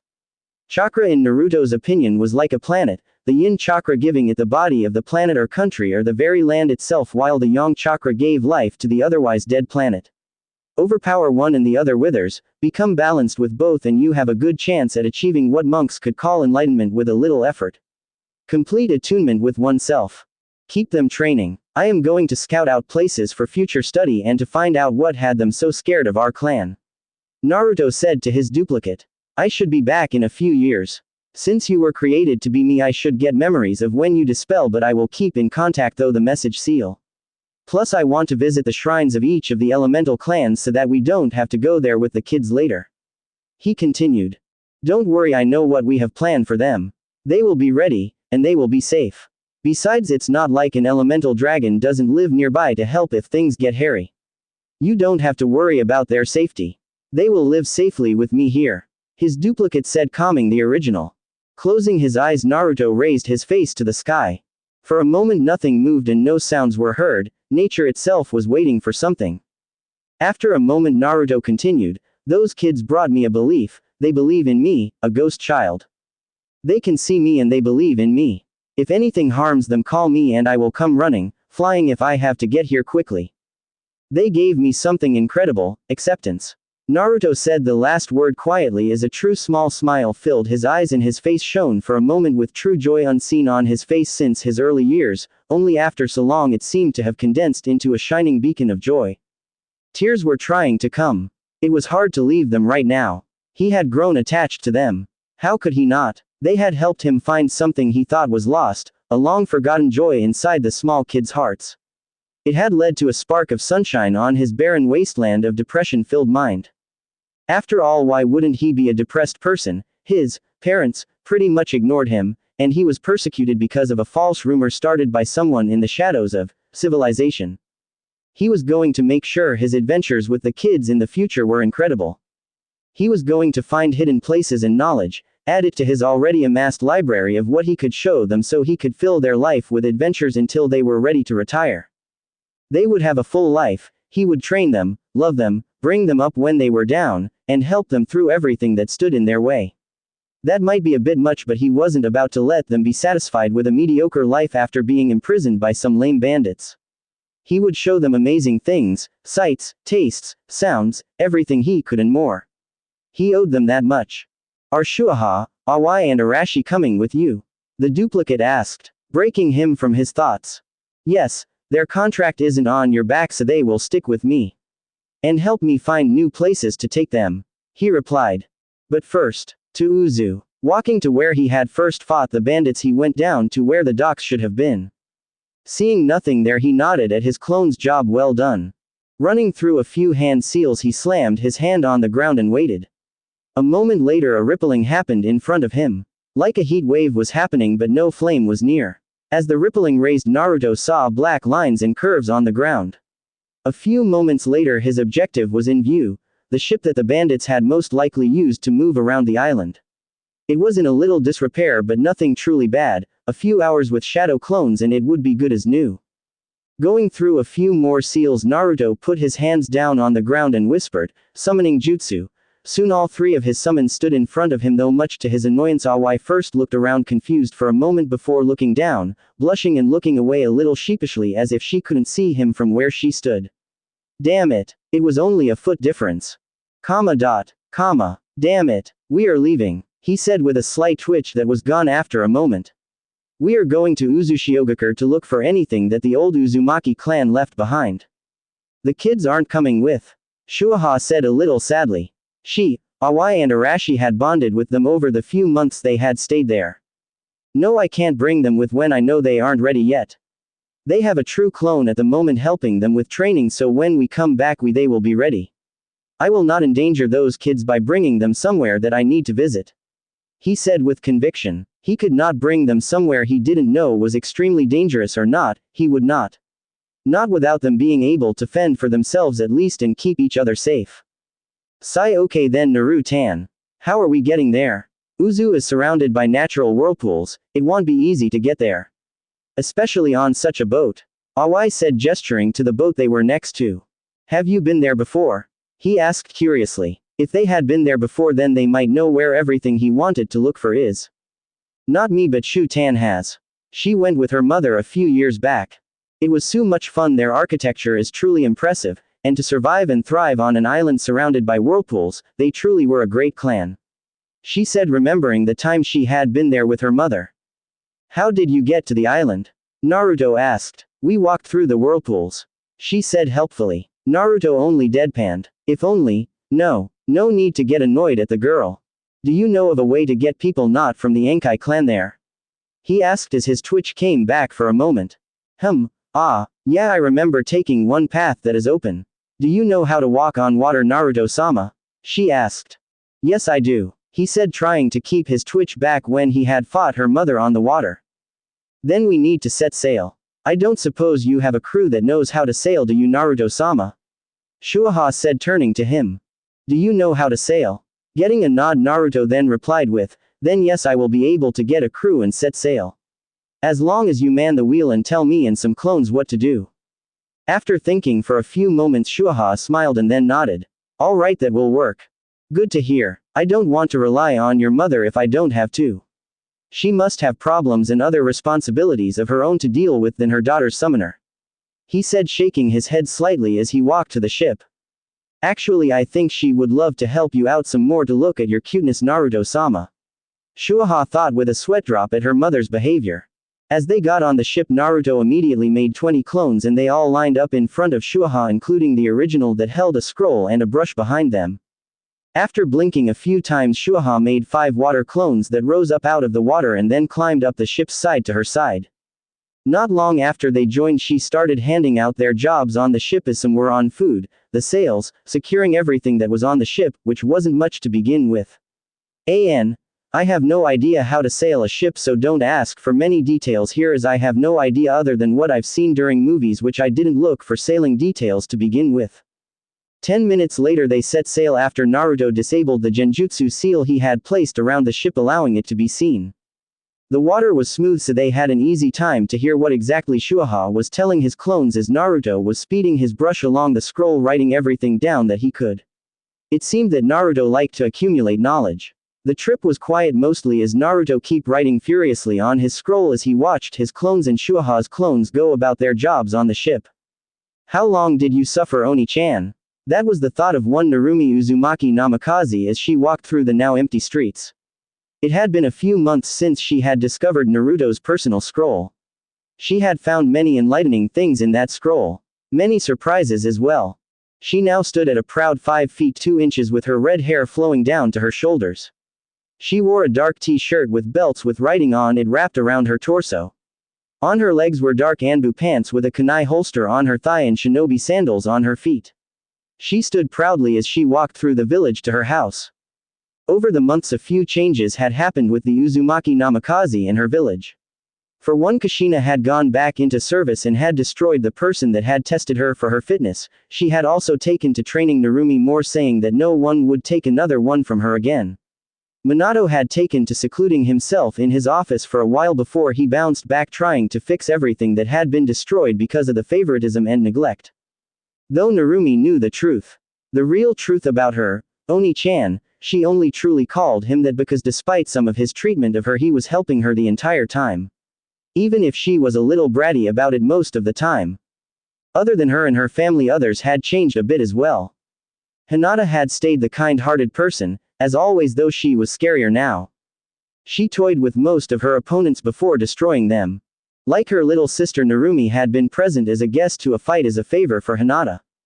Hinata had danced around her sister's attempts to strike her and close her tenketsu points.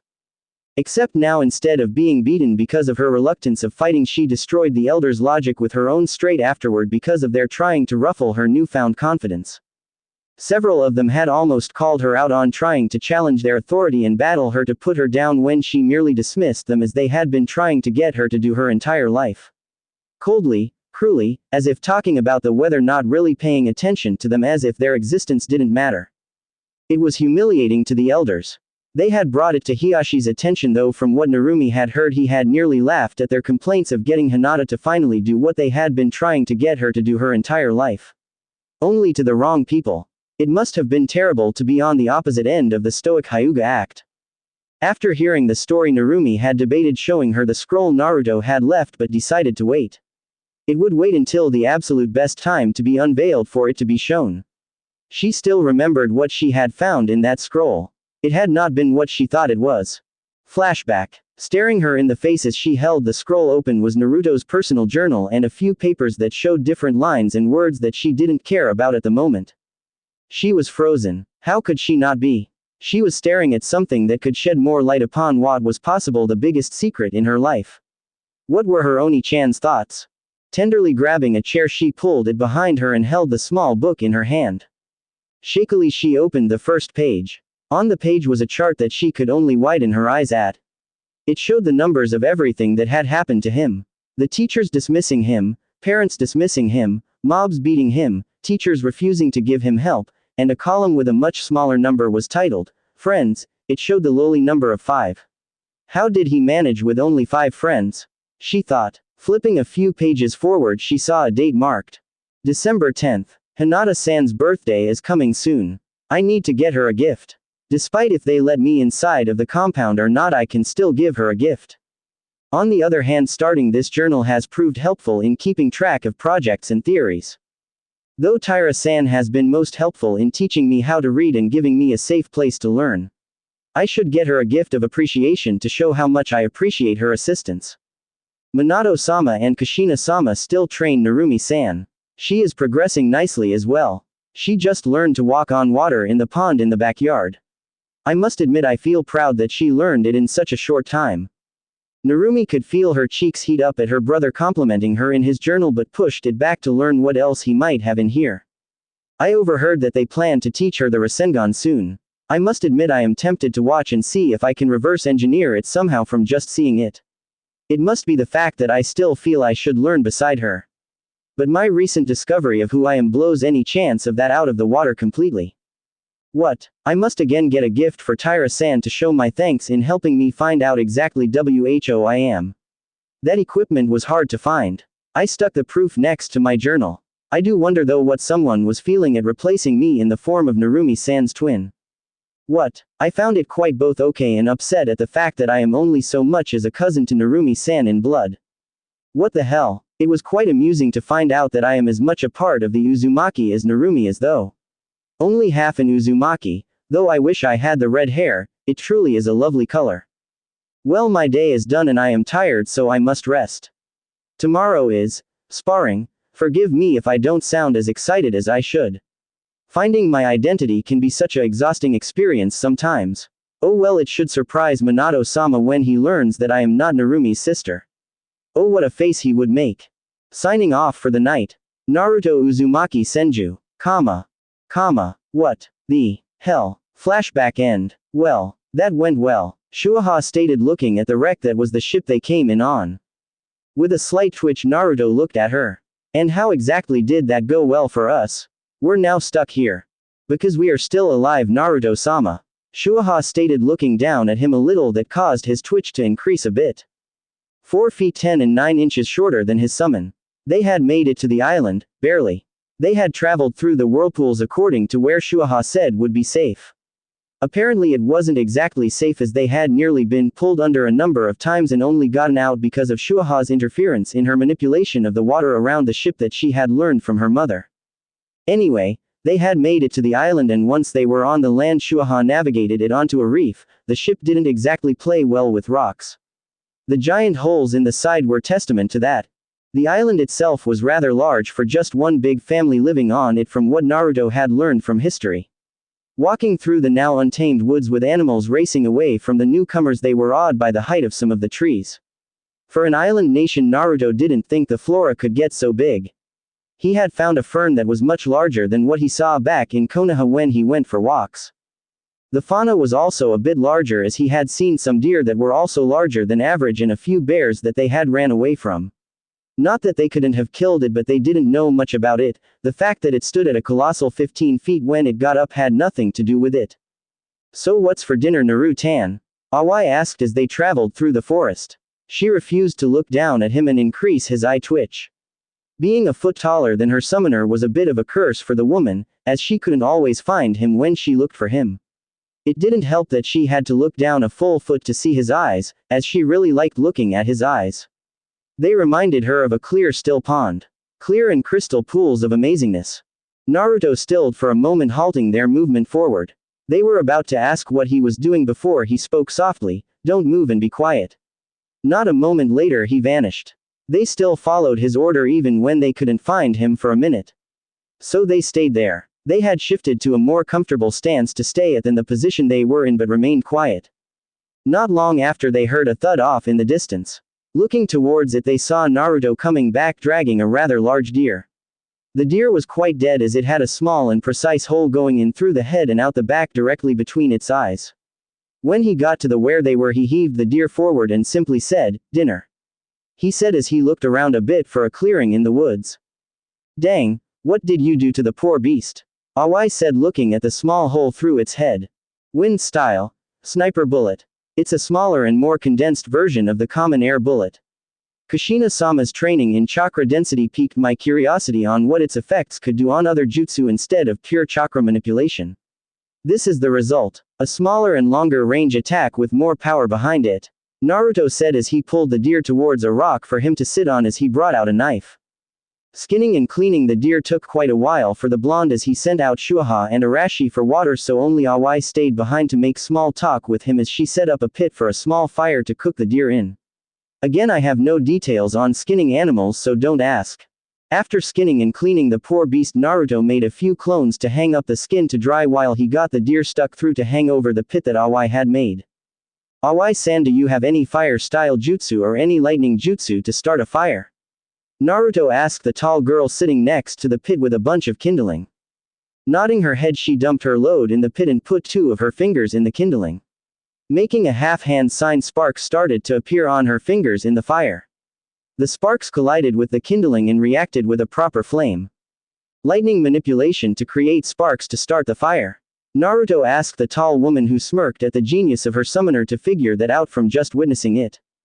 Awai nodded at him as she started explaining, yeah, it's a base form of manipulation used by some of my clan when we are out camping. It's a beginner trick that is taught to the children to help start their training. Could you tell me more about your society, Awai? Naruto asked, his curiosity getting the better of him. Sure, Naru-tan. Our society is not much different than yours. We have different clans, with different skill sets. Like I am from the Ikazuchi clan, Shu-tan is from the Enkai clan, and Arashi-tan is from the Sora clan. We have our own leaders, as you know, called the Elemental Dragons, the Sky Dragon of the Sora clan, the Oceanic Dragon of the Enkai clan, the Thunder Dragon of the Ikazuchi clan, the Flame Dragon of the Kasai clan, and the Mountain Dragon of the Daichi clan. Each clan has its own characteristics that define it, like our hair and eye color. It even affects our personality. The Enkai clan is known for being the most mothering. They are very caring and more than usually helps anyone that asks for it. The Ikazuchi clan is a bit childish at times. We have our moments of seriousness, but we mostly like to stay as kids inside, as that is where we find our imagination. The Sora clan is usually the happiest of the bunch, free-spirited and carefree. The Daichi clan acts as our judges, as they are serious people with a respect of strength. The Kasai clan more than usual has a darker view of humans. Whenever they get a summoner, great destruction and havoc is caused in this world. 3 branches governed our ruling system. The true council that was made up of farmers, warriors and the spouses of the elemental dragons. They ruled over the populace in general. Then the dragons were the next branch. They governed each individual clan. While the elder council was the 3rd branch, they were the ones that picked the summoner and were tasked to test their worthiness. Each elder is nominated by age and accomplishment every 50 years. Interesting. I know a few people that could fall into each clan. How are the summoners picked, if you don't mind me asking? He asked, looking at her, wondering how they picked him of all people. We don't really pick people, as it is the elders who do the picking. They don't tell us how they judge each person. Though once someone is picked, it's a free for all to get him or her. Normally the summon is picked by a tournament. Alliances can be made between the contestants. Shu-tan, Arashi-tan and me all teamed up to get you. The other 20-something contestants were not very open to alliances until they saw us beating them all up. Hehehe, good times. Anyway, after we beat most of them, a few teamed up from others from the same clan. You know, to fight alongside people they knew how to work with. Well, it turned out that it didn't work out as well as they hoped it would when our combination jutsus destroyed most of theirs. Shu-tan was our medic while Arashi-tan and me were the frontline fighters. Not that Shu-tan can't defend herself. No, she can handle herself quite well. She said, as a medic it is my job to keep people healthy, can't do that if I'm hurt. The only team to truly give us trouble was the sons of the other dragons teaming up to create a lava field in their advantage. It was annoying to fight against that. At the end of the tournament the elders tried to force us to fight each other for the position of your summon, but we all agreed to share you. Hehehe, the elders were not happy about our decision but were quickly shut up by our parents, saying it wasn't their right to decide the summons. It was only their right to decide the summoner. They were not happy about that. Not at all. They challenged us to a duel, the elder council against 3 13-year-old girls. We nearly died during that duel. They took their anger out on us, but our parents came in and saved us when the elders were about to kill us. Awai said as she started telling the story of what happened that day with a bit of a shake in her voice, recalling the incident. Flashback. Ryu Enkai, what is the meaning of this? A red-haired elder snarled at the oceanic dragon, his blood-red eyes digging into the blue-haired woman. I believe this duel has reached its purpose, as it was never for the ruling of the council. She replied as she held a barrier made of clear water around the children behind her. The barrier had ripples dancing across the surface of the water. The purpose of the Elder Council is to seek out a summoner. Should they neglect their duty or impose on the duty of others, it is up to the parents of the elementals to remind the elders what they can and cannot do.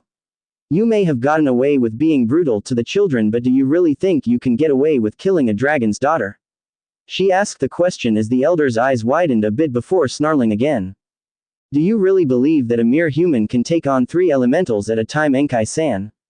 Now I do believe it's Enkai-sama to you, dear elders.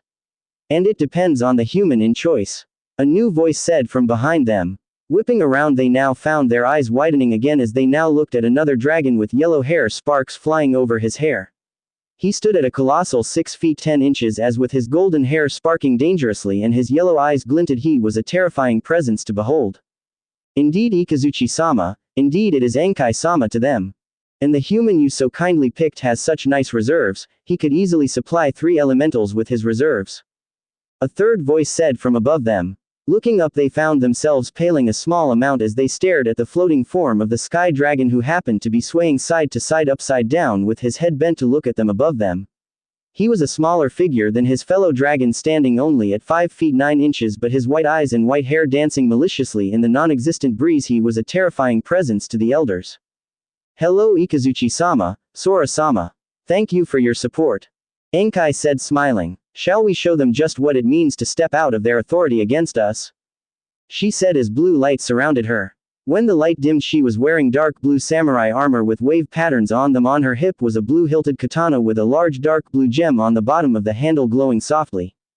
Behind them the thunder dragon also glowed briefly, showing his own armor with clouds at the top and lightning bolts coming down. On his back was a vicious-looking spear with a serrated head and wrappings going down part of the handle with black lines surrounding the top of the shaft near the head. Directly beneath the head of the spear and above the black lines were 4 yellow gems glinting in the sunlight.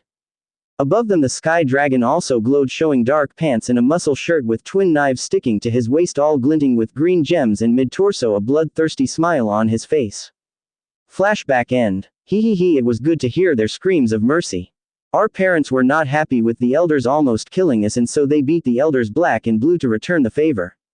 The true council tried the elders with their sentence being stripped of their position and banished for the intention of knowingly killing an elemental. We don't know what happened to them, but we know they are still alive. She said with a little shiver at the end. Apparently these elders had scarred her. Naruto made note of that and silently promised to hunt them down. With her tail done, Awai sat contentedly as she stared at the pit with the deer roasting above it. With no warning, Naruto stood up abruptly and walked over to where Awai was sitting. Smiling softly, he sat down and put an arm around the woman's frame and gave her a hug. You won't have to worry about them. I will help if the time ever comes, Awai. He said in a soft voice. With all the conviction in the tone, Awai's heart had no guards able to do anything but to let loose the tears built up from that day, so long ago. They came slowly, but the tears eventually fell freely silently as Awai made no motion to move, but Naruto did it for her as he pulled her around and gave her a full hug. Tears now stained Naruto's shirt as he held the crying woman. Silently making a shadow clone to watch the deer, Naruto cradled the much larger woman. Her arms came up and she pulled Naruto into her ample chest as she began to cry into his hair, her body shaking slightly. A few moments passed and Naruto felt 2 more presences as Shuaha and Arashi made their presences known as they both wrapped their own arms around the crying woman and their summoner. Minutes passed and Naruto had fairly moist hair as he was released from their combined hold on him and Awai. Smiling up at the girl, she smiled back until she snorted, as he looked a bit ridiculous as part of his hair was flattened and part of it was sticking up like normal. She chuckled a few times before everyone started laughing at his hair, while Naruto only smiled, seeing her back to being a bit more cheerful. Morning greeted the group as they woke up in an interesting position. Naruto's eyes snapped open, he could feel a presence not where it should be. But first, what in the world was he laying on? He didn't bring a pillow, did he? And why in the world is it moving? Moving his arms to the side of whatever he was laying on, he felt the ground of the tent and he pushed up. Moving his body to the side, he looked up, only to comically widen his eyes as sweat started pouring down his face as he saw the thinly covered ample assets of his summon Awai Ikazuchi. Moving extremely quietly so as not to startle her and wake her by accident. After he had moved off of the woman, he looked around and saw Shuaha and Arashi where they were cuddling each other on the other side of the tent. Awai must have moved during the night. But how in the world did she manage to get under him while he was sleeping? He was a light sleeper. Glad that he was off of her, he put the blanket back over her from where he had moved and left the tent, intent on finding a stream and dunking himself in it. Breakfast for the group was a simple affair of unsealing a bit of the uneaten deer from the last night and then cleaning up the campsite so to leave no trace they were here. After cleaning up, they resumed their hike through the now untamed woods towards the center of the island. At about noon they made it to an open hill that allowed them the incredible view of the ruins of the hidden village by whirling tides. Overrun by plant life, the village looked like a ghost town from where they stood. Remarkably, in the center of the town stood the unblemished tower of the Uzukage. Untouched by wilderness, it stood proudly among its fallen village. On the outside of the village was a ruined wall that had the swirling symbol of the Uzushio nation. It took the group a good hour to reach the ruins, but they were awed by what they saw when they got there. The walls were cracked but still stood, the buildings had scorch marks and great holes missing but refused to fall. The village itself had its pride. It had withstood the test of time and would continue to do so. Naruto stood outside the gates and bowed his head in respect for his fallen ancestors. A minute later his head rose and he continued inside the village toward the tallest standing tower. The door to the tower was made of wood that had no cracks in it. Walking toward it, he held his hand out to touch the door and was stopped by an invisible force. Blinking and widening his eyes a fraction in realization, Naruto raised a kunai and cut his palm as his summons gasped but stayed where they were, not daring to break the silence any more than they had already. It seemed to the women that nature itself was waiting to see what would happen as he brought his bloodied hand forward to touch the barrier again. It seemed the barrier accepted him, for his hand was allowed through where it stopped him last and he touched the door as black markings flew from the bottom to surround his hand. It seemed the seals accepted him as they glowed briefly green, and sounds that reminded Naruto of gears working greeted his ears.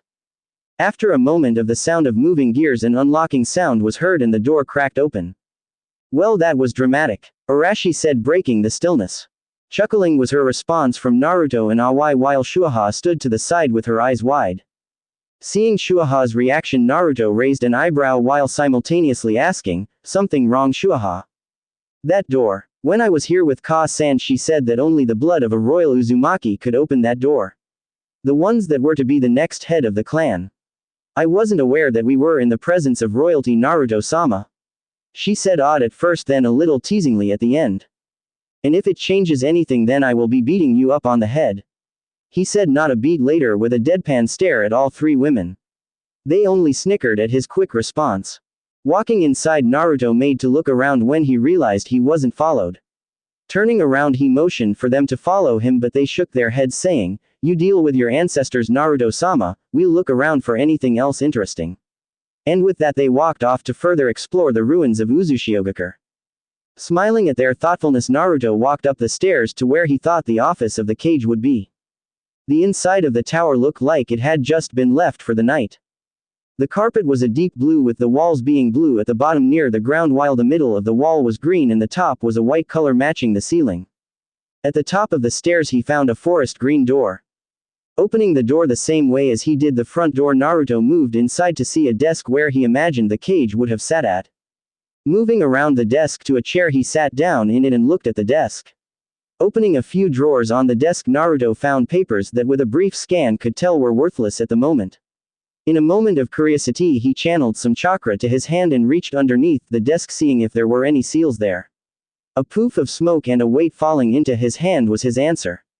Bringing it out to look at what he unsealed, he saw a leather journal with the Uzushio spiral on it. Opening the cover, he saw two names on the page. Amane Uzumaki Shodaime Uzukage. Mana Uzumaki Nidaime Uzukage. I just found the Uzukage's journal. I wonder if it will give any light to what happened near the fall of Uzushio. Naruto thought before flipping to the last few pages of written pages. Deck 10. Nidaime Uzukage's reign. Today marks the last days of Uzushiogakure. Scouts have found tracks of Greshi walking the higher tunnels. Not only that, but we have gotten reports of the largest army ever amassed by the shinobi nations marching to our doorstep. We have taken precautions and sent our civilians to our sister village Konoha. I hope Benki Sochi and Kushina Otome made it safely. It broke my heart to hear them leaving, but I could not allow them to stay here. Not when we are about to be attacked. If it was only the army we would have a better chance, but with the Greshi walking so close, I'm not sure how long we will last fighting a war on two fronts. They are always aggressive whenever they make it up this far. I hope to whoever finds this can at least stop them from spreading, or at least push them back to the lower tunnels again. Humanity is not ready to fight the Greshi. Not separated as we are. It has been Uzu's task to keep the world safe from them. And we have done our duty well. But now, we need to focus on the positives for now. The mines have been sealed, with no access to the elemental countries. Humanity will be safe a while. I have sealed the entrance to the room that the Tenrei Chicken Fuin, sealed divine knowledge, is in. Nothing will ever be able to open it when we die. Only a member of our house could hope to open the door to that room. If they do come, then I wish them luck. I only hope that when this journal is found, the elemental countries are ready for war again. Because the Greshi are waiting. They will not sit patiently for long. They will come and destroy everything in their path. If anything is still standing when this journal is found, then I pray that some of the armory can still be salvaged in the basement of this tower. Forever live my children. My prayers and spirit will watch out for you. Now to make some heads roll for threatening my family. Mana Uzumaki Nidaime Uzukage. Leaning back in the chair after finishing the entry, Naruto took in everything he read. After a few moments of pondering, he realized something. Looking back at the book and reading one specific line, he read out, "I hope Benki Sochi and Kushina Otome made it safety." That's my Ba-sama. Ba-sama was the Uzukage. After his short moment of awe at his grandmother, he got back to the real world. He was sitting in the office of the Uzukage reading his grandmother's journal and had just read about a threat to the human population that no one knew about. Well, that's not good, he muttered out, thinking on his grandmother's words. Pocketing the journal for a later read, he decided it was time to get the girls and check out this armory. Walking out of the tower, he walked around a bit trying to find the girls. Shuaha, Awai, Arashi, time to meet up again, he yelled out, trying to find them. Crash. Snapping his head toward the sound, Naruto sprinted towards it. Around a few buildings he saw what he hoped to never see. Shuaha, Awai, and Arashi were all chased by something. They had pasty white skin with what looked to be leather as armor around their torso, arms and legs. All of them were about 6 feet tall. Each of them was wielding a rusty-looking sword. And from what Naruto could see of their faces, they were set in a snarl with menacing yellow eyes glaring at them with their teeth crooked and jutting out. Not wasting a moment, Naruto took out kunai, charged them with lightning chakra, making a ghostly yellow color surround them, and threw them at the figures. With 4 of them falling, Naruto yelled out, "Shuaha! Awai! Arashi! Time to go!" he shouted with a tone of command. Not wasting any more time, the girls sprinted to Naruto, who was running back to the tower with the yellow-eyed figures chasing towards them, snarling and with weapons raised. Making it to the tower, Naruto held the door open for his girls but slammed it shut in the pale people's faces. All of them were breathing raggedly and a little scared of what they just saw. Arashi was the first to talk. "What the hell was those things?" she asked in a panicked voice. Getting his breath under control, Naruto spoke. "I have an idea, but I would love it if I was wrong." Now that got their attention. Just what could Naruto know about such things? Did he know before coming here? "Naruto, what were they?" Arashi asked, shaking a little, remembering their eyes on her. "Have you ever heard of the Greshi?" he asked in a calmer voice now that they were safer. They all paled. No. They're ghost stories. Parents use them to scare kids. They can't be real." Arashi denied, shaking horribly. She remembered her father telling stories about the mean things that would eat you if you didn't behave. If they were real, there would be panic in the villages if they were the true Greshi. Like I said, I'm not sure if they are or not. They were mentioned in my grandmother's journal. She said that humanity wasn't ready to fight them in her time and hoped that whoever found it could finally get rid of them. "Do you know about them?" Naruto asked them before he noticed exactly how they were taking the news of just what they were being chased by. Arashi was shaking horribly while Awai and Shuaha were holding each other together. Nodding silently, he walked forward and pulled them into a hug to help comfort the distraught girls. Though one thought was persistent in his head. If they are this scared at the mere mention of them, why are they here? He would have to get back to it as he felt Awai's shaking arms wrap around him and pull him closer. They ended up spending an hour like that, just huddled together for comfort before they broke apart. Worry was clear in Naruto's eyes as he looked at each of them. They were his friends. Even if his adoptive parents didn't really show him such love that an Uzumaki should, he would show just how loving an Uzumaki should be to their friends and family. They were his new family. They hadn't been with him long, but they treated him with respect, kindness, they cared for him, they helped him, he would show them his love. But he still had to visit that armory and the Tenrei Chicken Fuin. He really wanted to know what that seal could do. Now that they were a little more calmed down, he started speaking. First things first, before we leave we need to get weapons. My boss Sama said there was an armory in the tower basement, so let's start there and work our way around here first to find anything else useful that we can find. He said as the girls nodded in acceptance. Finding things to defend yourself on an island that had Greshi was important. So was staying away from that island and living another day, but too late for that. Walking down the staircase, the group made small talk most of the way down until they reached a door along the spiraling staircase. Opening the door like he had the front door, Naruto walked in the room and whistled in appreciation for the sheer number of weapons he saw. All along the sides were racks upon racks of weapons, from katanas to chakudos, staffs to nunchucks, kunai to shuriken, daggers to swords, zanbato to longswords, scythes to kusarigamas, even small fans to gunbai. It was an impressive collection to say the least about it. Okay, first grab what you want to wield as weapons, then after you put them on your person bring the rest to me. I'm going to seal them so we can take them with us in case we need a bit of extra money later. They went to decide what they wanted. Awai picked up a spear, swung it around a few times, smiled and strapped it to her back. Arashi picked up a gunbai and strapped it to her back, smiling at the weight of it. Shuaha took after her mother in picking up a katana. They were all relatively plain looking in appearance, but Naruto could tell they were crafted very, very well. Picking up a sword, he marveled at the balance of hilt to blade. It was incredible. After sealing all the weapons and putting them away, Naruto stood up, smiling at the girls' happier faces than they had been when they were up the stairwell in the waiting room.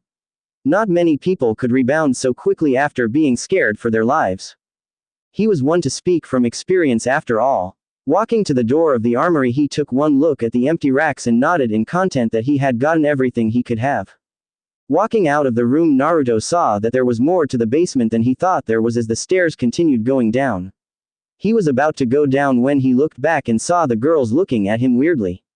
Looking forward again, he saw a wall. Bewildered, he looked back and asked, "Did any of you see the stairs continue down?" Getting confused shakes of their heads, he was about to push it out of his mind until come young Uzumaki. Narrowing his eyes a little, he looked around as Shuaha, Awai and Arashi each looked confused at the action. It was as if he was looking for something.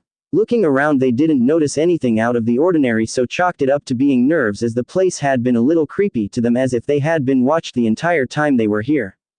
Naruto wasn't much better. He continued to look around but saw nothing. No one was there for that voice. He couldn't even call it a disembodied voice, as if it was something much more than some ghost.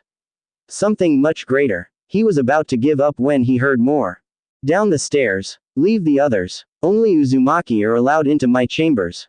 Hearing the instruction, he paused. Was it worth following some voice in his head that he wasn't sure was safe to listen to?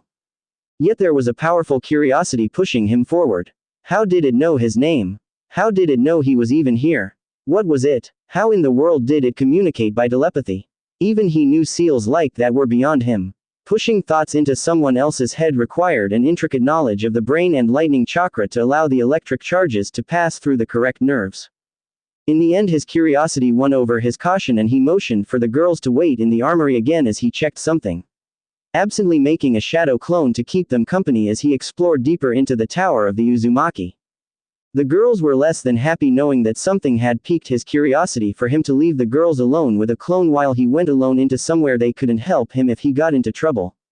Once the girls were inside the room, Naruto closed the door before he again looked to where he first saw the stairs leading downward to see they had reappeared. Blinking for a moment, a small frown marred his features before he started to slowly walk down the stairs. It took a minute of walking down the stairs for him to finally reach a stop. He could feel a powerful chakra source to his right behind a large wooden door. The wood itself looked like it was alive, felt like it was alive. As if it had grown there for the sole purpose of becoming a door to the room beyond. Staring at the door, Naruto continued forward until he was directly in front of the door. Bringing his hand up to the door, the wood parted around his hand. As if many trunks of trees had collected, the door peeled apart from his touch, allowing him entrance to the room. Stepping over the wood, Naruto took in the room. It was a plain white room, but one end of it stood a great throne. Walking up to it, Naruto could literally feel sheer power oozing from around the room as he walked to the throne. As if many people were watching him from somewhere unseen. Many unseen threats or unseen allies stood waiting some event to take place to finally move. This time the voice was much louder and sounded to come from everywhere. Whom do you fight for? The voice raged in his head and he fought to stand against such a mental voice. He won out as his face showed nothing but determination as he walked forward to the throne and bowed to it. I fight for those who need it. I fight for those cannot protect themselves. I fight because I know that whom I am fighting for wants to live.